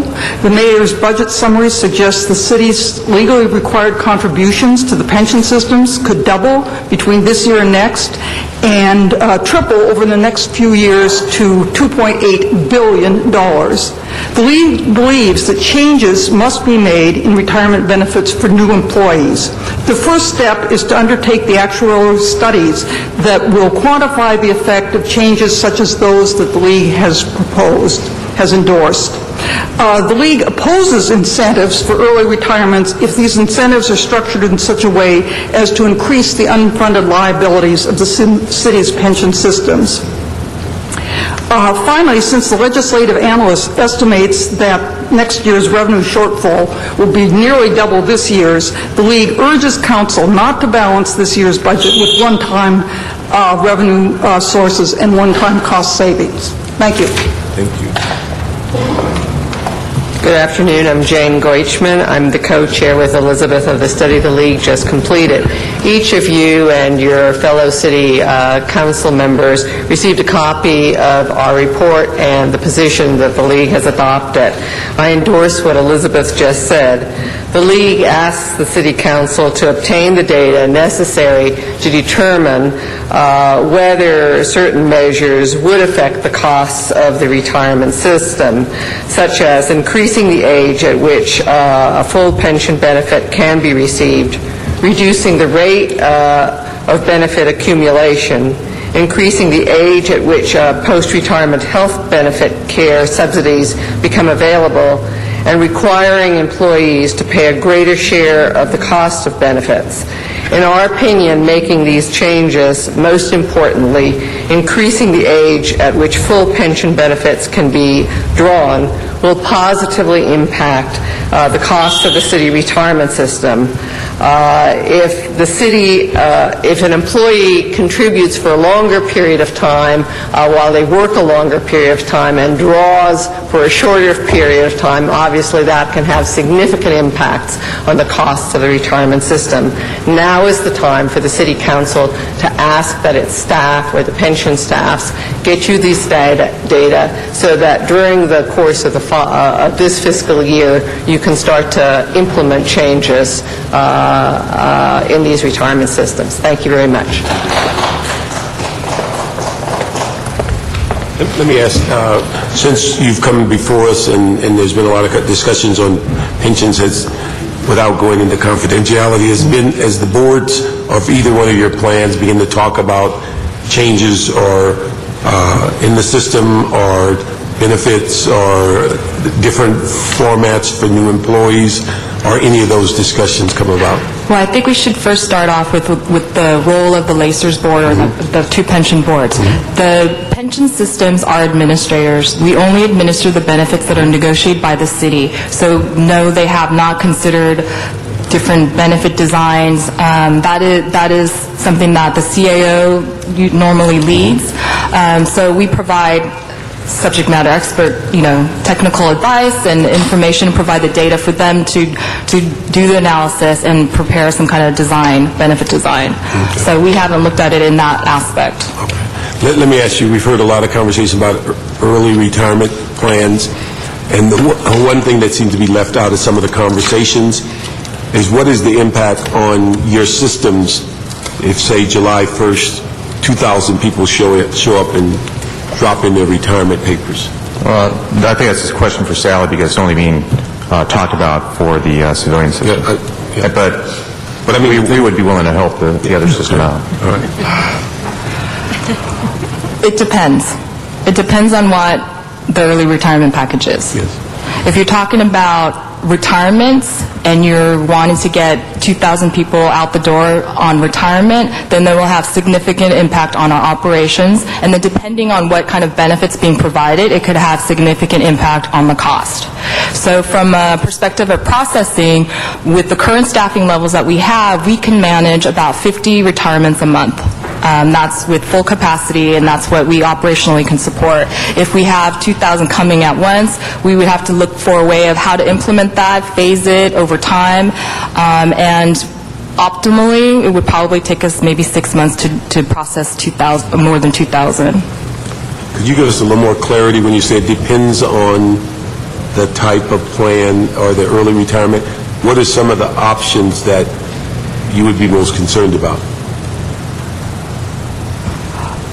Well, again, I can't comment specifically without understanding what's being contemplated. But overall, with the early retirement incentive plan, it can take different shapes. It could be in a lot of different municipalities and government agencies have used different approaches. It could be in the form of a cash buyout. It could be a form of service credit where you get additional service credit towards your pension, or it could be some combination thereof. Or there could be some other supplemental compensation provided to urge or incent people to retire and leave the workforce voluntarily. So depending on what that makeup is, if it's a retirement thing where you're looking at additional service credit or something of that sort, there's a lot of timing and planning that would have to come to play, because there's a tremendous amount of counseling that would have to take effect, because people have to understand what kind of impact it's going to have on their retirement. Should they go now? Should they go later? Things of that nature. And then just getting their affairs in order. If it's a cash buyout, it would probably have less impact on the operations of the pension systems, but at the same time, if a lot of people are going at once, we have to consider the processing times. So from an operational perspective, that's kind of what we would be concerned with. Let me just ask, and my final question is that dealing with what's expected next year in 10-11, we're talking maybe as high as $1 billion, and I realize that's city funds coming into the system, but are there other things that would be that we should be considering in the sense of looking at ways to lessen that impact? I mean, I know you administer the pension and you show us what's lacking if the investments don't come through. But is there any consideration at all from your position or your boards as to how you can lessen that $1 million impact on the city's general fund? There are a number of things that can be considered. You can look at them from the short term, and where you can have the most immediate impact, and then the longer term solutions. From the LACER's perspective, in the areas where the board has control is really with respect to the amortization of costs, the asset smoothing, and looking at ways that deal with the impact of the market losses and the market volatility that we're experiencing right now. And as you know, our board just received a presentation from our actuary, Siegel Company, on the various things that we can consider as we're looking at asset smoothing and market corridor that has impact on the city's contribution rates. So on the board side, they're looking at all of our funding policies to make sure they're aligned with what's happening right now, and also considering the long-term solvency of our plan. On the city side, there are a lot of things that you can look at. As you know, the cost of the pension plans is a percentage of pay. So we provide a contribution rate, and you apply that rate to your payroll base. So where you can have the most immediate impact is to play with the base, the payroll. So the reduction in payroll will automatically reduce your contribution amount to the systems. The rate won't change necessarily. The rate won't change, but what you actually have to pay out would be less if the base is lower. So that would be the most immediate impact. But the market asset smoothing and market corridor, those are more longer-term policies that would take effect over time. So those are two of the most immediate things that are being considered right now, and I know this budget contemplates some of those savings.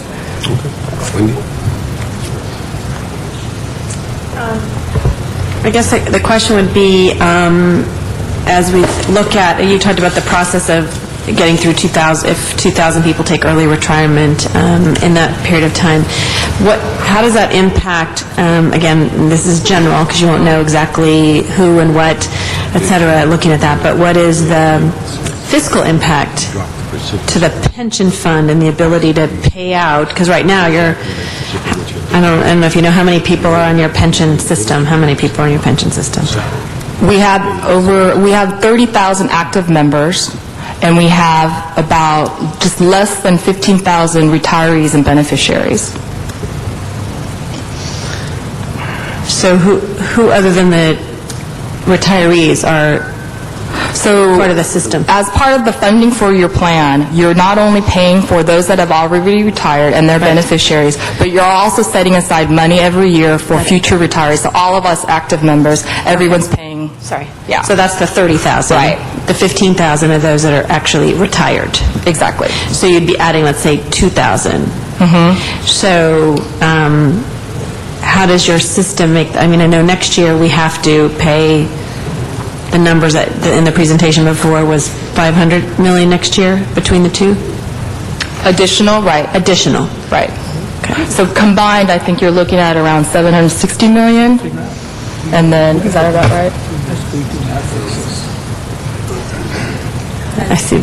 Total contributions for pensions is 358.5 million, and for LACERS is 304.6 million. So roughly, total contributions for both systems for next year is about 665 million.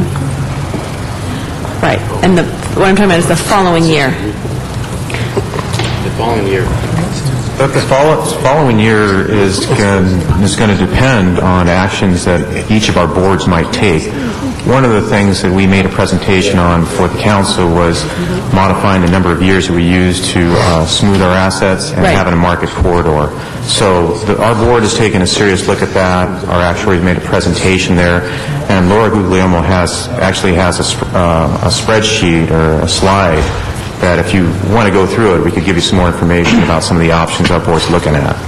That was on the smoothing. I think you emailed that to all of us. Yes. That was LACER's study. There's a separate study done for fire and police pensions, right? Quarters and stuff. Right.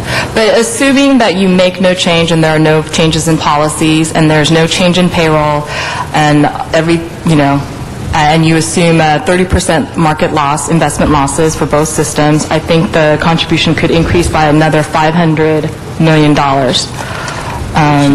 for fiscal year 10-11. So that would be on top of the 600 you're already paying. What'd you say, Bill? So we're going to have like San Diego, where a good portion of their budget's going just to pay the pension system, keep it afloat. And that's why San Diego's bankrupt. Not technically, but really bankrupt. Right, that's all I have right now. Okay, first to the league, I want to thank them for their study. I started talking about pension a couple of years ago. Everybody was tuned out. Nobody wanted to listen to it, but they helped bring focus, and I appreciate that because now it's become real world. Let me ask you, Sally, one question.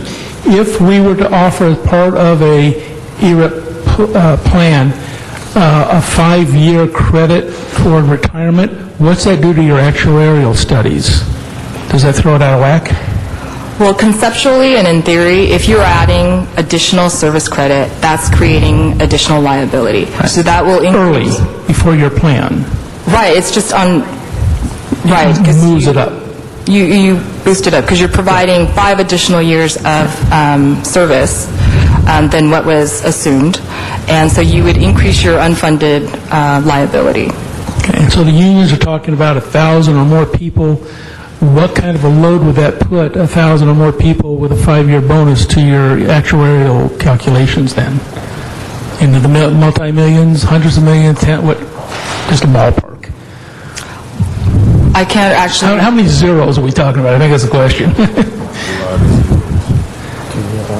I think the CAO's office is in a better position to answer that. It depends on various options that are offered. Basically, what benefit enhancements are offered. Depending on those benefits that are offered and the people, basically what we call the take rate, then will be able to determine through their actuary what the actual cost is. Certainly, it will increase, as a percent of pay. There will be a cost. Okay, so we will obviously need to know that before we approve a plan, because one of the concerns, and I've told the union folks I have, is the number really will drive this whole discussion, because at some point the number becomes a breaking point of the pension, just like it's a current situation is a breaking point of the number of employees. If you move them from one side of the equation to the other bears a bigger burden. So, and then finally, I know you've had reports back. You're already now studying corridors versus smoothing. 3 years ago, when I started talking about it, everybody's eyes rolled back in their heads, except for pension folks. They understood what I was talking about. No one else knew what I was talking about, and I'm not so sure I even did. But now it's become real world. You were onto something. I guess I was. Now it's the real world discussion. I didn't even know what corridors were back then, so I'm not taking a lot of credit here. But smoothing versus corridors, where is that discussion now in the boards? Are we close to? And I know that we know that if you made a decision today, it still doesn't affect us immediately, but long term. I'm Laura Guglielmo, Assistant General Manager for Fire and Police Pensions. Our board met on April 16th and had a very lengthy discussion with our actuary on this very issue. We do share the same actuary, Siegel Company, with Lacers, and I believe Siegel also made quite a lengthy presentation to the Lacers board as well. They looked at a variety of options for our board to consider. Fire and Police Pension Board did not take action on the 16th. They referred it back and are asking our actuary to meet with staff and discuss this further.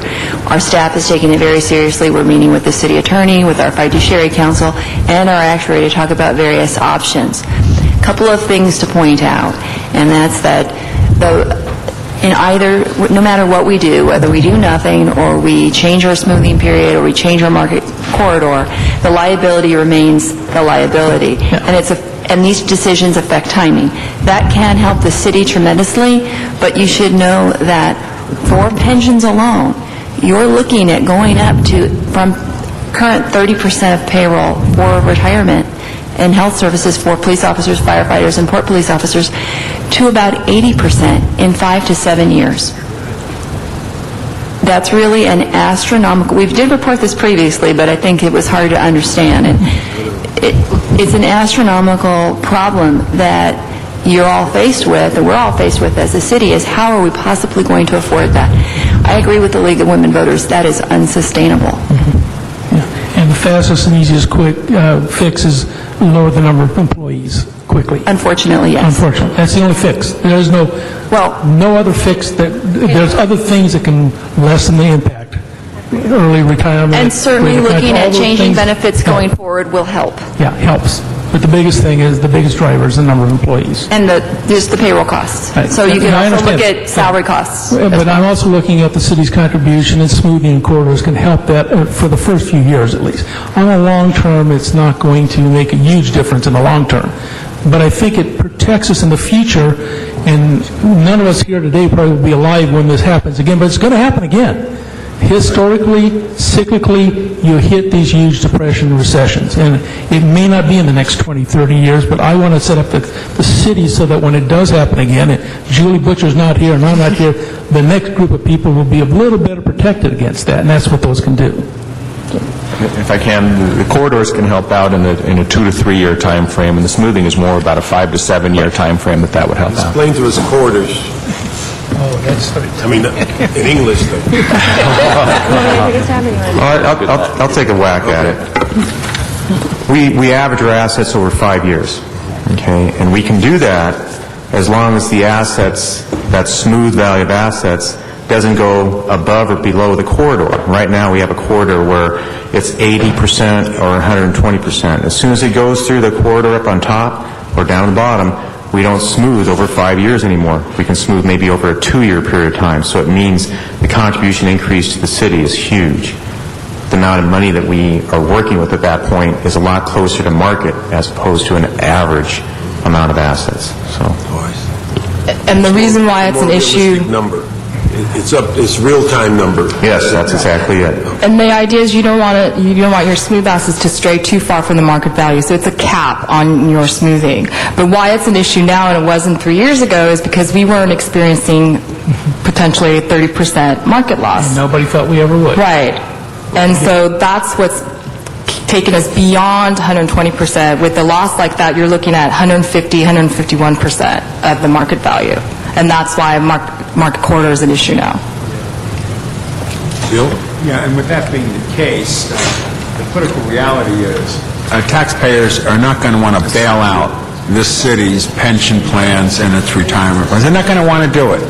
As much as there are covenants in these labor agreements, we're dealing in a situation now that even those covenants and those deals by the labor unions must have to be looked at. We've got to look at this from a real standpoint. I don't want to just rearrange chairs on the Titanic and go over the cliff. I think the League of Women Voters and Gary Tobin just did his thing about $1 billion atomic nuclear thing. The issue is very serious. We have to have a two-tier system going forward, and we have to explain. And I'd like to see a report back on what a second tier would look like. Being candid about the moment and candid about the future, what would a second tier look like for both benefits and retirement plans? Secondly, I think we need to say, how do we deal with what you just said rather clearly, both of you actually. You know, we have 15,000 retirees, 30,000 employees in this one category, and we're looking at a $665 million additional cost. How do we deal with this year and next year? And frankly, forget politics. Let us worry about the politics. Give us information and a potential path that might be tough. But in a professional sense, you guys are the professionals to do it. I can tell you from the private sector standpoint, they would never want to bail out anybody in this situation, and they're firing people right and left. And frankly, the banks are scurrilous in the way they took the money and didn't even do what they were told to do. So we understand some of the economic realities here, but we're the city of Los Angeles, and I think it's very important that we know what we're talking about. I think the unions need to know what's really going on here and not play politics either, because we're all in the same boat together. It's a very serious situation. So we have to look at a second tier. We have to look at health care. And frankly, the health care issue, which we never get a dollar figure, I would like to know how much of this structural deficit is health care issues. And could the city of Los Angeles become like San Francisco or other places and deal with health care separately than what we've done in the past? There are a lot of opportunities in the area of health care. Correct. I can tell you how much we pay out for retirees. How much? Right now, it's about $70 million. $70 million for health care for the 15,000? Retirees, yes. Actually, out of the 15,000, about 10,000 are enrolled in the Leicesters retiree health plan. So we administer the retiree health for all of our retirees, and some paramedics from the fire and police pension system, and I think some people from CRA. Yeah. But this is an area that is of high priority of our board, because what we want to do is look at strategic initiatives where we have a long-term strategy, a 5-year strategic plan to look for ways where we can impact the medical trends and the cost of care while providing quality care for our members. And one of the things that we're looking at is working with each of our insurance carriers, our health plan carriers, who are going to partner with us to identify the main cost drivers, looking at hospital operations and looking at if there are what's driving a lot of the premium cost increases year to year. There's been a lot of focus on hospitals, on the efficiencies of hospitals or repeat visits. You know, sometimes there are operational issues within the hospital that can impact the premium rates for all of us, and looking at other areas of behavior, of looking at the highest claims and the diseases that cost, that create more care or requires additional care that can drive up costs. So pinpointing those and working with our members then to adopt healthier behavior and habits that will help them, with their health benefits. This is all good, but I want to make a couple of statements really clear. I think every one of our city employees, retirees, should get the best health care that America has to provide, period. How do we get there is where I want to go. I frankly, personally feel the insurance companies are a drag on health care. They cost 30 cents of every health care dollar goes to that middleman. And I think that is an issue that you need to bring out. Then those insurance companies also determine what they'll cover and what they'll not cover, what the deductibility is. It's out of our control. I think we should take control of the health care of our existing employees and our retirees. And I think we should take it away from the insurance companies who, in my opinion, are a parasite on health care. They're not the solution. They are the problem. And come out of that discussion for the taxpayers who are watching this to know that everybody's health care is in jeopardy. And I think we as a city might want to take a proactive role in dealing with that and think out of the box and not the traditional box of just going to, I don't think the hospitals, are a problem. I don't think the doctors are the problem. The patients aren't the problem. There's a lot of other issues around it that include what I just said about insurance companies. So I think you need to look at that to see and come back. And if you're thinking out of the box that we could maybe come up with something self-insured, if we could incorporate the 4 million people in the city in some kind of a health care package, it could really be a dramatic silver lining in this great crisis. But if we could take the health care component out of this whole structural deficit, or at least control it and manage it in some kind of a way, we could set an example, frankly, for the nation. I'd love to hear a comeback on that and see where we could go on it. And obviously, as I said earlier, if we have to look at a two-tier of new days, new hires, new discussions on that, I think we need to have those healthy discussions with the unions as well, because we're all in this together. Okay, thanks. Thank you very much. This is our last presentation. We're going to recess until tomorrow at 9 a.m. And we'd ask the CAO and CLA to give us some ideas on how we'll confront Friday, May 1st, because of the council meeting being out in the valley, and what time would be more appropriate so we can make the public aware. I want to give one direction before we go recess. I'd ask the CLA-CAO to prepare the appropriate documents to go to council and for approval of the 400 layoffs that are in this budget, so that we can officially give the personnel department that direction from the council and allow them to get moving on that process before we get our budgets completed. So, and we can get a placeholder next week or whatever is appropriate, we need to do that.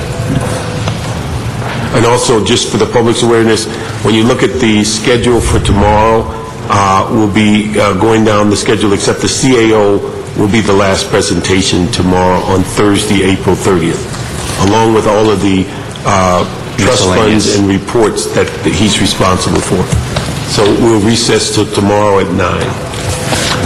Thank you.